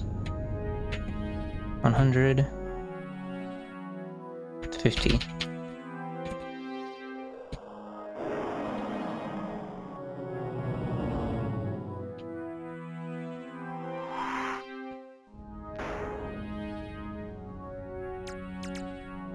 In Pekunk and Ilrath space.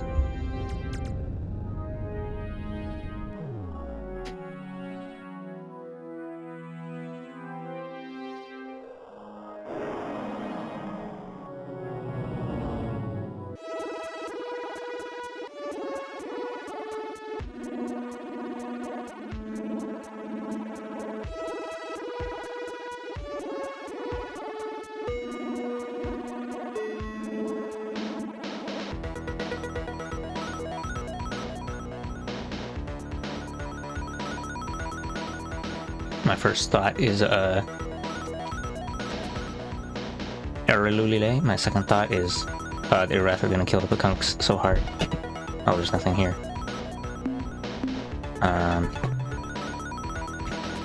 Oh, the Pekunk are moving. That's what it is. Lol.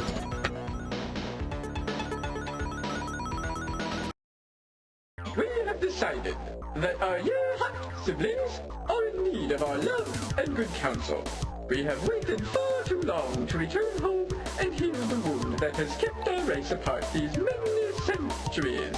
When we arrive in the Serpentis constellation, we will greet our Yeerhut brethren with warm Sounds like a bad idea. hugs of affection, which I am sure shall be returned in kind.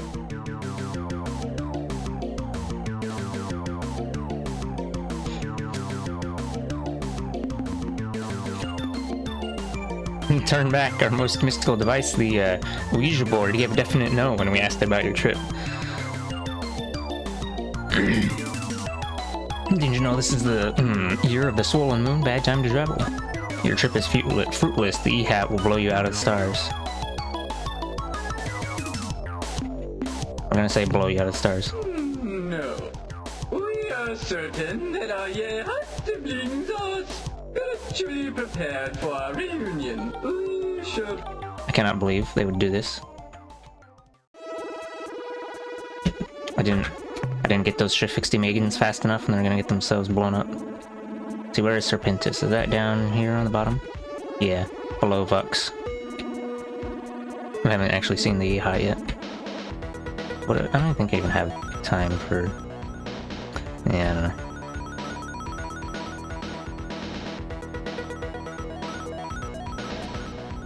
Okay, well, I'm gonna load.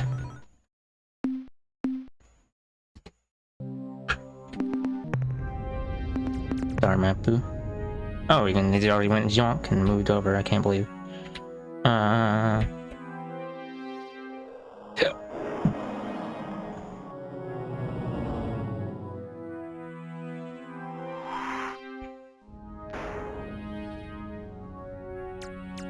Let me look up Pekunk on the guide that I have open that I've definitely not been looking at. No, this has nothing about them at all with the thing where they're moving to get themselves blown up.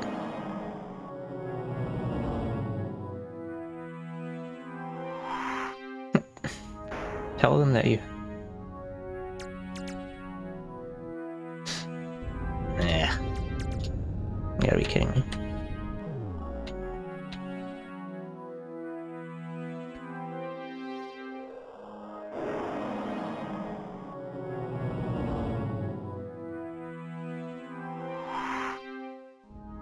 Apparently I was supposed to have the Shofixty with me, so this might be a dead save file.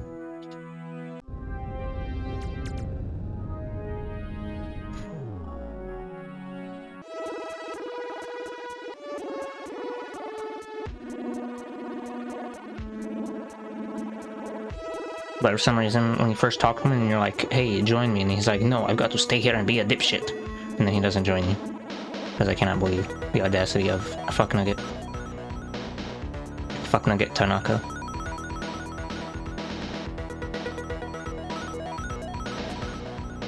Let me look at it again. Actually, I already looked at the part where it says Shofixty, and it says nothing helpful. Like, it just assumes that you're doing everything 100% correct.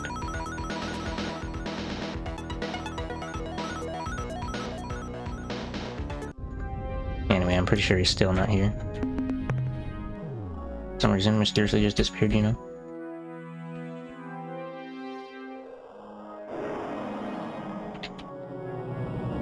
Unless he decided to rotate around another one of these planets for some reason.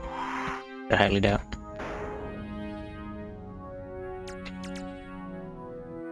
Yo.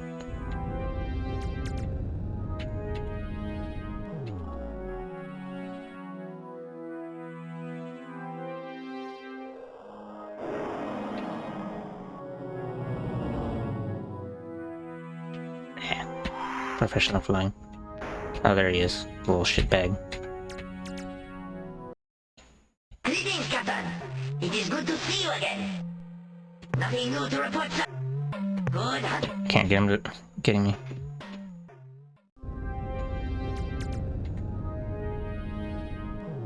Yeah.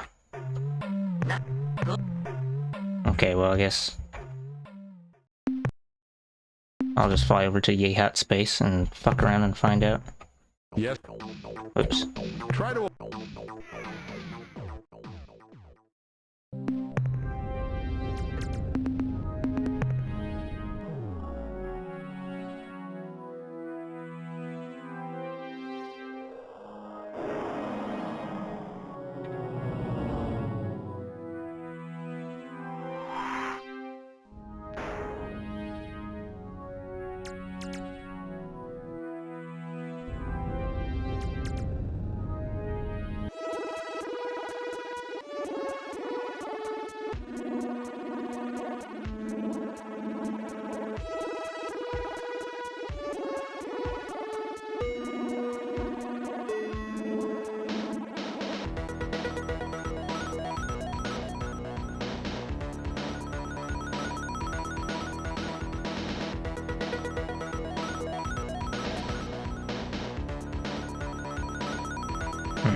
Okay, I think I might just have to do... Let's take a look. Yeah, we're just gonna let... Whatever, we're just gonna let the comic explodes. We're only gonna do our own thing. And need them anyway.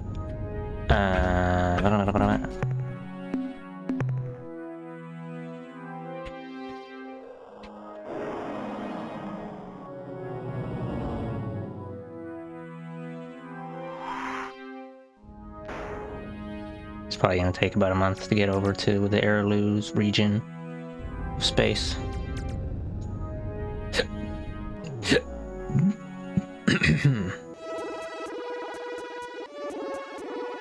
And hopefully the thing will so get in there in time for the bubble to open up again.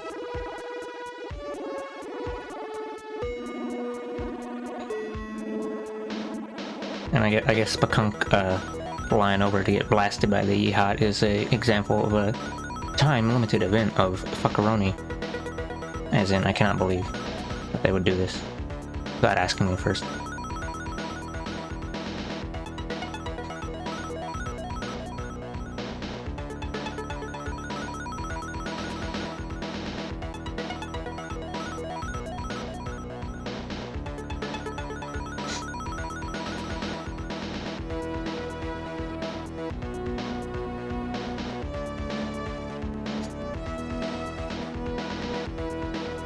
The way the Spakunk talk kind of reminds me of somewhere in between Shakespeare and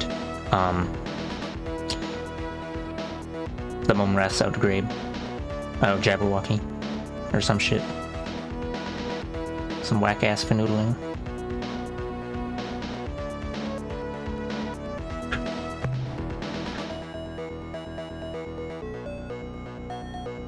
I might actually get there a little bit early. But I guess that's fine.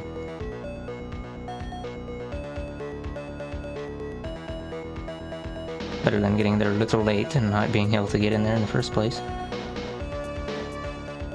Let's see how far the Spakunk have moved. Okay, they're just kinda... I think... I'm not sure, but I think part of what might be the deal with that is that if you don't take care of the Ilrath, they will not, yeah, they'll leave to get blown up by the Yehat. So maybe I should have taken the Umga caster and be like, do another thing.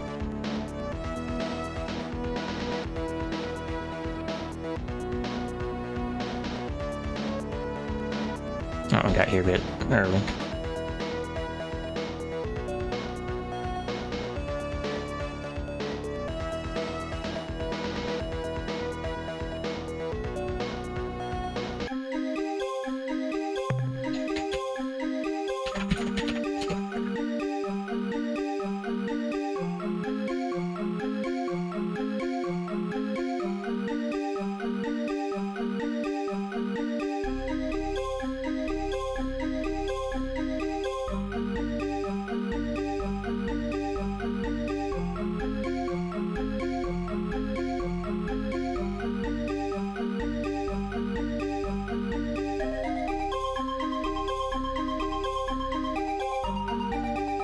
Maybe I should have taken care of this earlier, because it would have helped speed up other thingies.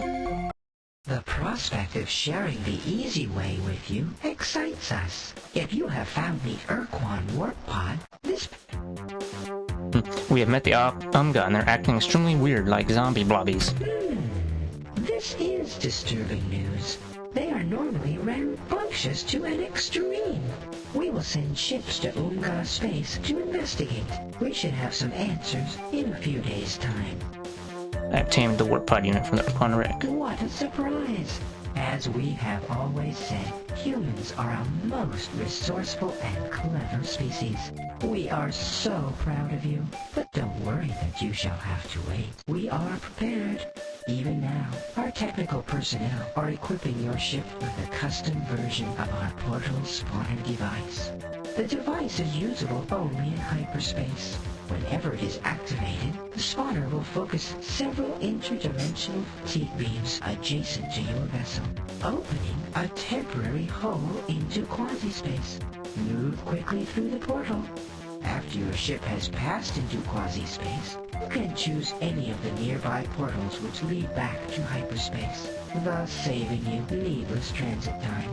Be keenly aware of this fact. The spawner requires a great deal of energy to function. We estimate that each time you use the device, it will consume 10 of your fuel units. A whole 10 fuel, wow. Goodbye, clever child. It's way less than, like, normal fuel costs.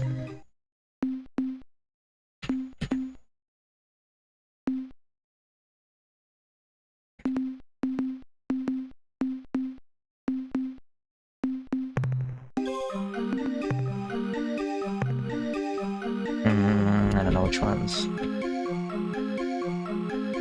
Be nice if they're labeled.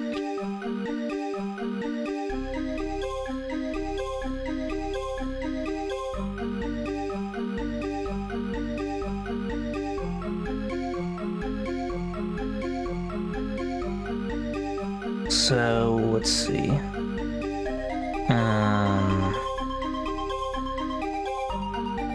Yeah, we'll do one of the ones on the bottom. Maybe that'll take us to the north.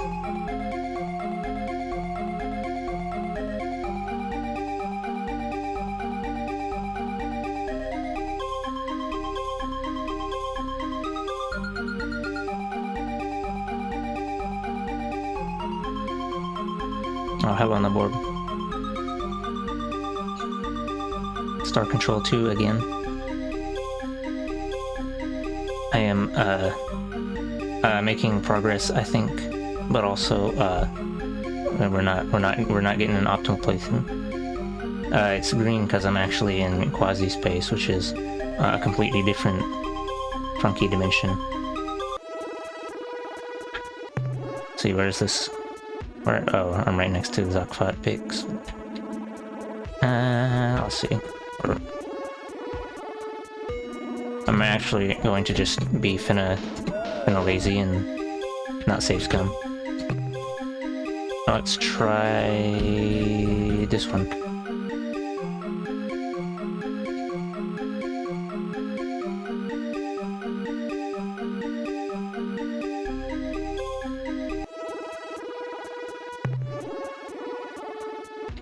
Oh, I'm in the lower right.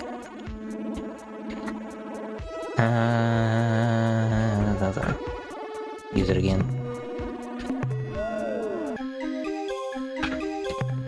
Let's try this one. I'm gonna load after I find the one I want, so I don't waste a bunch of fuel and time noodling.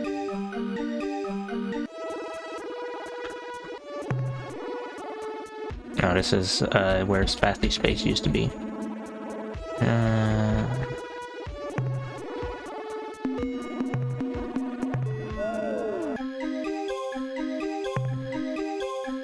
I'll do this one right here.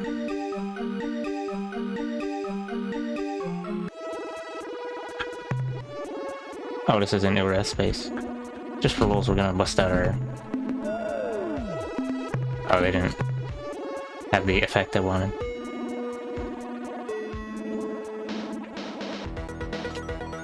What happens to the Spathi is that after they allied with you, they were studying Earth's slave shield, and then they reverse engineered it so they could make their own slave shield, and then they put themselves under a slave shield, and they are no longer assisting you.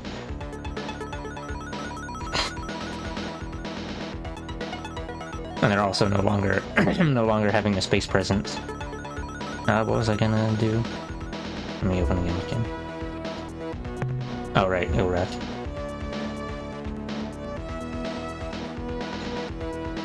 Oh, Alpha Tar. I have to go to the specific. Whatever. Alpha Tari. Butis. Volantis. Where is Tari? I don't know. The name's kind of oddly specific. You have to do it from. Oh.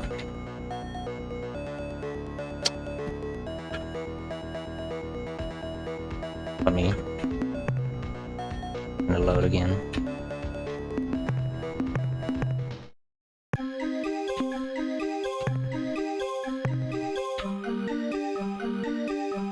I know where this one goes at least.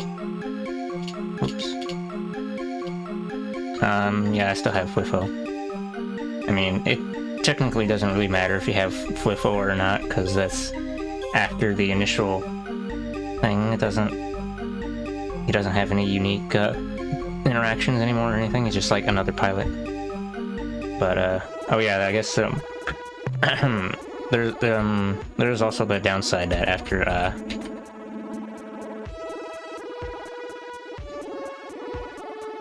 and what was it?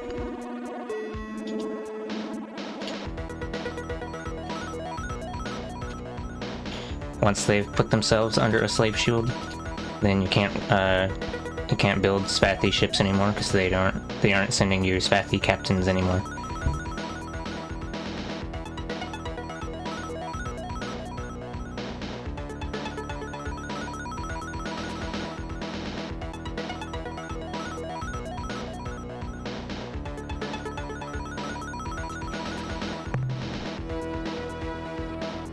Also, the Pakunk, this little blob down here. I probably didn't see me actually interacting with them at all, but I interacted with them earlier, and then now they have decided they're gonna go over and spread their love to their Yehat brothers, as in they're gonna get exploded so hard. Either because I didn't move the Ilrath out of their territory to not be killing them, or I didn't, what's it? I don't know. I'm not doing the certain objectives fast enough. Yoink. Oh, well, what's this? I'm doing some cheating. Because I didn't know that I was supposed to go here, and I looked at a guide. I don't feel like noodle. Listen! It is the hideous and inspiring voices of our gods, Dogar and Kazan. Oh, great gods of evil and darkness. What can your humble and devious servants do for you?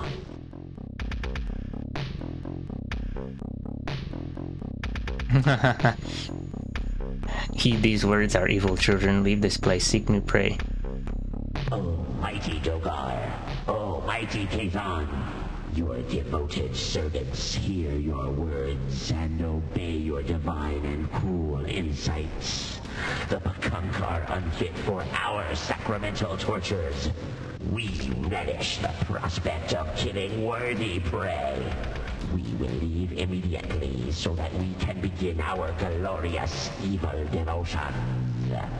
But who shall we prey upon next? Who shall suffer our inspired torment? Didn't those loathsome Umga once mention a race near their region of space? Yes, I have it. The Fradash. We will go now and kill all of them.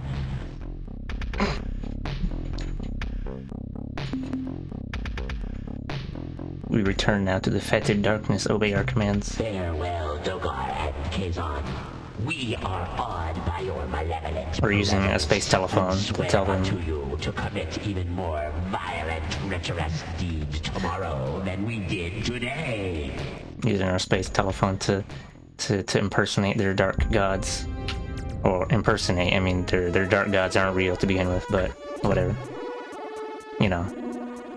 Whatever.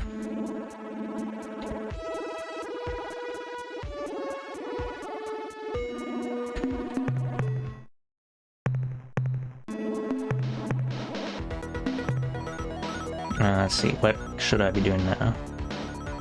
Alright, we're gonna fanoodle. And I don't. Did you get rid of all the drones? I got the self-destruct code for them, but I don't know if I've got like. I mean, I think they can. I don't know, actually I haven't seen any since then, but like, if you ever run into them again, you can just transmit self-destruct sequence and then you get free money. Anyway, I can't believe the Punk are finna get themselves blown up.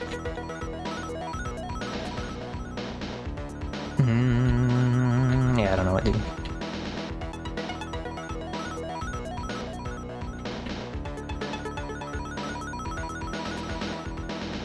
forgot which one of these planets was had their own little. Yeah.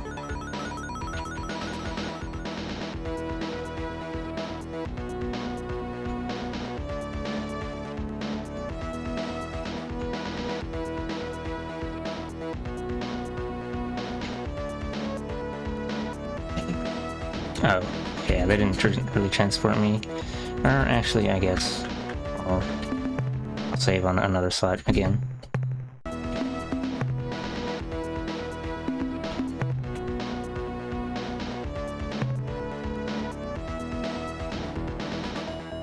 $150. Even though I don't think that the Pekunk there's gonna be any Pekunk there anymore.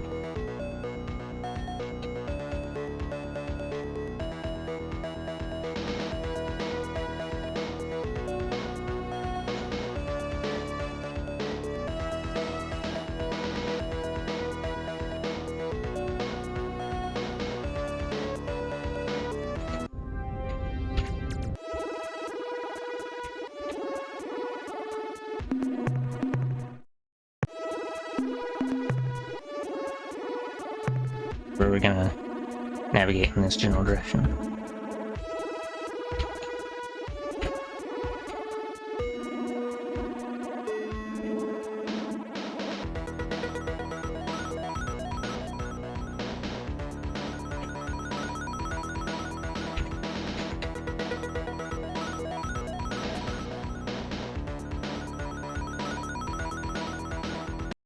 We have decided that our Yerhat siblings are in need of our love and good counsel. We have when we arrive in this Warm hugs of affection.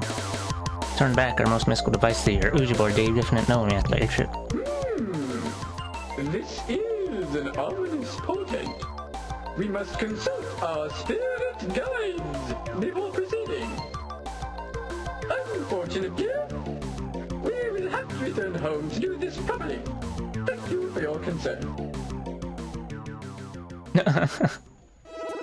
Are they actually gonna turn back now? Let me save. Check the star map. Let's see, right now, the red dot is on the very border of their thing. And we'll spin around a bit and then check the map again.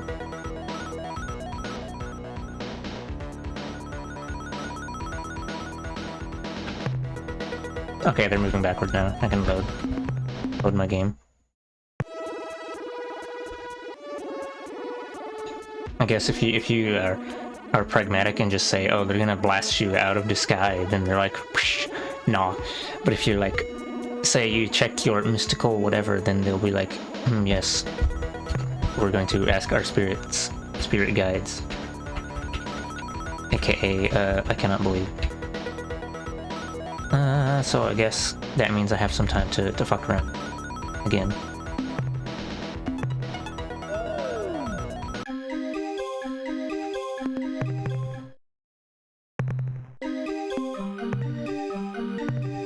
I just gotta figure out which one of these dots is the good dot.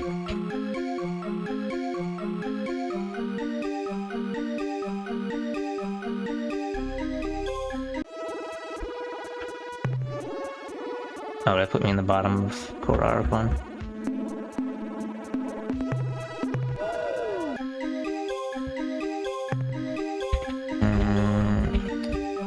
Maybe I should just... I don't know.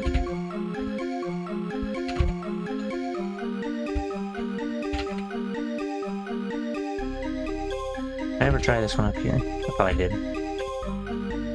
But actually, I'll do this one.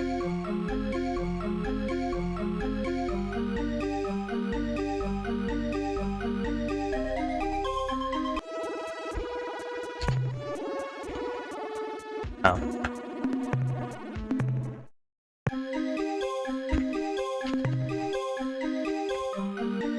Okay, how about this one? It'd be nice if these corresponded more to, like, the actual location, the actual exit point. But I don't know if there's actually any pattern as to which one goes where. I just want to put us on the far right. I don't know if there's even anything over here that I need to... Oh wait, there is. Red sphere, per se. This is the Druge space or something. Let's go to Algol. Oh wait, what's this? Hello spaceship, I'm going to slap you.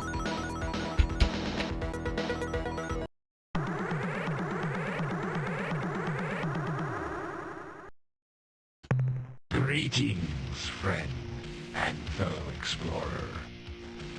I am an officer of the Crimson Corporation. We are the Druge.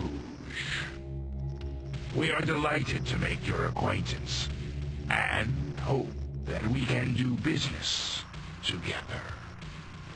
Should your desires be similar, please hurry to our main trading world at Zeta Persei 1. What can you tell us of your culture or your species? More than a culture, Captain. We are an organization. The Crimson Corporation. Our corporation seeks only to improve our quality of life, and does so via the dribble-down effect. Oh boy, it's hyperspace capitalism. Until we meet. I thought the Yellow Kirby was space capitalism, but this is the upgraded version. I already forgot what he said. Alpha Persei 1?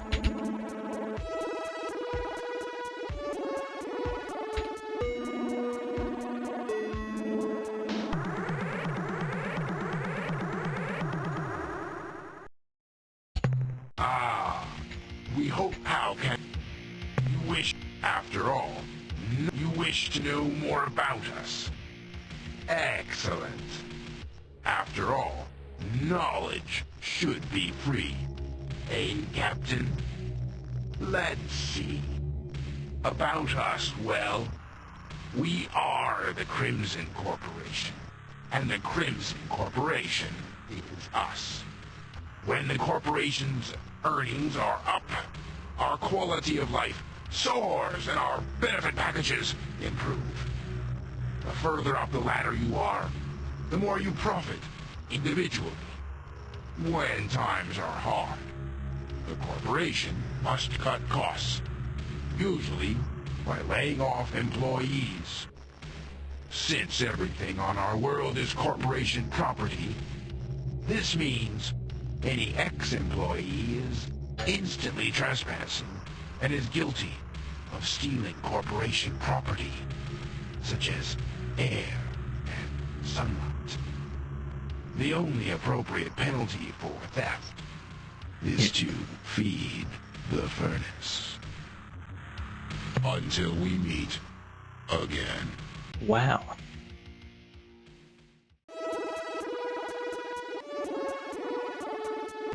Or was it, maybe it was Zeta Persei? I don't know.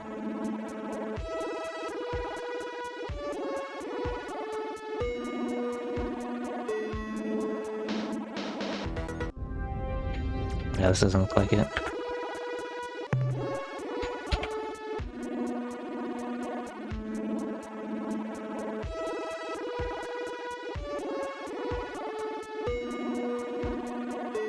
I have a sussy object that we need.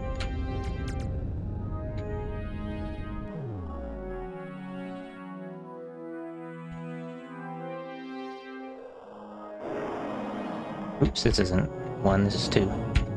Zeta Persei 1.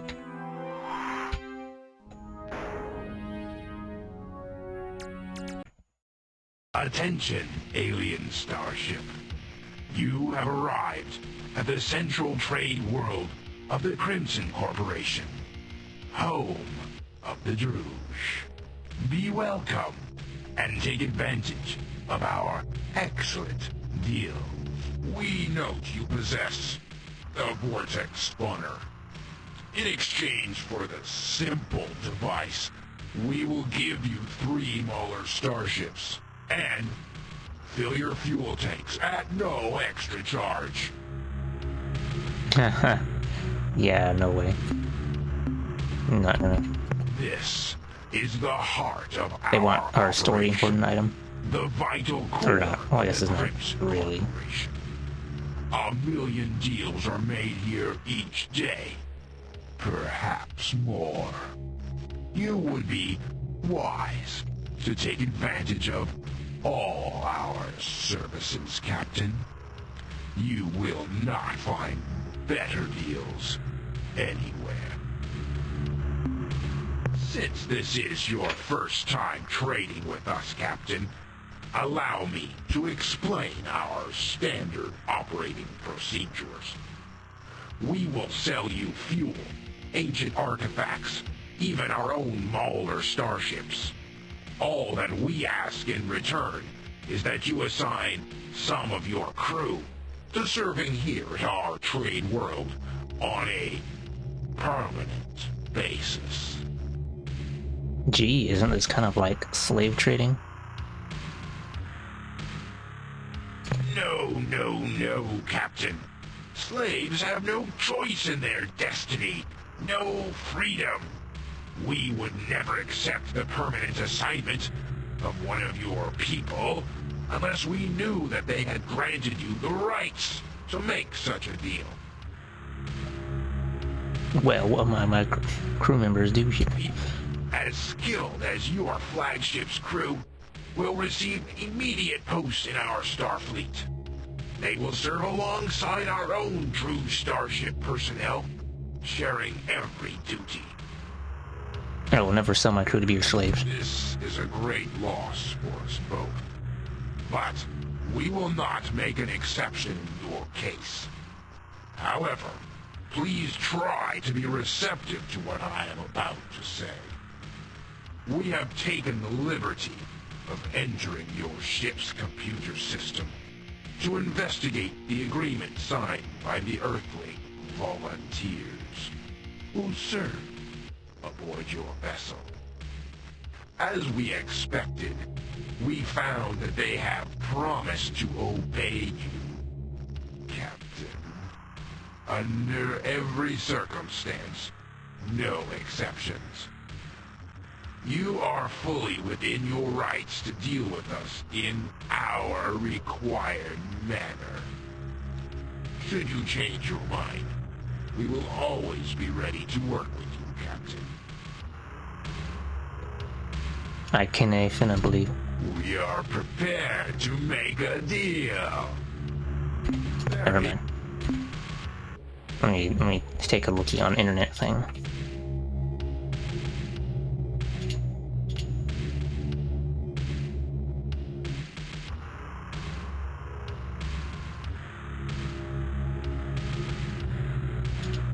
I guess I have to have more crew. Since the our inventory presently includes the Rosy Sphere, an ancient precursor artifact of unrivaled beauty and mystery. Yours for the amazing bargain of only 100 crew. The Trident of Wimbley. Not just one, but fully 3 mystic prongs give this artifact its awesome capabilities. Are you strong enough to master its power? Cost? The glowing rod. What unearthly powers will you gain when you hold this coruscating step high above your head and scream, Kayi, Lai-Chi, Lai-Yi? And it can be yours. As always, we also have an unlimited at a cost of 10 crew for 10 units of fuel, as well as a which we will... I must have Wembley's Trident. Return. Wow, they dribble from their nose. The dribble down effect in action. Okay, well, I don't have the suit for that.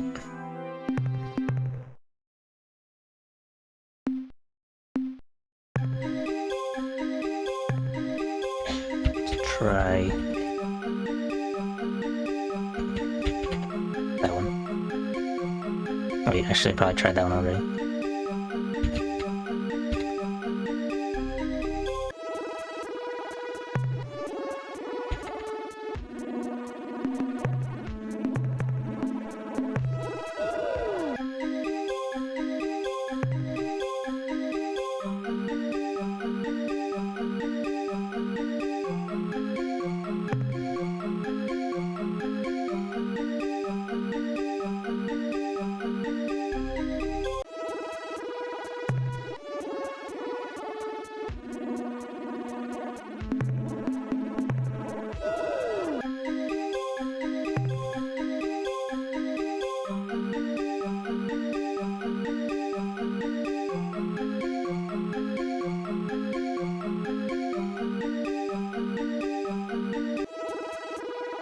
Maybe I should just take a look at it.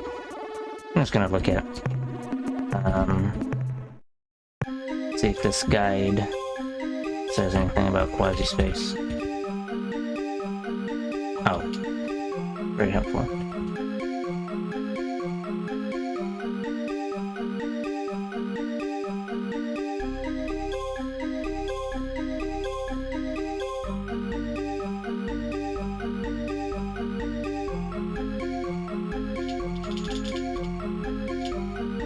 Quasi-space exits.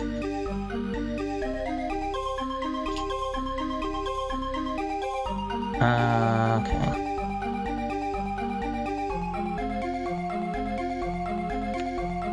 I'll just have that open, I guess. No concepts open. I don't know if actually most of these are that useful. Let's see. 458, 492. Takes you to 500, 971, which would be something like that.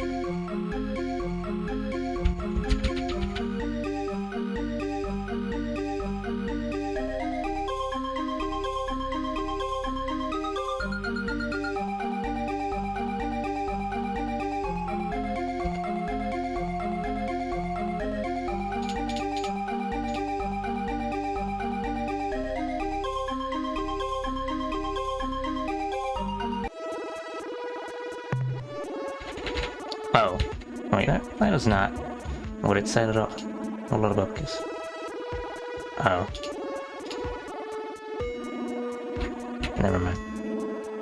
Okay, so we want to have a high Y number. 900, how about 75? I'll do the one at 535, 28.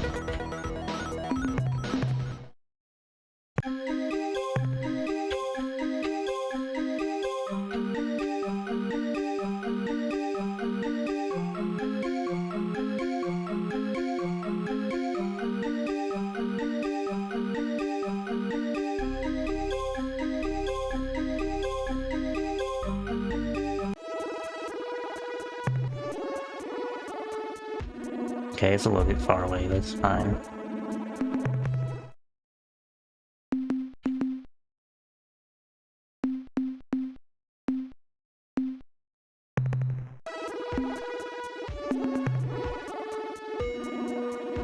This was,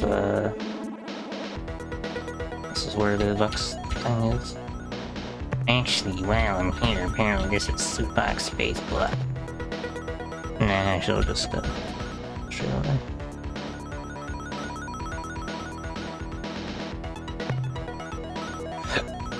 Get out of here. Stinky.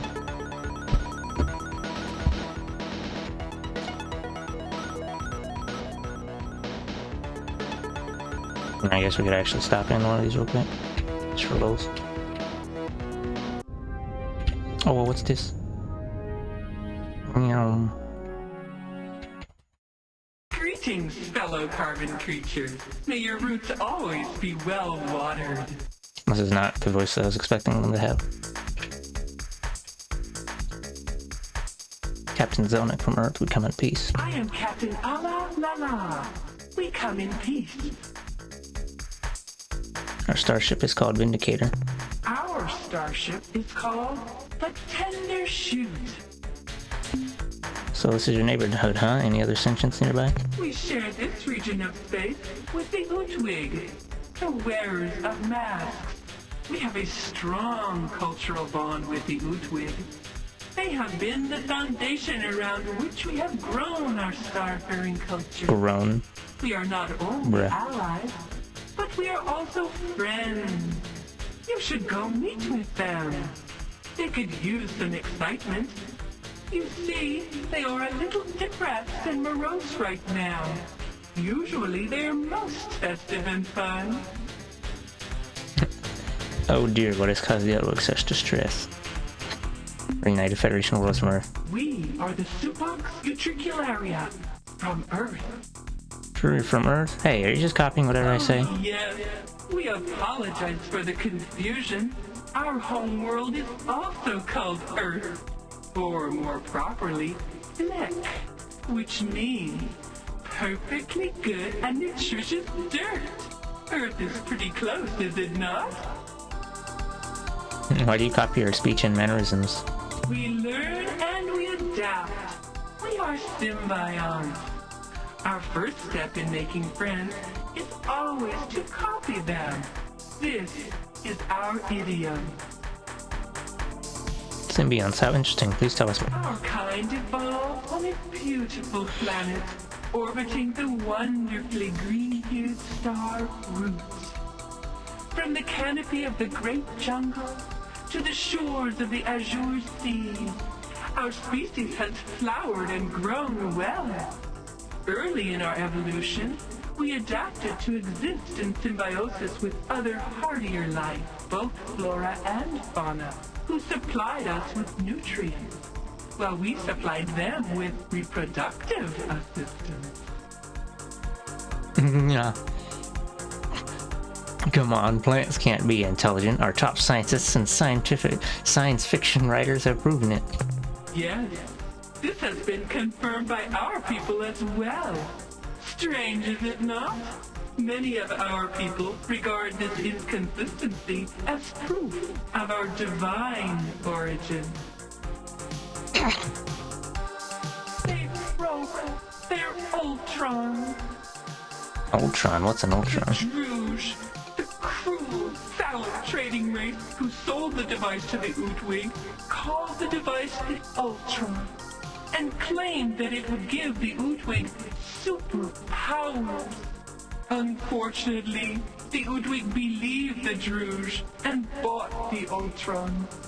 However, the device did make the Utwig very happy. Of course, we didn't tell them what we really thought of the Ultron. That they were vapid fools to buy a piece of junk for a planet's ransom. We went along with the falsehood, and in doing so showed our own stupidity. Then, one sad day a few years ago, the Utwig Proctor dropped the Ultron during a particularly energetic and festive ritual. Now the Utwig are morose and depressed. They feel they cannot ever achieve greatness because they lost the powers of the Ultron. They even gave the broken device to us, saying that they couldn't stand the sight of it anymore. We are worried that the Utwig are so depressed that they may use their ultimate weapon.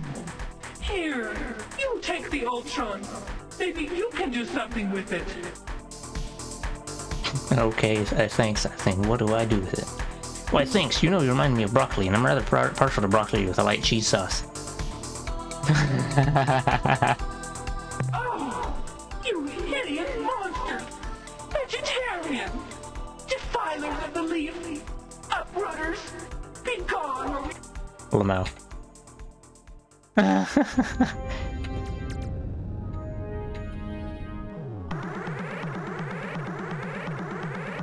Maybe I shouldn't have said that. So it is you! The blockers of the warm green sunlight. The water poisoners. The heinous uprooters of flowering shrubbery. Be gone.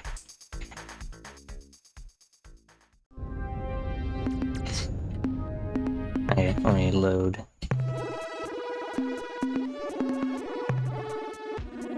Well, we'll just mash through the text real quick. High speed mashing.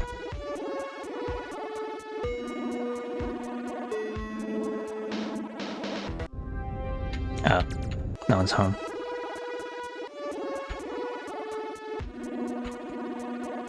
Greeting.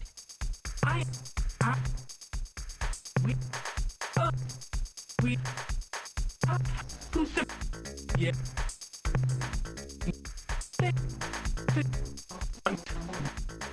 We were.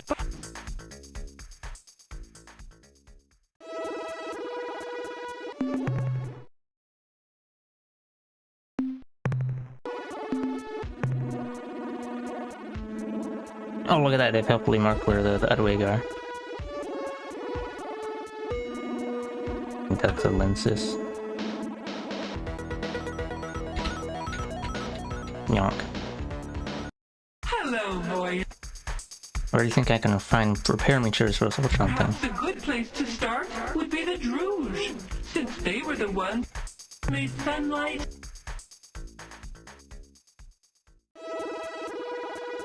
Yonk. Cannot believe. Hello.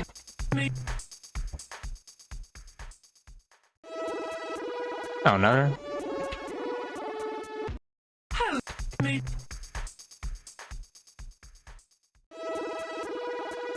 Okay, let me... Yeah, weed. Actually, I guess I could fuck around and over here for a bit.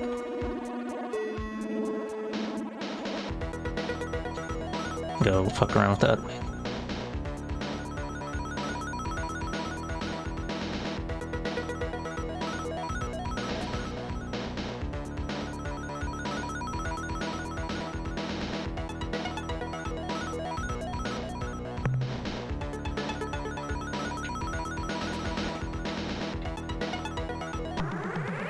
Look at that.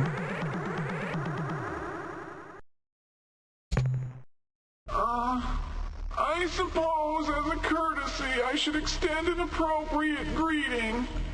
On behalf of the Utwig Proctors, I truly hope, for your sake, that your day has been better than ours, although this really isn't saying that much. This is also not a voice that I was expecting. Hey guys, guess what we've got? We've got the Ultron, wanna see it? And then they'll get upset and fire upon us. This is Captain Zelnick representing the United Federation Worlds. Please respond. What good would that do? I mean, why should we? We agonized for hours, wondering if it was a cruel twist of fate or simply a serious case of butterfingery. The lifetimes that have been spent in the pursuit of the elusive answer to this deceptively simple question has driven many of us down the dark road of self-destruction. Indeed, even as these words strike the ears of any who care to listen, the real question is, does it matter? I cannot say. I wallow in a quandary, unable to determine what better atones for my part of the great sin. Should I engage in slow and painful self-termination? Should I commit my... Should I throw myself with enthusiasm? I do not know. Even now, my mind writhes in anguish of indecision, lest the outcome be inadequate.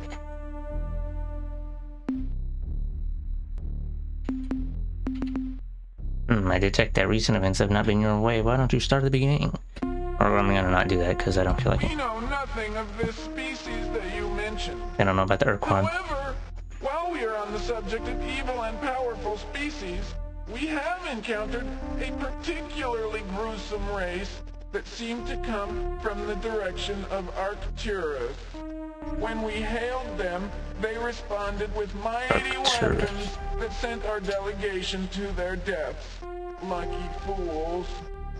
The aliens' dark, crusty battleship are capable of guiding spinning mines into almost they're referring to the Korra. And should an enemy get too close, a fiery corona emerges to inflict fearsome damage. In our skirmishes with the race who called themselves the Korra, we found that by using our own shielding capability, we could sweep through the mines, absorb the corona, and then get close enough to the dark ships to give a lick of our own. In truth, however, they are very powerful and ruthless. When the Korra started to press toward our home world, we thought that our deserved punishment was being administered. But then, a mystery? They suddenly became disinterested and veered away. Bah, confounding frustration. With the Ultron, I could speak knowledgeably on this subject. To have this quality torn from our grasp emphasizes how meaningless our existence really is. This lack of meaning is what drives my species to the serious contemplation of a quick end. I'm just gonna finger you. Go now with neither malice nor joy. Mainly because I don't want to listen to them talk. Because, yeah.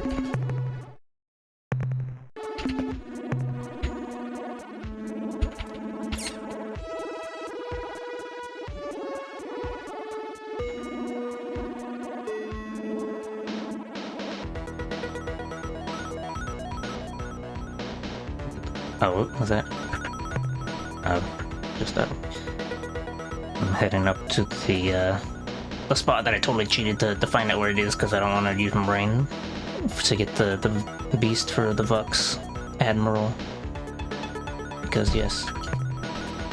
Oh, hold on, let me look at the manifest real quick just for those. Broken Ultron.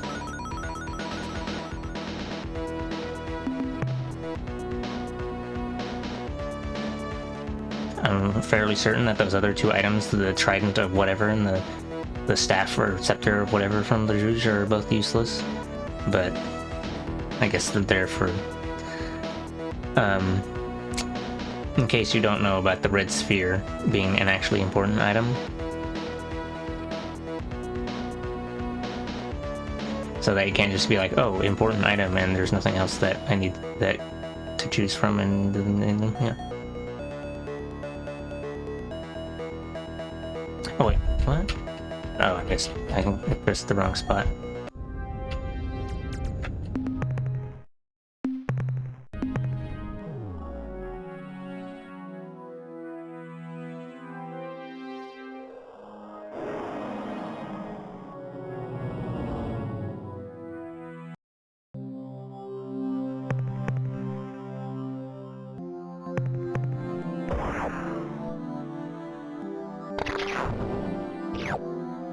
Oh, it's your boy.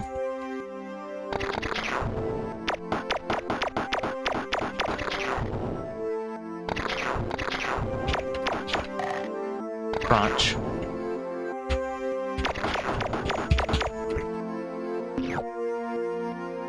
Report from the surface. We have finally trapped the hideous beast which has been so hard to capture these past few days. I swear, we emptied our sun batteries into that thing over a dozen times before it even slowed down.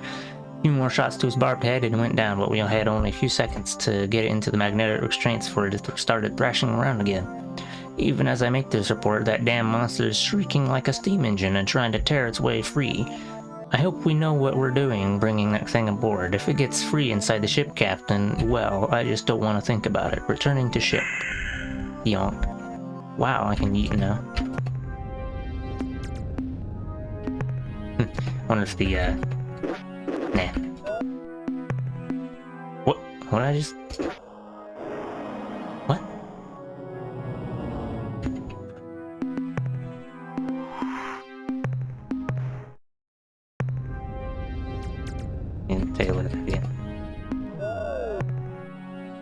What the heck?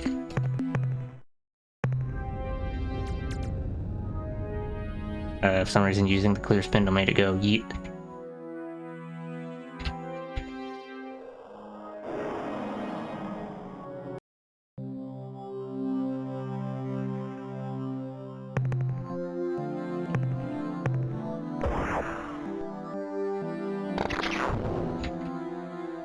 Where's that Skrunkly at?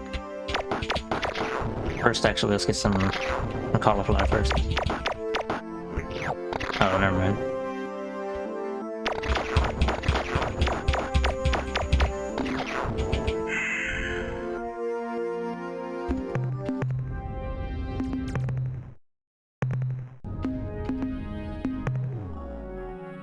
Oh, the Wrath are moving north to World Crash.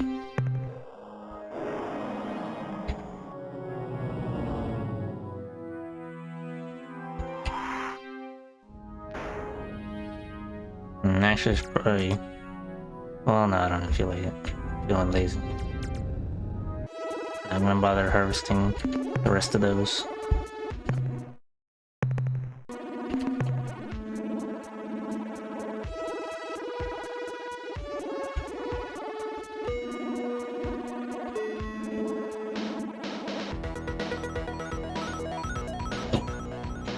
Let's see, I think I might as well fly over and actually see where the Threadash finna exists.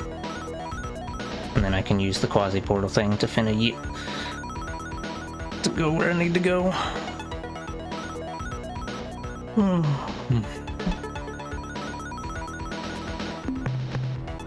Much resource.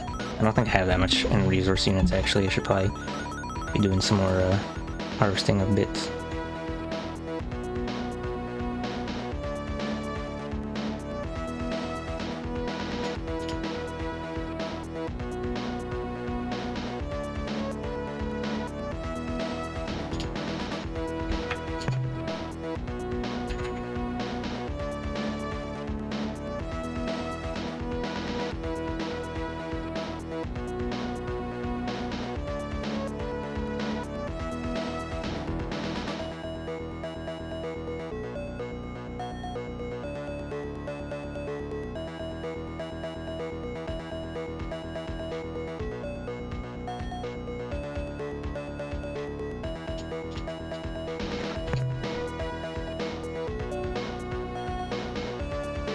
Oh hey, shit.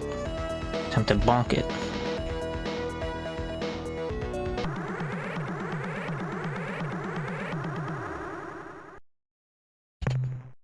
So, what's this? An unknown alien species. How wonderful. Someone new to fight. We, the Tradash of Culture 19, famous Earthworm combat thralls, know well the value of a good fight. Either you win and prove your superiority, or you lose and are vanquished. If the vanquished is lucky, it may survive to learn an important lesson from its defeat.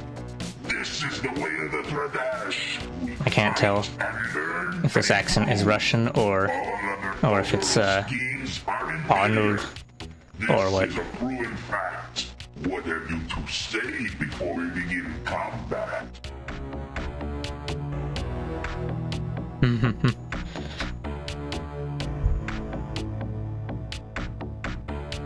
Tradash of Culture 19, we sense a bit of hostility here. Why? Hostility? We are not hostile. Hostility is unwarranted aggression.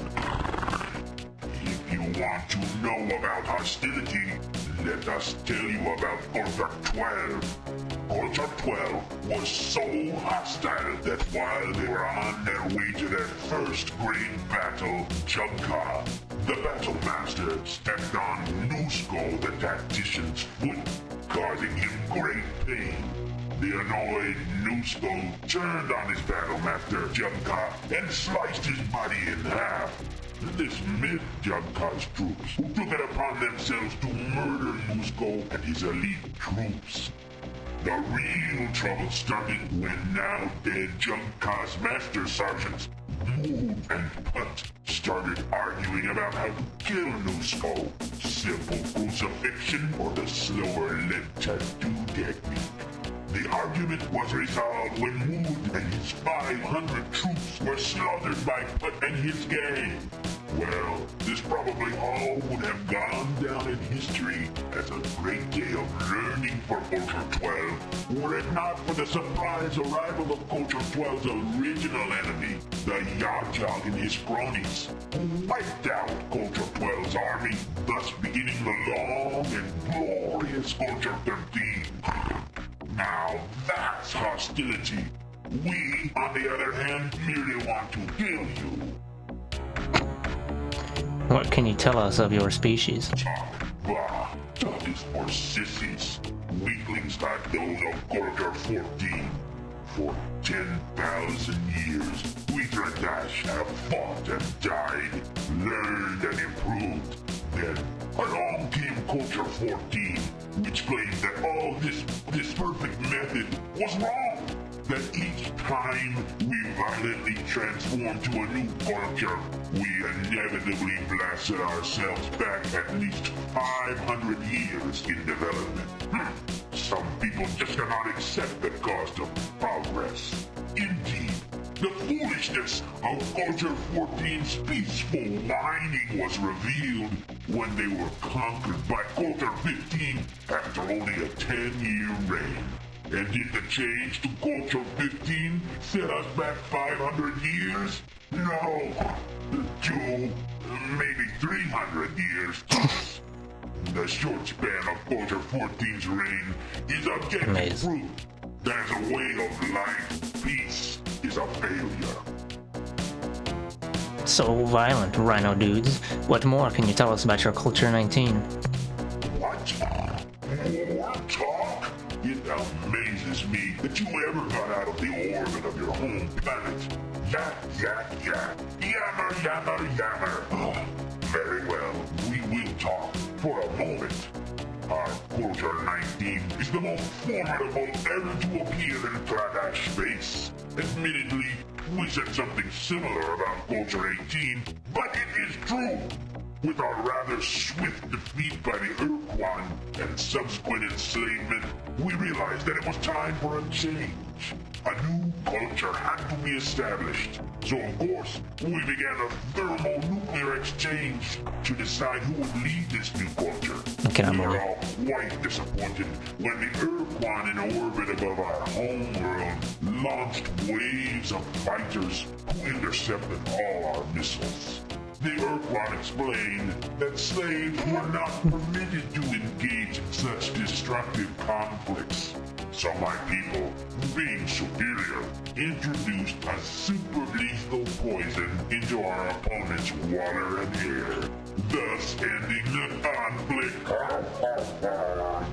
The Urquan were not particularly happy about this resolution and killed all our leaders, which, under other circumstances, would have started a larger inter-Dragash war. But the Urquan appointed new leaders, apparently chosen at random, and explained that further disobedience would result in the destruction of our species. Frustrating, huh? Oh, more talk. A foolish question. We are their slaves, Toad. What else would we be? When the Urquan first appeared in our space, over 50 years ago, coming from the direction of the Ophiuchi stars, we attacked them with gusto, zipping in to fire our Mark 6 blasters, and then theoretically zipping back out to prepare for another attack. Theoretically. Unfortunately, before we could zip out, our ships were either blasted to smithereens by the Urquan's fusion bolts, or were picked apart by the swarms of Urquan fighter vessels. You may wonder why we didn't use our afterburners to escape. The answer is simple. Goes after burns more pussies. Oh. Shit had not yet been modified for this enhancement. It was not until 2143 that maintenance engineer Leon invented the afterburner effect. When he accidentally stuck his cigar in the aft fuel valve of the ship he was working on. Waboom! The ship took off like a farm out of hell, and Rio was fried to a crisp. Yes, we remember Rio with much fondness. Of course, we have refined the device, and now that our entire fleet has been fitted with the Reunk afterburners, perhaps now the Urquan will let us fight at their side as true battle thralls. We wanted to. Oh, how we wanted to! After all, we were the first battle thralls the Urquan enslaved in this part of space. We thought we had priority, but the Urquan thought we were too weak to hold our own in the upcoming battles, so they left us here to guard the flank. If only we had been stronger and less troublesome. Another reason the Urquan wouldn't take us with them. I'm not sure if these guys are more like pigs or cows. Battle slaves, like the Undablabis or those religious idiots, the Ilrad. Where did they go, you ask? This is a secret, of course. We can't tell you. If we told you that they were fighting a secret war against a mysterious invader, you might find some way to use that information against our masters. So forget it. No secrets. Hey, I've got an idea. Why don't you go impress your Urquan masters and show off your afterburner for modification by attacking the Urquan's enemy? What foolish stupidity! Why, that's as dumb an idea as... What did you say? Attack the Urquan's enemy? Help them win their war? Why, that's an excellent idea. I'm glad I thought of it. We shall marshal our forces and leave at once. Stupid, human, pitiful, weakling dog. You have been helpful. So as a reward, you may leave alive. And when we return from our glorious campaign, we may even honor you with a retelling of the many great battles we shall certainly win. Until then, get lost! Let me look at this real quick.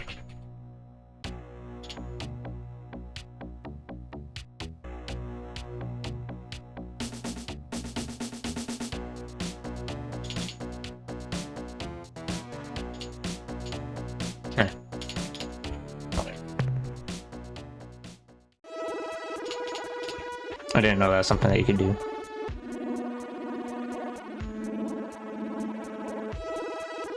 Or if, I don't even know if it's necessary to do either. Hey, look, it's the big Ilrath blobby. Okay, let's see.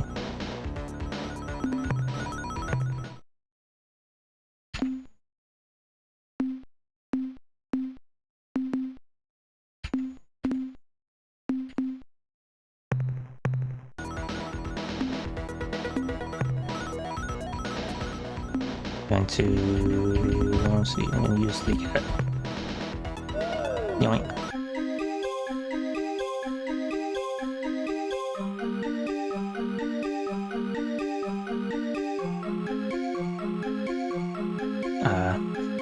What? Oh, you've been asleep? Oh my god. I don't know, I've been streaming. Let me take a look. I don't know, maybe a few hours.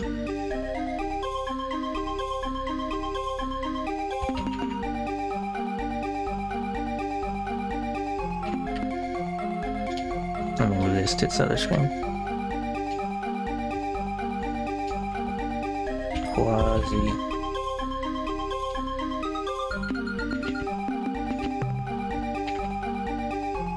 So we're gonna go to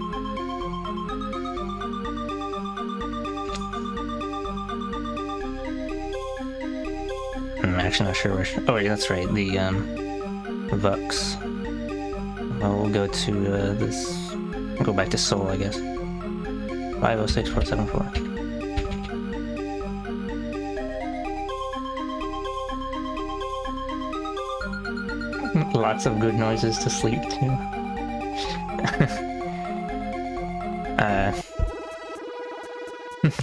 Sure, thanks, I guess. So I've got enough fuel for this, I think. Let's see. Navigate to... what was it? Alpha Cherenkov.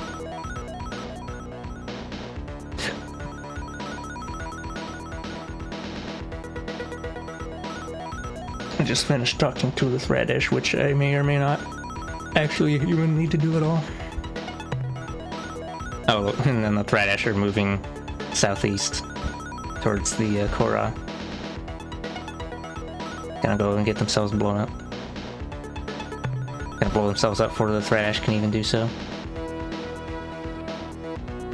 Maybe I shouldn't have done that, because then they won't. Because then the Ilrath and the Thradash won't blow each other up. Because, you know, if it's, no,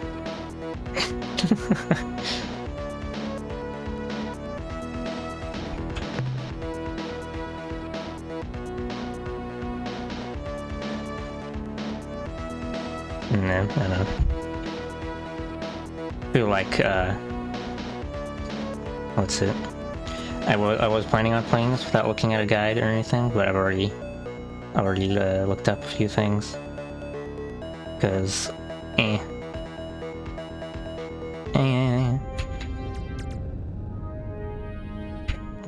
feel like,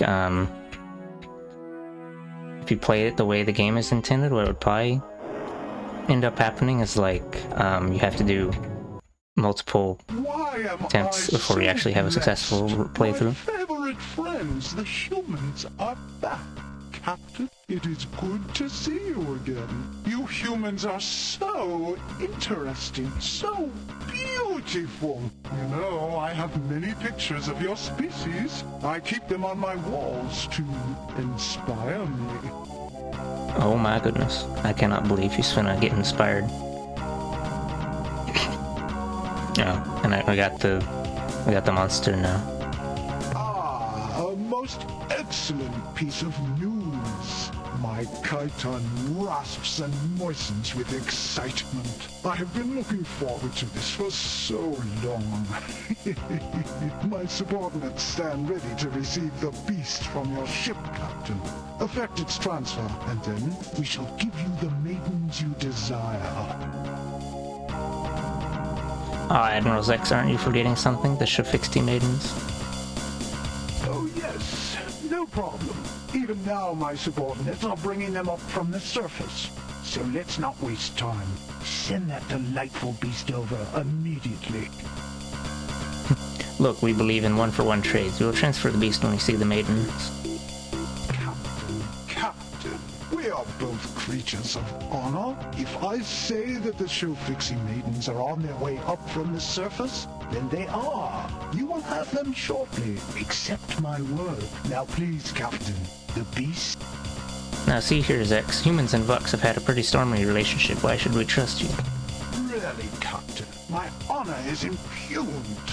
You have maligned me and I am deeply hurt. I thought we had built some trust between us. Different though we may be, but no, I perceive now the same bigotry and misunderstanding which brought our two species to war.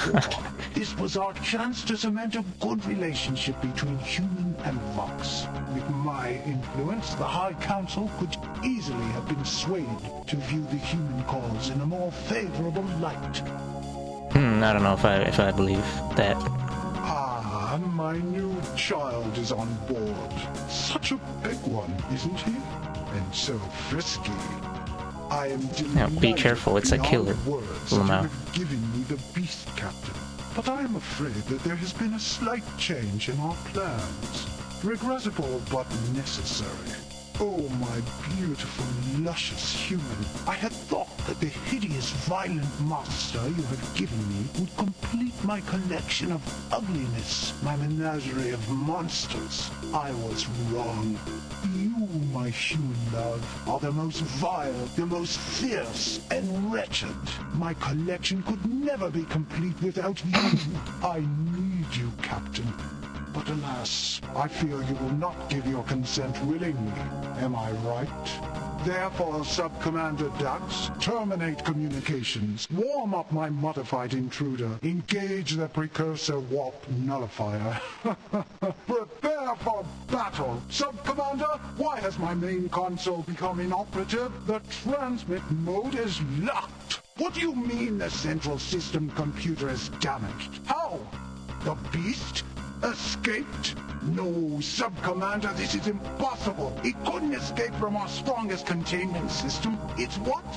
Decks 5 and 6? 11 crewmen? Sound the alarms, you fool. Where is it now? Engineering report. Engineering! Sub-Commander, seal bulkhead. Sub-Commander, are you listening to me? What are you staring at? Pay attention, Sub-Commander. Give me a report on its position. What are you staring at? Behind me? What?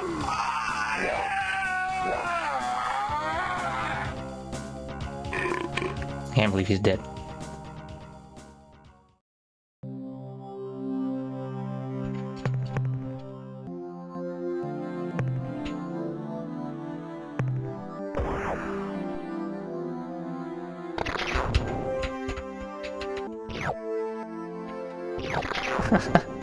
Goodbye, Anteater. I guess, yeah, that's kind of a regular one. I'm gonna shoot these celery guys first, before I grab the quest item.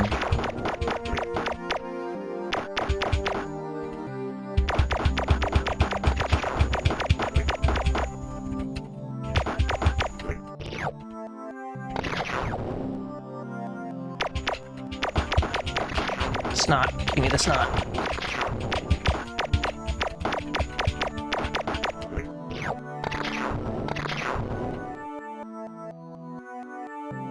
Might as well grab this red stuff even though it's not really worth much. Chlorine and oxygen. Report from surface. In the Vux Commander's menagerie, we have found what appears to be functioning cryo tanks containing a dozen bipedal creatures. We can't be sure, but through the tank's fog viewports we think we can see young Shofixti females inside the freezer units. We have transferred the cryo tanks to the lander and we're returning to the ship. Good report. Now we gotta find the what's-his-face. Then they can do the fuck bang and make some more Shofixti. Gonna repopulate their entire race with 13 individuals.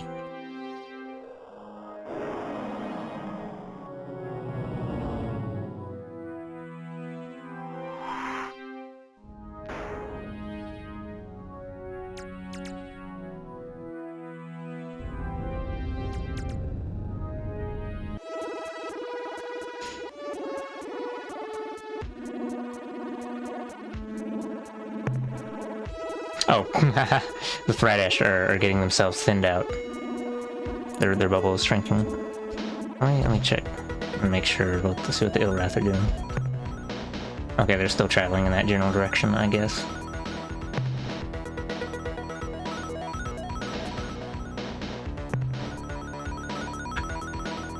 I don't know, hopefully they don't return to where they were before.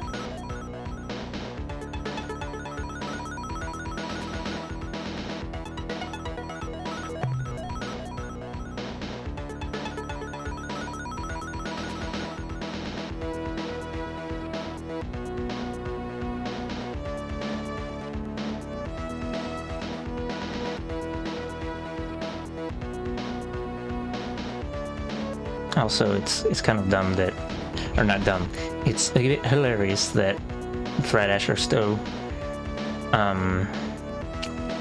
gullible that you can tell them to go and get themselves deleted.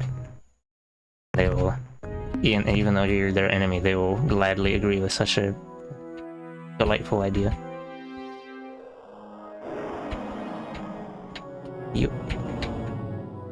I don't know which planet he's gonna be around this time. Assuming that he hasn't switched to planets again. Oh, there he is. Greetings, Captain. It is good to see you again.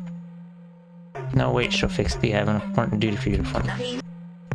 What might that be?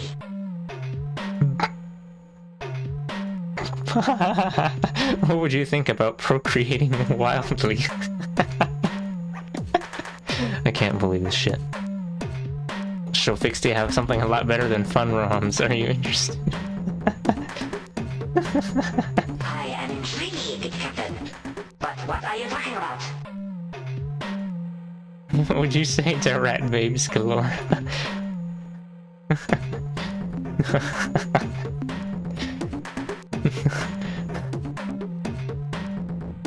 We have obtained the females of your species. Great reaping mounds of happiness! You shall be honored forever, Captain, as the savior of the Sophisti race. I have been granted the ultimate reward, duty. This humble warrior will take the Sophisti maidens you possess, gently wake them, and then perform ribald feats of unsurpassed fertility. With their consent, of course. Our people shall be reborn. Your name shall be recorded in our most sacred writings for all time. Thank you, Captain, and farewell. I have They're marsupials. Space marsupials from Space Japan.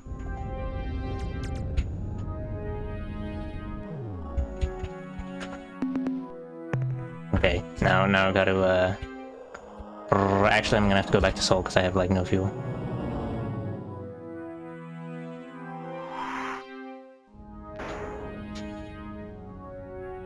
Yeah, I guess they're basically kind of like raccoons.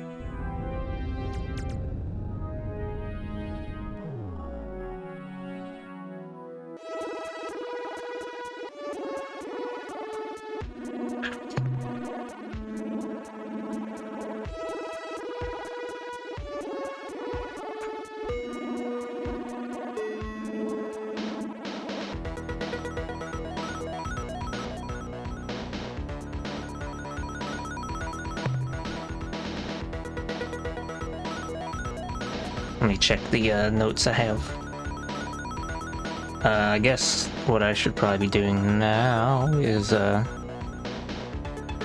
gonna have to sell some people into hypercapitalism so I can get the red orb. And I don't know if I have any other current objective things.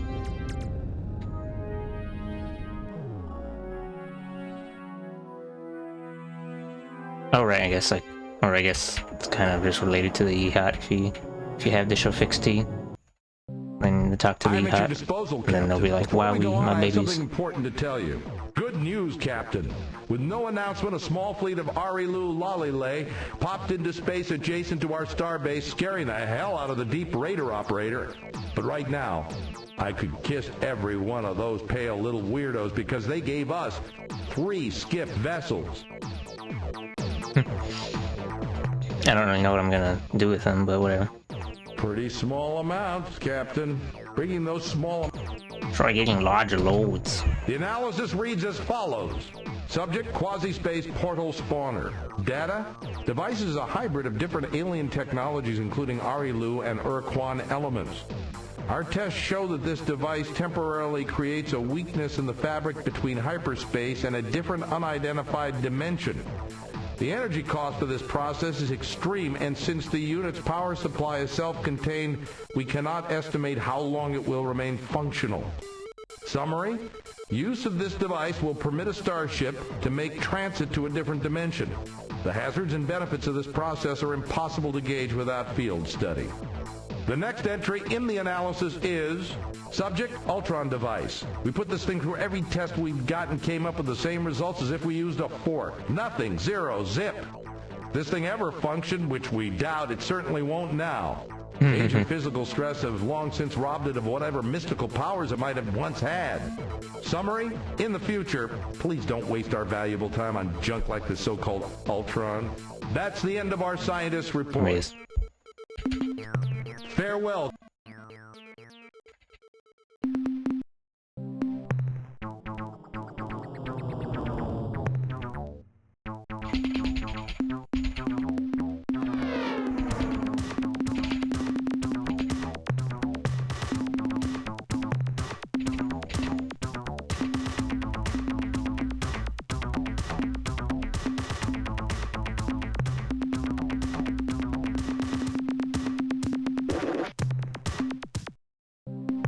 Oh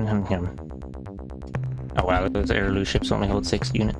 6, well, I don't know what you call it. 6... Blah, blah, blah, blah. 6 dudes. Or 1600.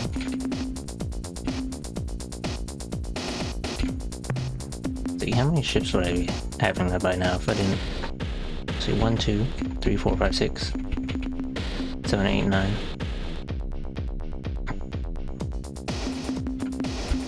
I guess I could hold on to them, but probably not gonna use them. We'll just keep one.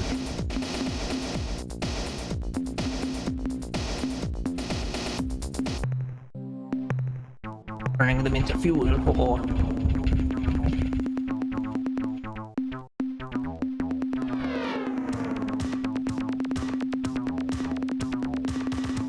I don't think their UFOs are really that effective anyway, in my TVH opinion.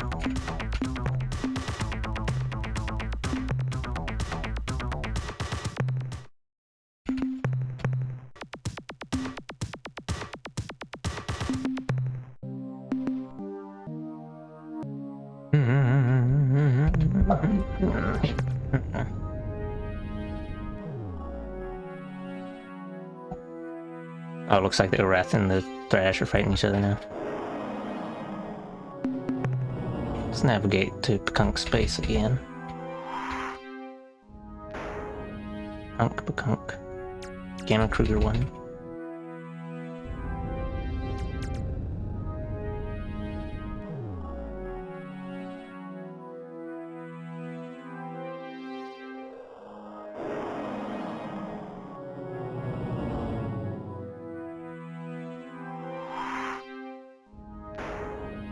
Where's Gamma Kruger? There it is.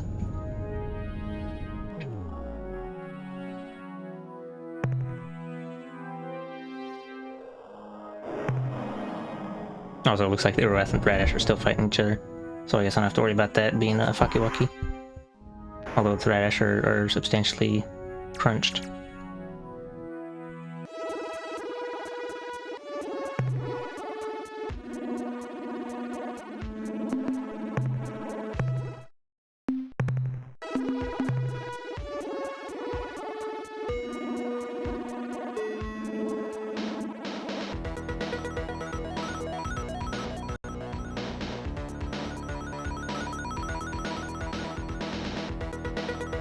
I don't know if they expect you to, like, use these ships you get and have them get exploded and be like, oop-a-doops.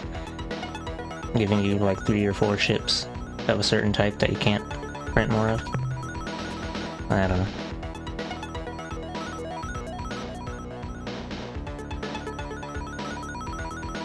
Joint.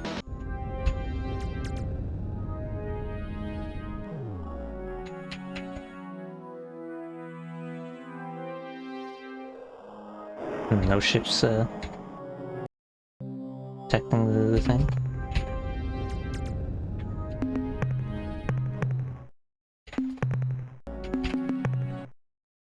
Before we proceed, Captain, I must speak. Many of my people have not been sleeping well these past few nights. In fact, I myself did not sleep well last night. Well, actually, I slept okay in the first part of the night and then had a little trouble later on, and maybe halfway through, until I got up and had something to eat. Anyway, the reason we are not sleeping is because of a dream. Yes, a dream. We have seen that in the center of this region of space, near stars that form the shape of a cup, and are in a constellation that begins with the letter C and ends with the letter S, and goes on as rearranged spell asterisk. Two great armadas fight. One of black ships, the other of green. Our dream tells us that if the black ships should win this fight, they will destroy all life in this region. Captain, they are winning now. If there is anything you can do to stop them, you must do it, please! Okay, that's all I wanted to say. Captain, we have been expecting you, of course. In fact, you're here because we wished you to be here. By channeling our our psychic energies through a trans-dimensional flux inducer, we were able to affect the low-frequency stream of a soul particle such as yourself and direct its course. The only thing is, we can't remember why we brought you here. Maze. Where are all your We ships? have consulted with our inner chickadees and must hurry home. Farewell, somewhat. What? Why should we mind? We bear the spidery creatures no ill will. Without darkness, there is no light. Without death, there is no birth. And thanks to the Irrat, there's lots of birth. Well, okay. Not at all. We are, after all, a fascinating species. Of course, modesty prevents me from talking at length. Although perhaps if you were to ask, I can't believe you don't like the Fruit Loops mascot. society might be better served.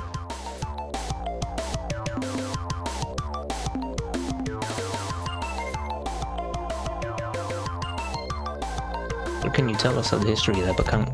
Ah, an intelligent question. But where to begin? Surely you know that we, the Kunk, were once one and the same species as the Yehat. Yes, it's true. We were once brutal birds of prey, oblivious to the mysteries of crystal magic or the 7 dimensions of psychic beings. It was not until Weeny Winky Binky Birdie sat on the mystical egg of ice-like temperature and gave the original I see. that our transformation began. It was the squawk that triggered the harmonic oscillations that would lead us to become the enlightened aliens that we are.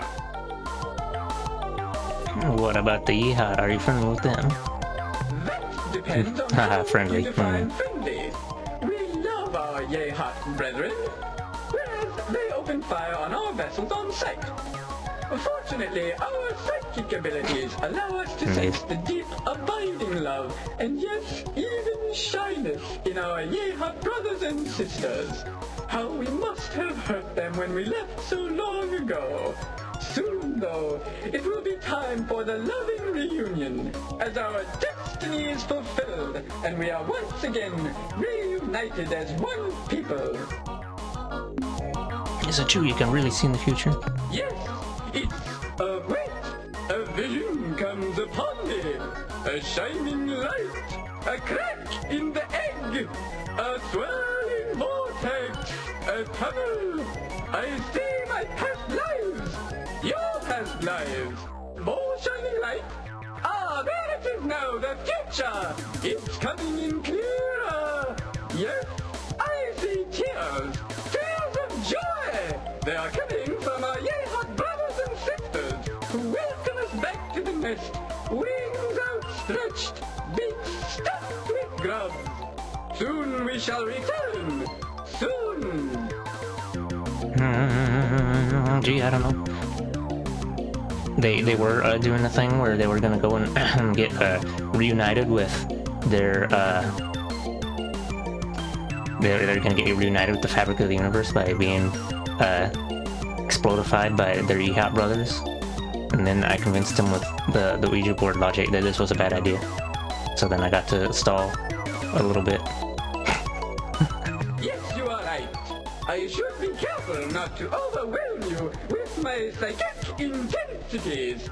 Perhaps we could talk about something less overwhelming. Farewell.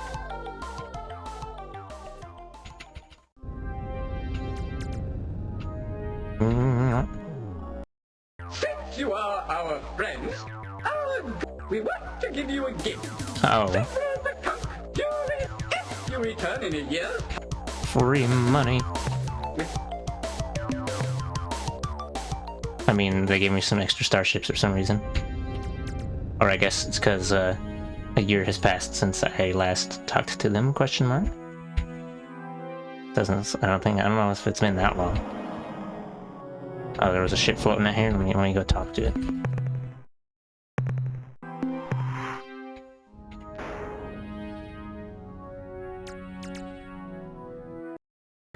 Captain Human, I was hoping you would return. I have great news.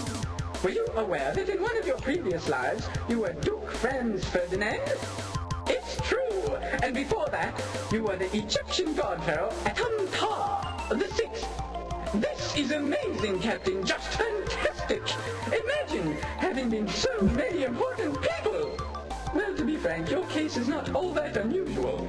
It just so happens that almost everyone's past lives was famous, rich, or interesting people. It seems that if you were a turnip farmer or a salesman or something boring like that, you aren't reincarnated. When you die, you just kind of cease. What? Isn't the universe a wacky place? I don't like that. What's news? Back to the clear spindle business. We have had another telepathic revelation regarding this. This time, an old and venerable picunk named Ocky Birdie has had a dream sent to him by his spirit guide, Bosco. Bosco. Bosco's cards and game. Is surrounded by a sea of young picunk females who all want nothing more than to mate with him in a passionate ceremony of blissful yawping. Ocky Birdie is overcome. He hesitates, but the females rush forward and swarm over him. Oh, the clear spindle, yes, I'm coming to that. Just as he is about to pass out, Ocky Birdie sees a clear spindle, a red orb, and a blue twisty thing all spinning about each other above his head. In a fit of ecstasy, he screams out the word, Draconis! And then the lights dim, and with a smile on his face, Ocky Birdie sleeps. Quite a dream, eh? Oh. So you're going to write that down. Draconis. Blue. Twisty.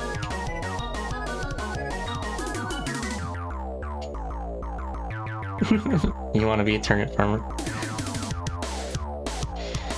I mean, I guess, yeah, I don't know. Stardew Valley, it makes it look, makes farming look, like a jolly old time. Actually, I have an uncle and an aunt who have a farm in the south of the US, but I haven't been there in like a decade. I don't know if they're if it was actually like, I don't know. I don't know if it's like an actual farm, or if just like they have a lot of land that they grow stuff on. Let's see. Ship the pump heavily laden. Also, Wait, what? I don't understand that at all. For mundane material concerns, seek the help of the one-eyed beings. They may be found in supergiant stellar systems.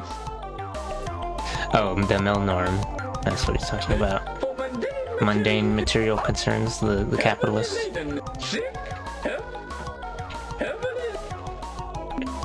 Adios, Pacuncos.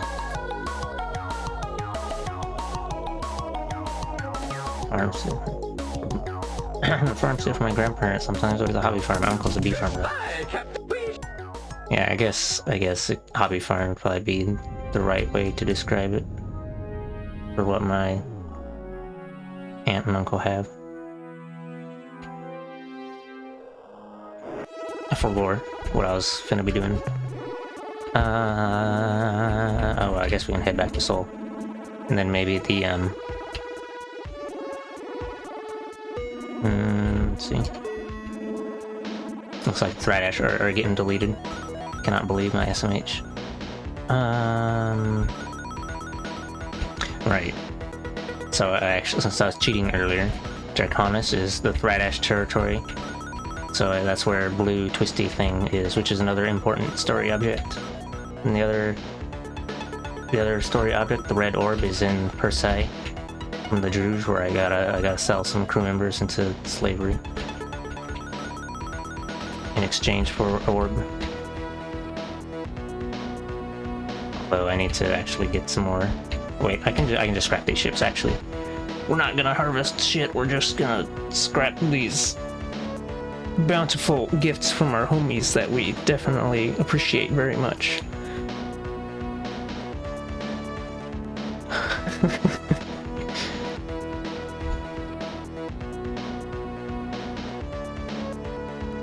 I don't think I would have had enough room for all the ships that I got from them if I didn't scrap the other stuff I've gotten so far.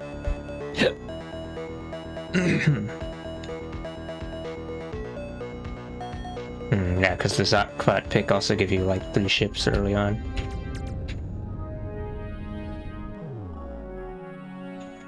More trash ships than you can shake a stick at. I mean, what?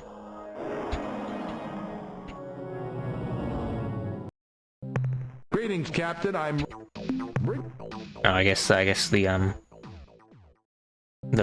Lacritures have not fuck banged yet. Let's see. Oh, show 60.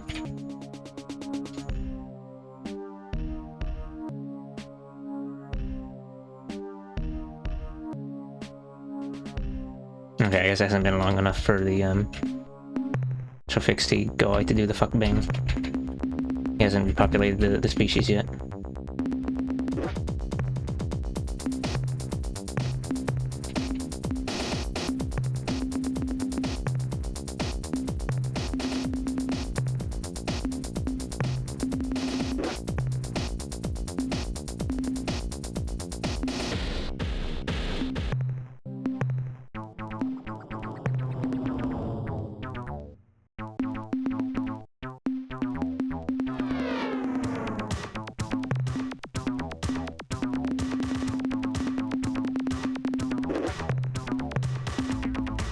Pod, storage bay.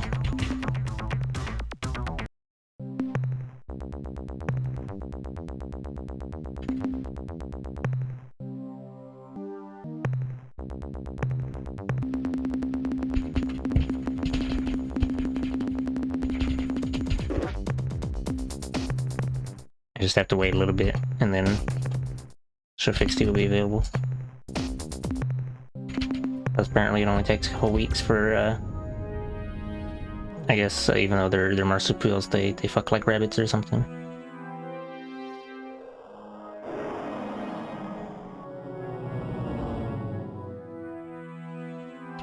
I'm gonna go into hyperspace to pass time real quickly. Alternatively, I could go and do the, trade people into slavery thing real quick. Let's see. I don't remember which portal goes to Druge space. Let's check. Because I'm cheating just for this particular bit because trial and error with quasi-space portals is kind of annoying. 488538. 488538. It's this one on the upper left. Upper middle. The Druge they're even more space capitalist than Melnorm. Except I didn't save after yeeting into here. So we'll do that momentarily. Let's see. It was Zeta Persei. It's where their trade post, main trade, whatever it is. Their sussy location. I'll bonk into one of them.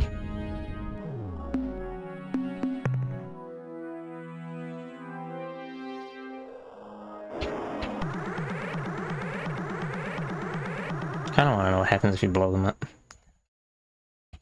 Greetings, friend and fellow explorer. I already read most of this dialogue earlier. I am an officer But, of the Crimson Corporation. Let a bit of it play. We are the Druge. We are delighted to make your acquaintance and hope that should your desires more than a culture, Captain, we are an organization, the Crimson Corporation.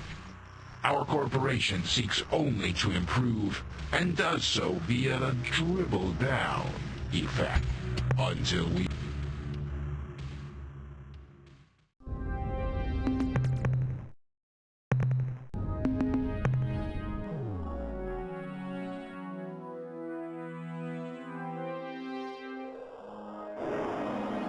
Yonk. Attention, alien starship. Whoops. You have arrived at the Central Trade World. Oh, be welcome. We note you possess A vortex spawner.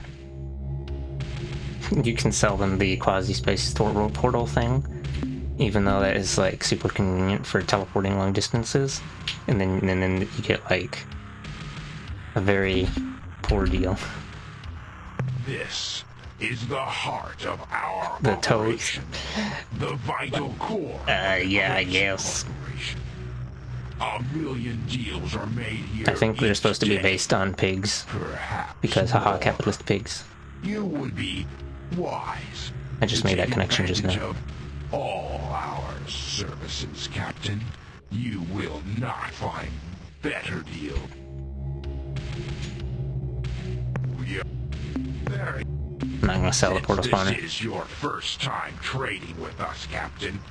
Allow me to explain our standard operating procedures. We will sell you fuel, ancient artifacts, even our own Mauler starships. All that we ask in return is that you assign some of your crew to serving here at our trade world. Can't believe you like all the sussy bakas.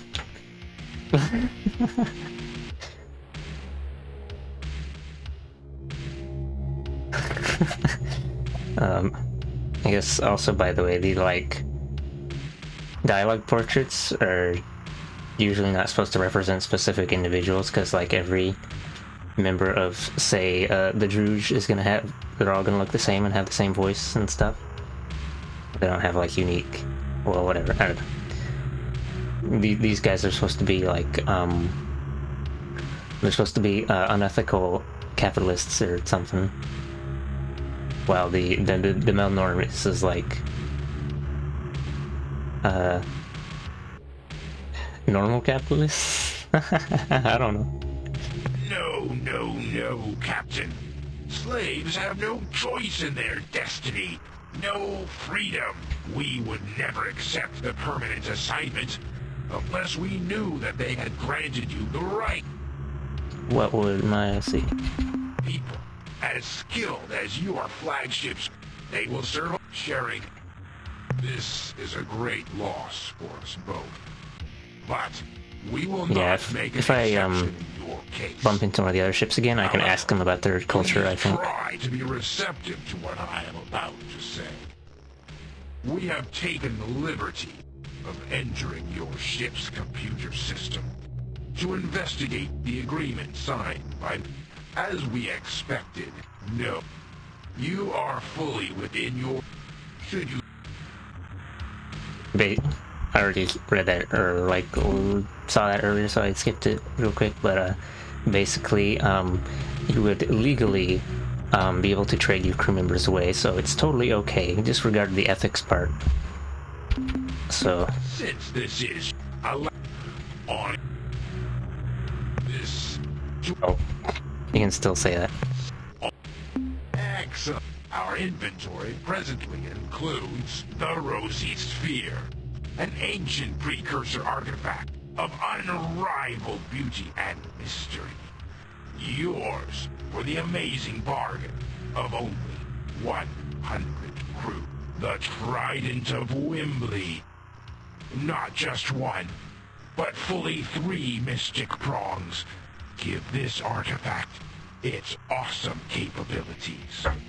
Are you strong enough to master its power, or will it master you? Cost? The glowing rod.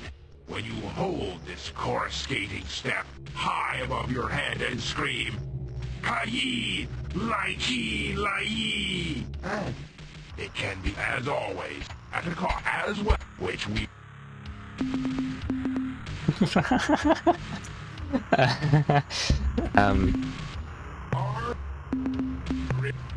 I'll actually save real quick. Just I'll buy the other ones for Vols and then like load the Rosy Sphere is the item you're supposed to buy, that you have to buy to beat the game for important stuff.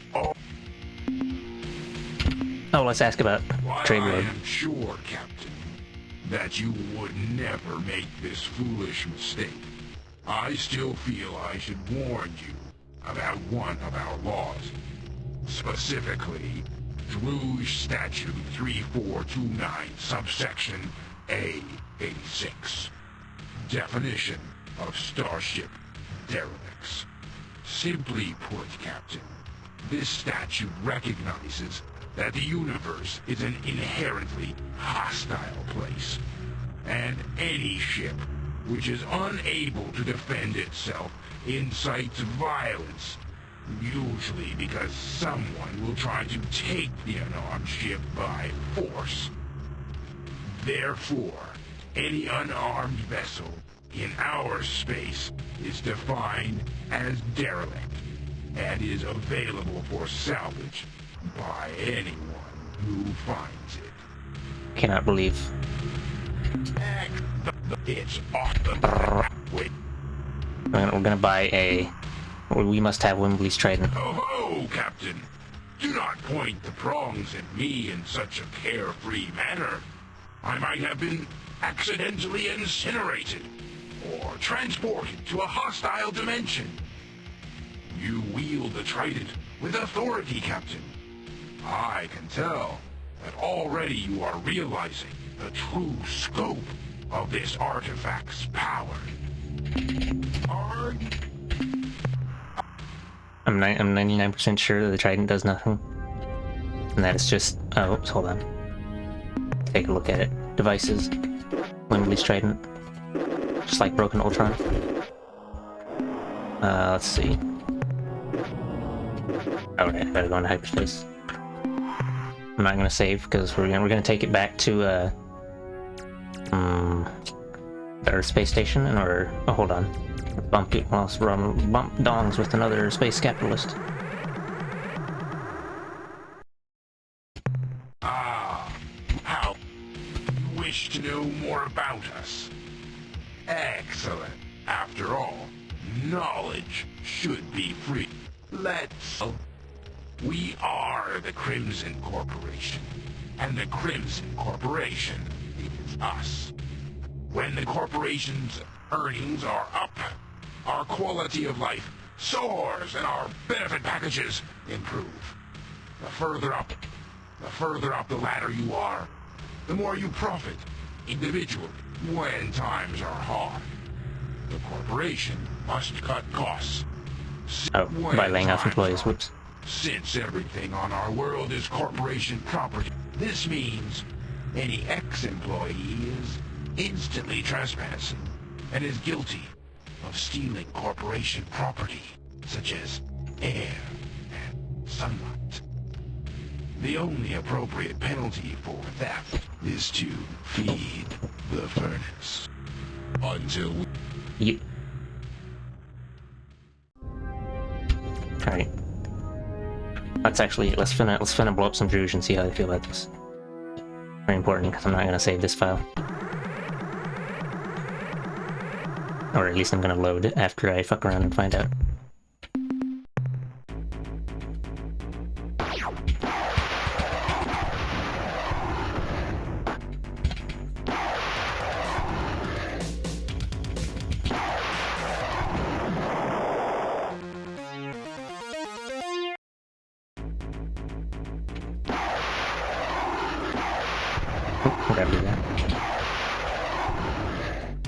Oh right, these guys' spaceships have a gimmick where when they fire their weapon, it bounces their ship backwards from the recoil.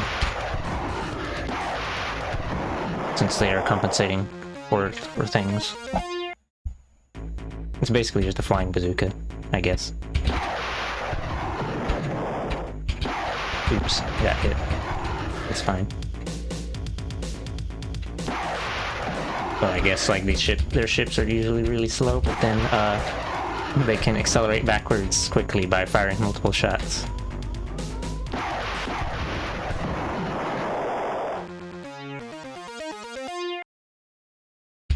Wow. Haha, yes. Let's see if let's see if they refuse to do trade, because I blew up some ships. Oh, apparently they don't care. Aside from your specifically, And the top, aside from your Vortex spawners, hyperwave casters. and the tough fungal mats, they penetrate the planet. What? Until In Mycon Deep Children, the fungal mats when they penetrate a planet's crust. I don't know if that's actually something that you can... Yeah. Also, apparently they don't care if I blow up some of their ships. But we're gonna yeet back to Sol system. Have Commander Hayes as a scientist analyze it and then tell us that it does jack shit.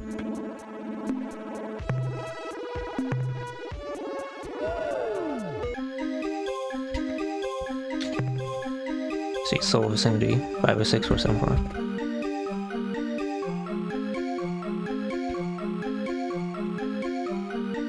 Stat one on the bottom.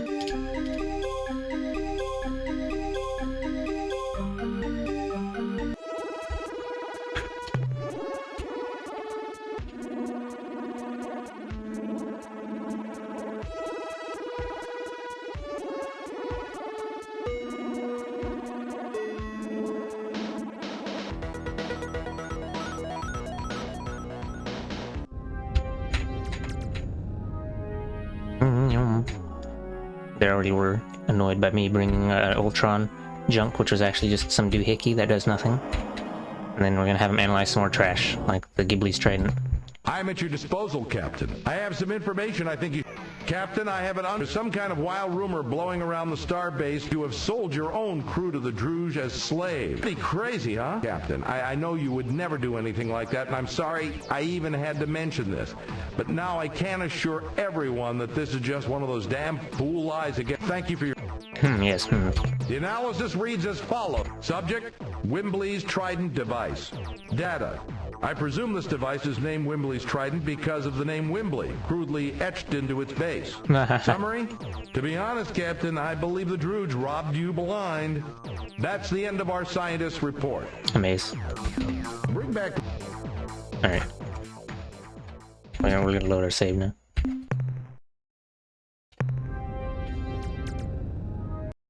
it's all while I and use. Oh wait. I guess maybe that statute means that that means they don't care if I blow up their ships because it's free real estate.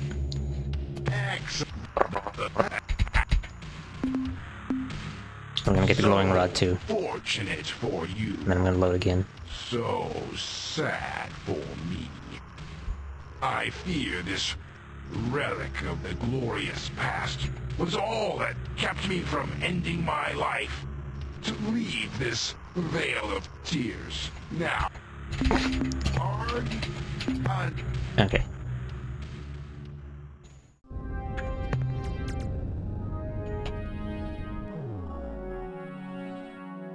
Yes, it has Wimbley scratched into the handle. 100% professional handiwork. Now we're gonna... Oh wait, hold on. Let me look at the what it looks like. Glowing rod. Very important.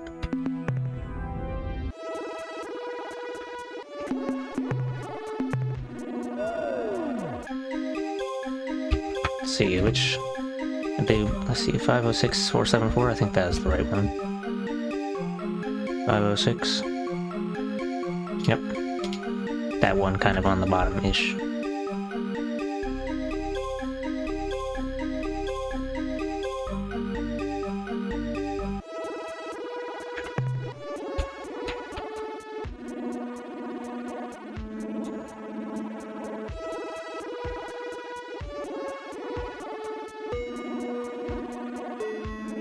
Yeah, anyway, their statute says ships that can't defend themselves are derelicts and perfectly fine to salvage, which means if they can't defend themselves against my Earthling cruiser missiles, then I'm gonna salvage them, and it'll be delicious. Doesn't seem to affect... They like didn't even change any dialogue when going to their trade port thing. Hello, forward to somebody. Subject, glowing rod device. Data, We had high hopes for this device, Captain, because of the constant pulsing aura it generated. However, I'm afraid after investigating the object and locating its concealed battery slot, we had to conclude that this was nothing more than a well-crafted toy. Summary? In the future, Captain, I would be very careful of what I bought from the Druge. That's the end of... Return... Okay. Time to not buy the junk this time.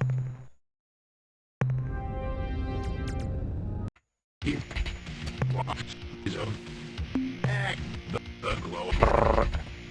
I stride to the sphere's containment vessel and pull it slowly from its ancient cradle. The dust of centuries has made a gentle well. There, it has come free. Now, into your hands, I place the ancient sphere. Do you feel that, Captain? Has the warmth already penetrated the skin of your hands into your soul? Well, it soon shall, Captain. Just keep trying. Just keep trying. I could purchase a Druge Mauler, but I don't think that's really worth it. And it costs 100 crew, which I don't have. I don't think. You can also trade crew for fuel. Which is... let's see, 10 crew. Or actually, yeah, I guess if you don't feel like you're concerned about the ethics, the morals of trading crew into slavery, you could do that, because crew costs less than fuel, so it's you're making a profit with that trade. But I wouldn't do that. Until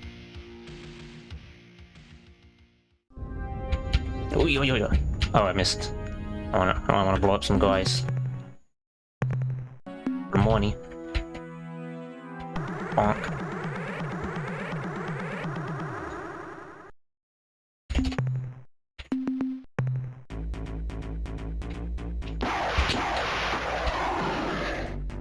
Well, I guess it's not technically money, but salvage.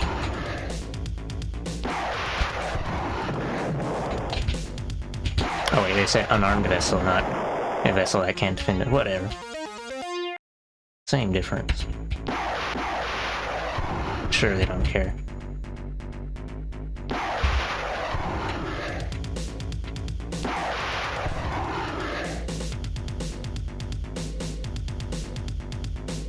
Whoops.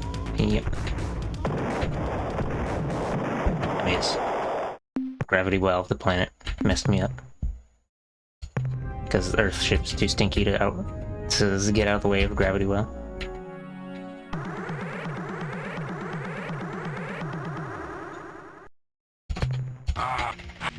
You know, Captain, we have heard that there is a race called the Melnome, which has recently entered this part of the galaxy. We understand that they sell fuel for gross profit, charge fees for common knowledge, and provide a rescue service which amounts to little more than piracy. Criminal. Just an aside, Captain. We thought you might like to know that the resources which can be salvaged from a Melnorme wreck are phenomenal. Until They don't like to cap the competition of the slightly more ethical capitalists. The fantastical ethical consumption over capitalism.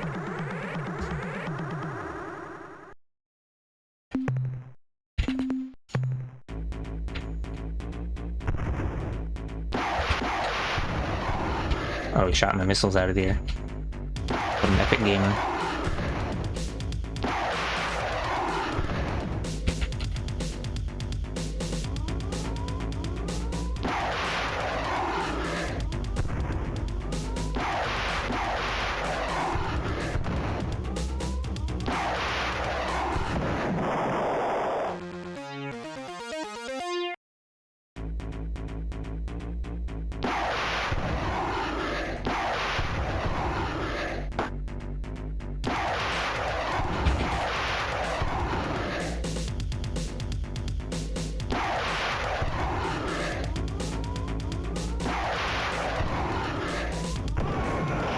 Oh, right, I forgot.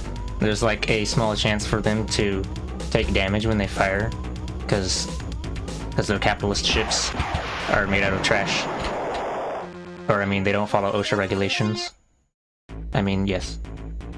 But that's what that noise was.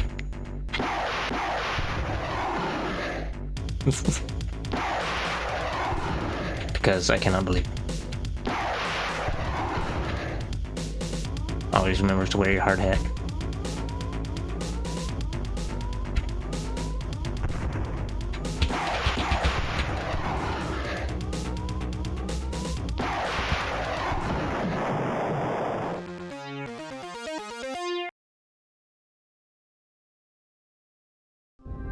Ah, yes. Wait, on a different slot real quick. Do they have to say about this shit? Whoops.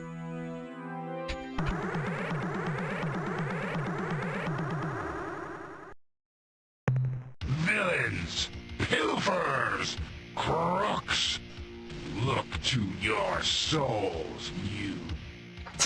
Lol. This is fine.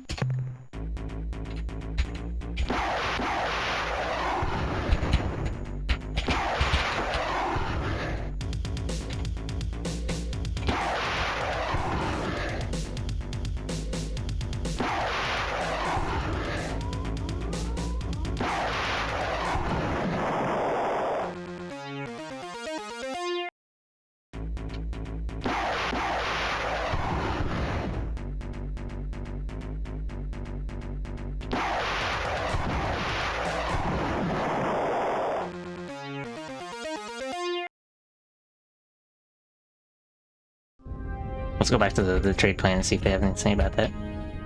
Cute. Oh, I guess I don't give a shit. In case it had, aside from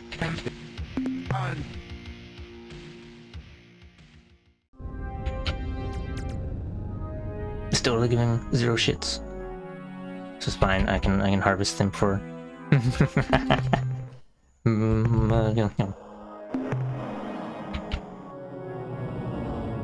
resource units. On that note, I haven't seen a single probe.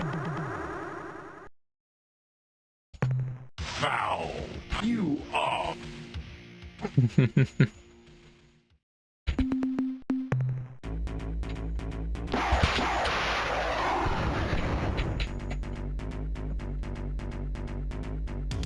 They say that we're treacherous civilians and stuff, but I guess hyper-capitalism is okay.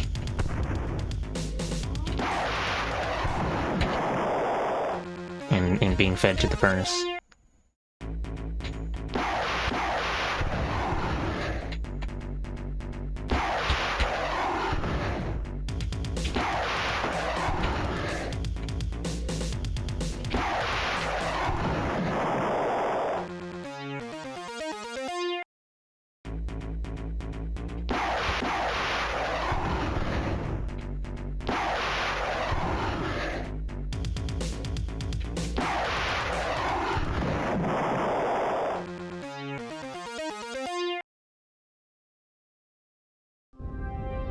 Oh, wow.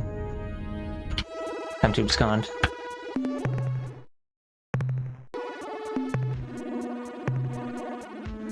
Let's see, what do now?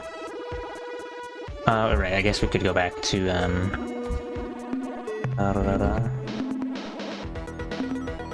oops. Oh, right. Let me load. I don't wanna accidentally be sticking those,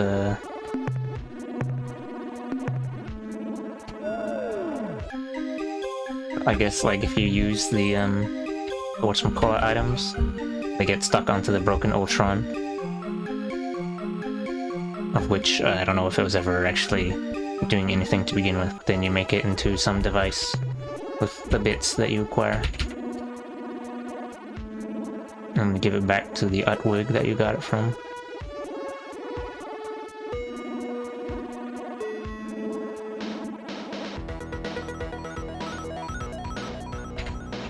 I don't know. I mean, I'm assuming the Shofixty are still not finished doing the fuck bang.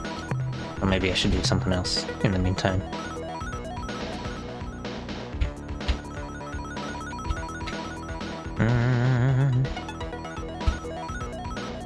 I guess we'll go ahead and swap out the ship stuff, and then we'll go up to the Threat Ash area.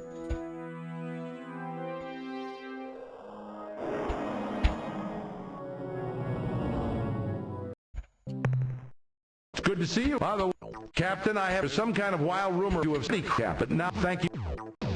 The analysis subject, Rosie Sphere device. Data, the specimen is 5 centimeters in diameter, perfectly smooth and composed of a blood-red translucent substance.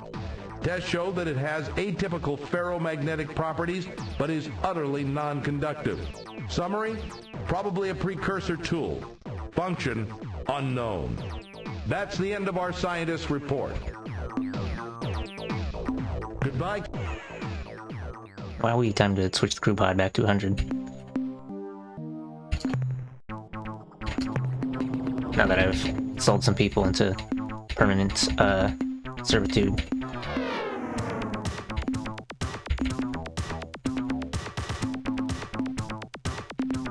Actually, I don't know what to replace any of this with.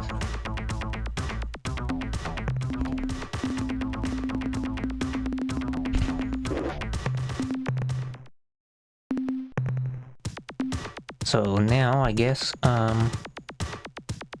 let's see.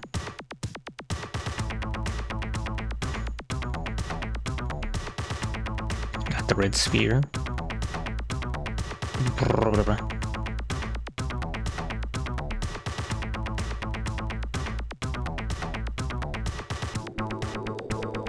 Oh right, yes, I should take care of the Unga's Fucky Wucky. Although, what do I need to do for that? Oh right, I guess I should talk to the Aralululile again.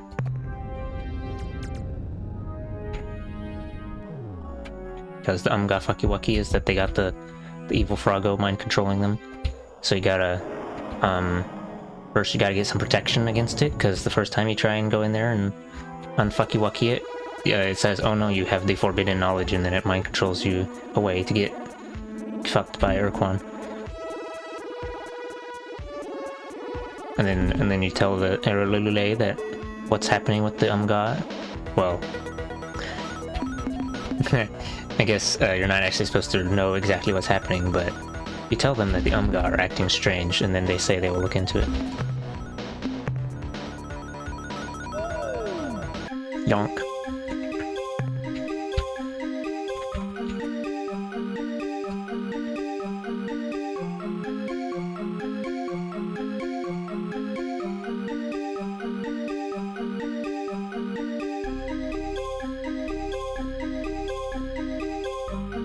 And I think there is... I don't know if there's anything you need from the Umga particularly. Besides the frog. The frog shit. The Dinyari. The talking pet.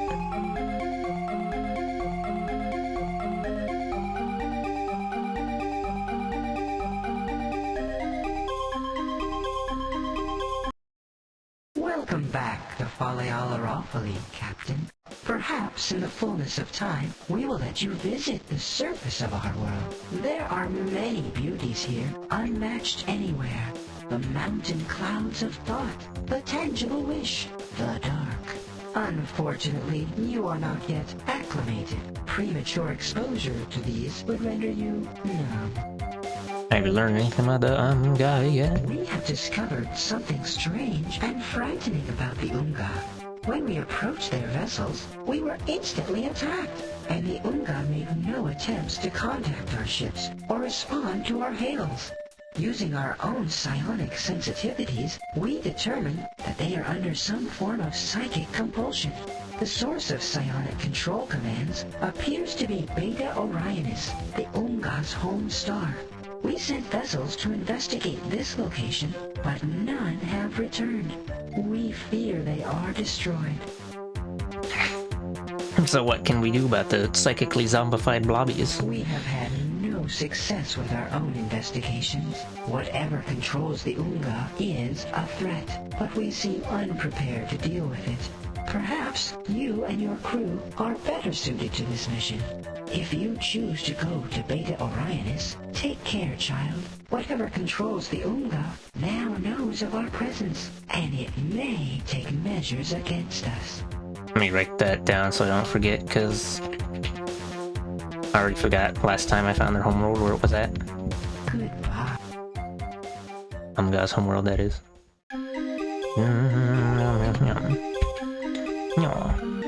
Yeah, so besides that, I guess the thing that I should be doing is find the blue twisty. And, well, actually I could go back to Sol and see if she'll fix it, or if he's done fuck banging. Well, let's see. I will actually, we'll go to Threadash. 476 458. 476 458.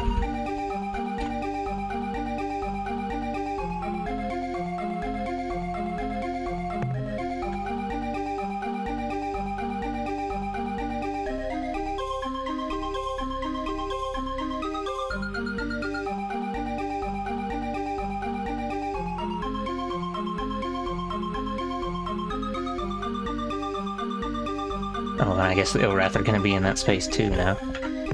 Although it's not really that big a deal, they're pretty easy to take out, I think. In my mayhaps opinion.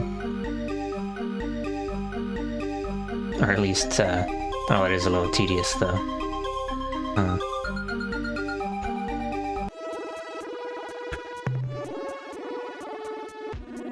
Oops.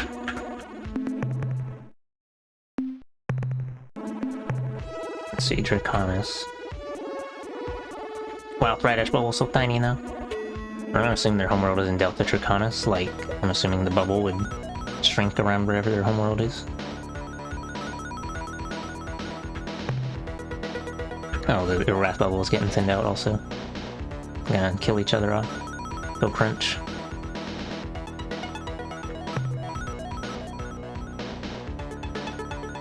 I guess if you wanted to still destroy Ilrath ships, they would still be available at their homeworld for maximum explosion. Hello there.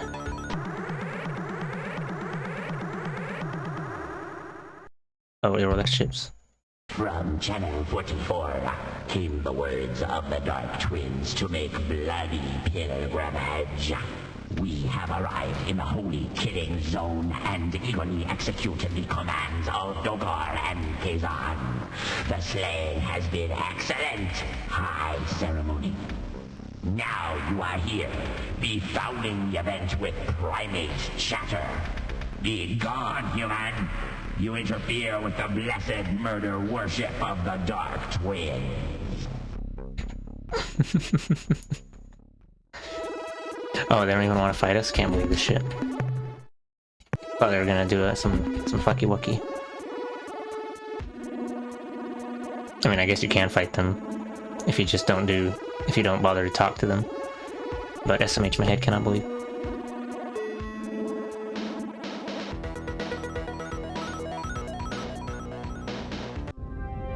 Oh, this looks like the Threadash homeworld area.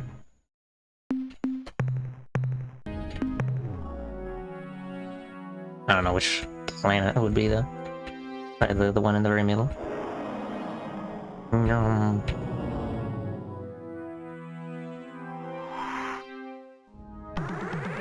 I guess that's it. Yeah, it is. So, it is a stupid, ungainly human. I thought we killed you. Never mind. It is unimportant now. We are in the midst of a great and glorious war. The ill-matched religious fanatics have chosen to attack us, and our brilliant defense is decimating them. Of course, we're taking small casualties. Small casualties, like more than 50%. My time here with you. I could be out there winning honor and glory, fighting the idiot spiders. Depart, human. Your death is not worth the cost of my ammunition. Wow, doesn't want to talk. Can't believe this shit.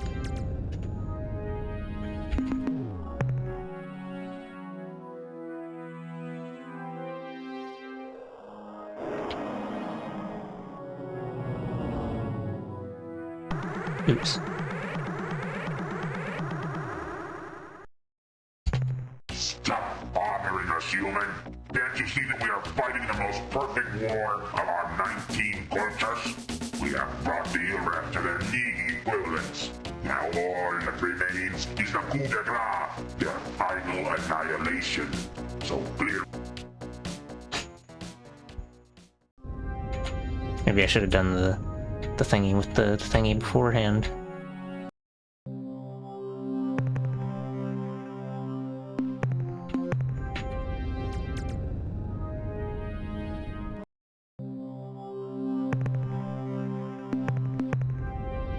Which is to say, trying to get Blue Helix.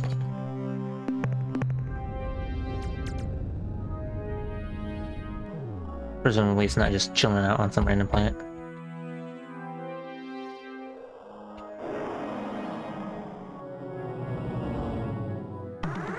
Hopefully I don't have to,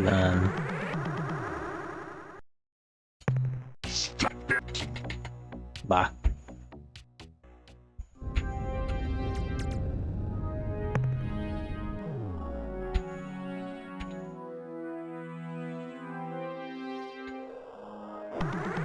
I'll just fight one of their ships, and then see if that changes anything, which it probably won't.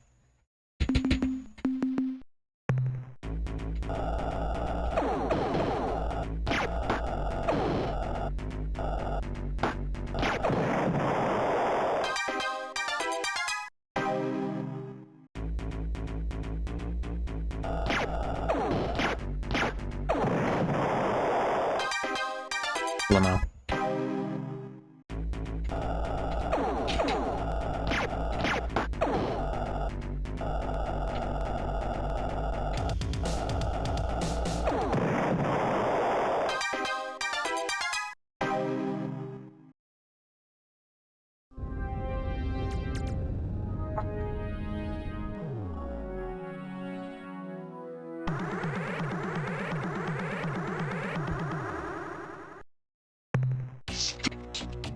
Okay, I guess I might have to just come back later when they're done fucking around and finding out.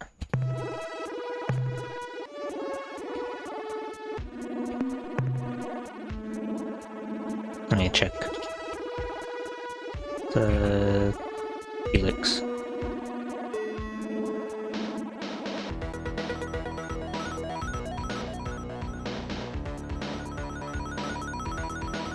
Proceed to Zeta. Oh, okay. Has to be.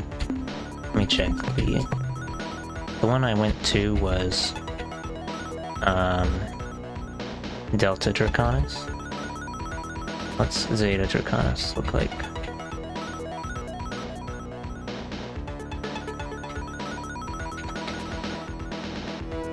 I wouldn't have been able to figure it out on my own. Or at least I would have been doing a lot of fucker around me. Kappa Draconis, Z Draconis, Beta Alpha, Zeta Draconis.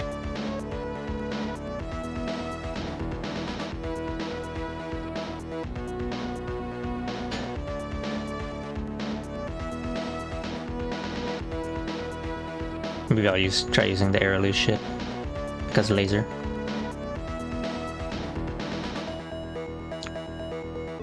Actually, no. We'll try using the missile cruiser for a little bit.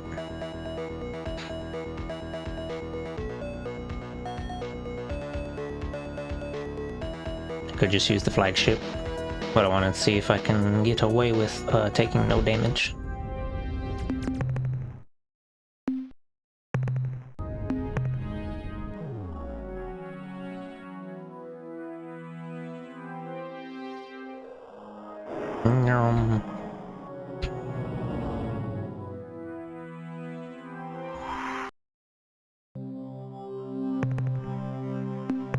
I'm gonna have to check every planet. It's gonna be stinky.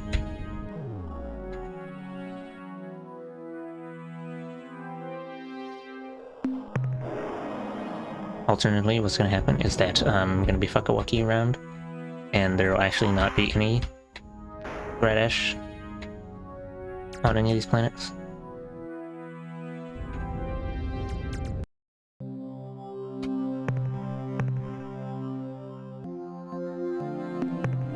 I should be paying local.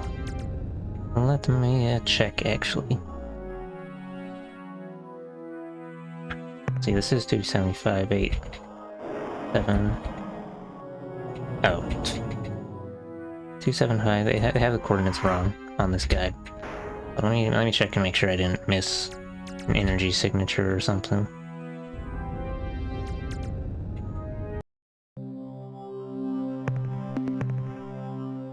Oh. Well, I guess I don't even have to, bother with the Thradash. Yonk. Captain, we've discovered some sort of alien shrine here on the surface. The building is immensely old, at least 2,000 years. Inscribed around the perimeter of the cylindrical shrine are innumerable hieroglyphs which document the history of each of the 19 Thradash cultures. Oh, they're not occupying the shrine anymore. From what we have seen, we have learned that the Thradash have risen to starfaring technology at least 3 separate times, only to nuke themselves back into the Stone Age again and again. The real surprise, Captain, was what we found inside the shrine. We knew the Thradash kept something down here, but we didn't know what it was until we went inside the shrine. In the exact middle of the structure was a tall... dais? I don't know what a dais is. Let's look that up. D-A-I-S. A low platform for a lectern, seats of honor, or a throne. Similar platform, stage, podium, rostrum, stand, grandstand. A tall dais of white stone. Set atop this dais was an immense aqua gemstone, somehow shaped into a flat twisted ribbon like a DNA helix. The aqua helix emitted incredible light pulses, illuminating the cavernous shrine like a giant strobe light. At least it did, until Private Hendricks decided to see what would happen if you grabbed the artifact. The helix immediately ceased glowing, and has remained quiescent ever since. We'll bring the aqua helix back aboard the ship for further investigation. Okay. Let's see, was there anything else here? It's kind of late, I think, let's see. Wolf. So we got that. And,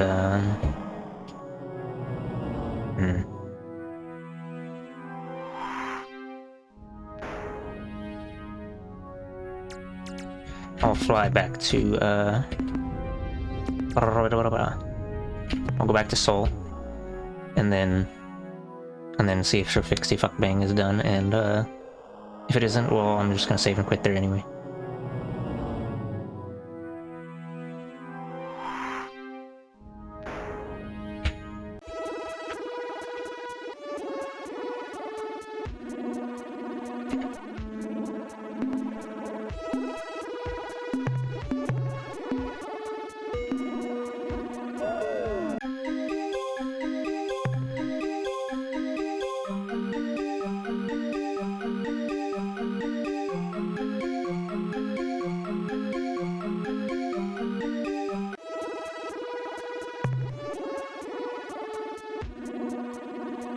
The other leads I have at current, I guess. Or let's see. Yeah. I got all the item things. Now it's just, you gotta get the Froggy to stop fucking with Umgot, and then, Bring Shofixty to the Yeehot. And then I think besides that, really, it's the only things is like, you can ask Captain, I'm and get information from certain aliens and be like, got some news. What do? The Shofixty have returned. Their ships can now be built in our shipyards. With their vast numbers swelling our ranks, we won't have to worry about running out of able-bodied crew. And I'm sure their volunteers will reduce the cost for new crew.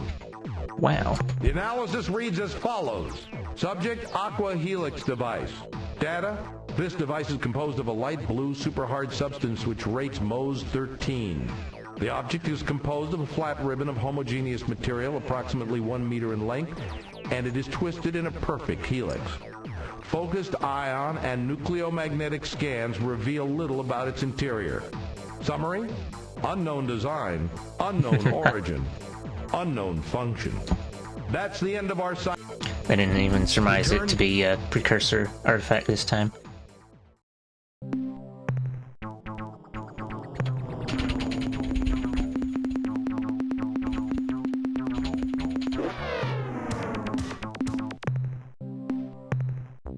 Oh, crew only costs one credit now. Or one resource unit. Because you fill it up with 60s. The 60 Scout. Oh wow, those are even cheaper than Zogpot Stinger. Because they're even more shitty. No, actually, I guess they might be okay.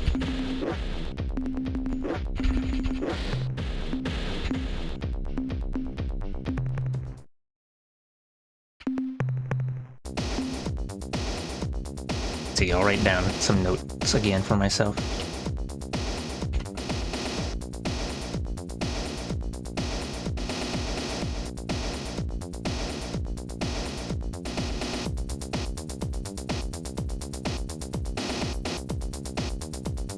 Let's see. Unfucky Wucky Umga, Yihat Chofixty Reunion, and I'll take a look at the map. Let's see. Oh, the Utwig's thingamabob. Utwig, Ultron. I don't know if there's anything else to do with the Supax. And then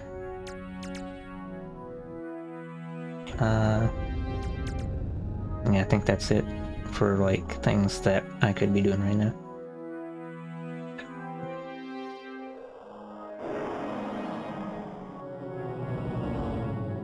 And then for like sources of information for tips, you have the Ipakunk, you have Melnorme, you have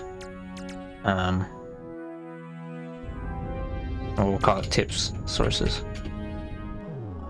Kunk, Melnorme, Commander Hayes, and I don't know.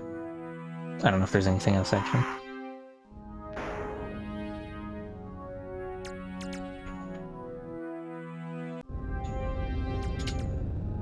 Actually, just for rolls, we're gonna navigate over to the ores.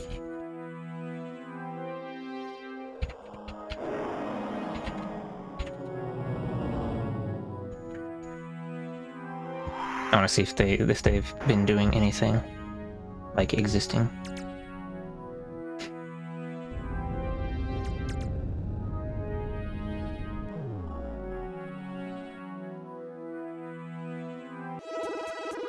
In the meantime, I'm gonna look up someone to raid. G-Wonks.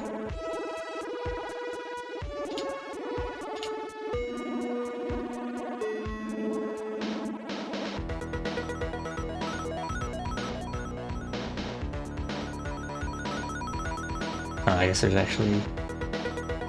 Yeah, well, I guess it's kind of late. Especially if you're not in my time zone in the United States of America.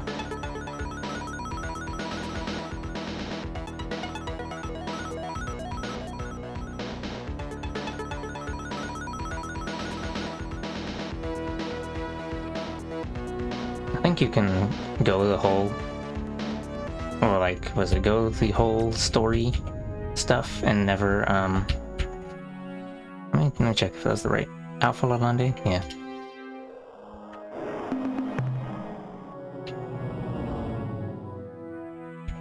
Do they even inhabit these planets? You can do all the story stuff and never encounter the ores or recruit them at all. I think they're like completely optional. Oops. Not want to run into that again.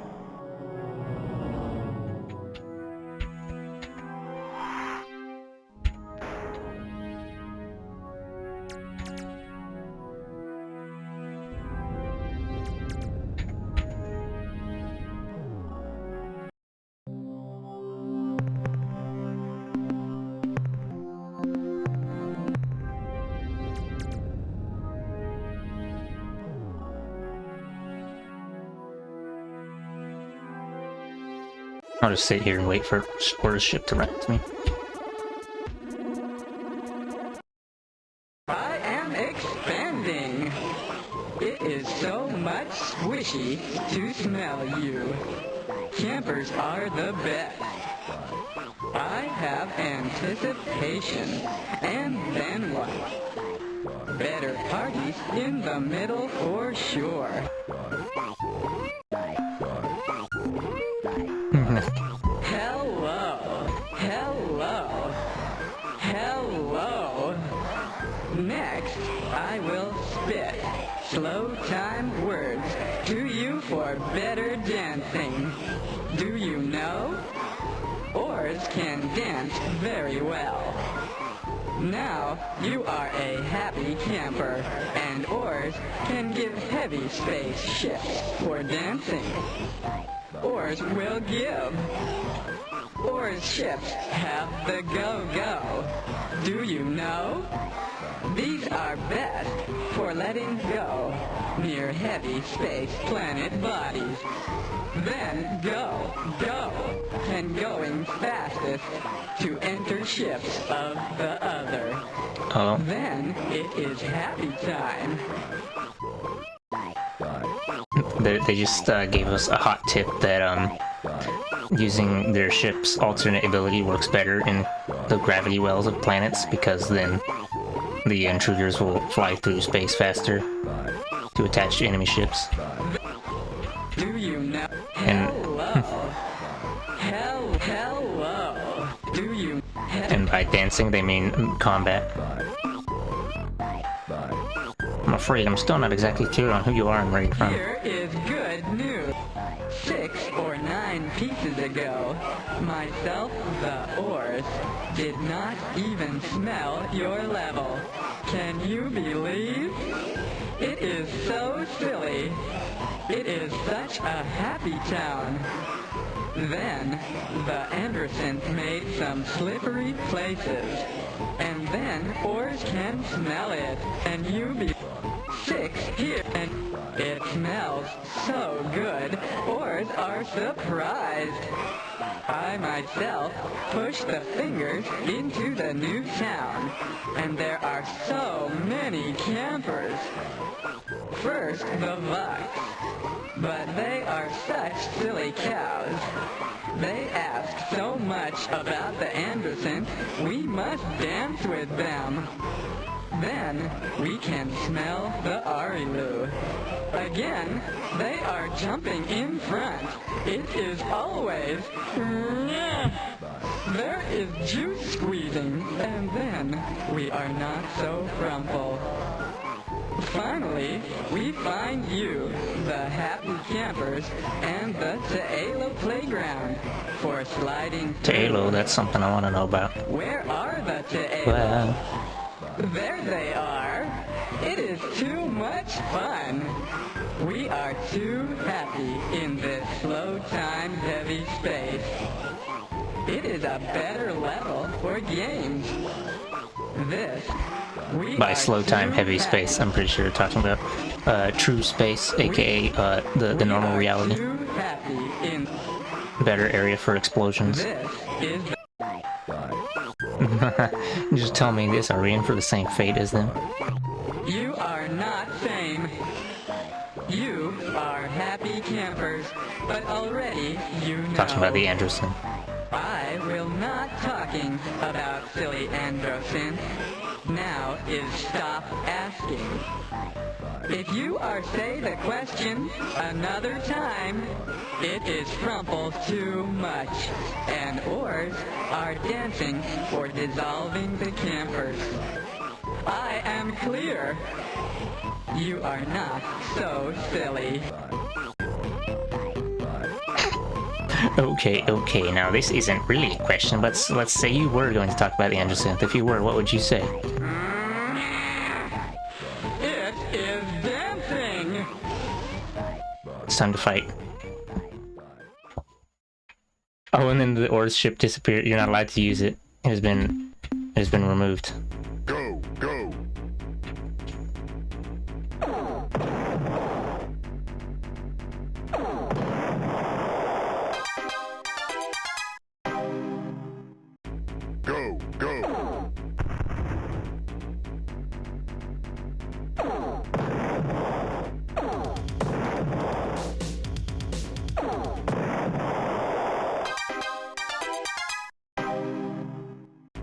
Go, go.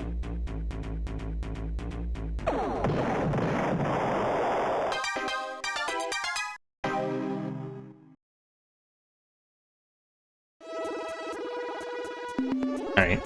I'm gonna quit the game now. Because that was just me doing the thing that I'm not supposed to do. Fuck around and find out.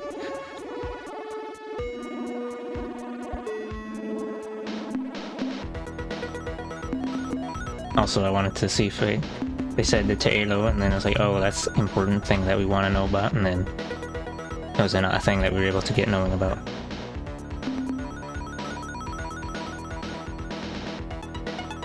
So, man.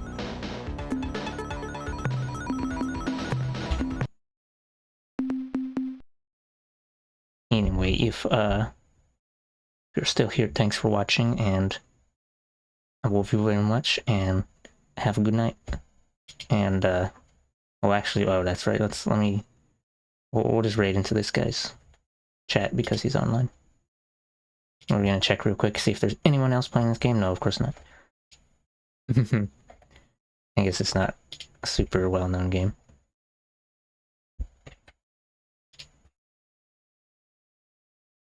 Yeah, we'll just raid Nikua.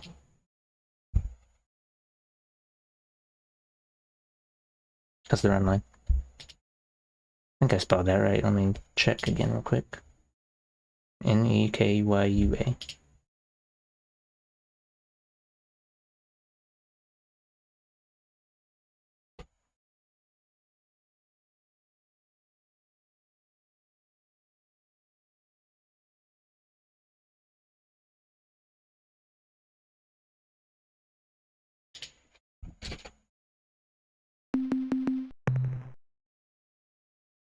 Alright.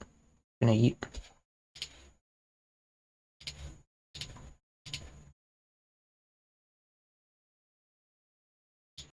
Because they use that fear of, like, we could go back to those times. Or, like, the America now is, like, Vietnam before then, kind of thing. Sorry. Hello, Scootless. Thank you for the raid. Hello, you just came into some conversation. Let me give you a shout out. What were you up to? Oh, thank you, V. You were playing Star Control 2. Ooh, what is that game? I do not know it. Oh my god, that's a cute emote. You know, SWAT team called on you as a kid for playing at the park with your friends. What, hello? My model is so cool. Aw, thank you. Oh, I like your name, Hound Milk. I'm some kind of artist. It's a space game from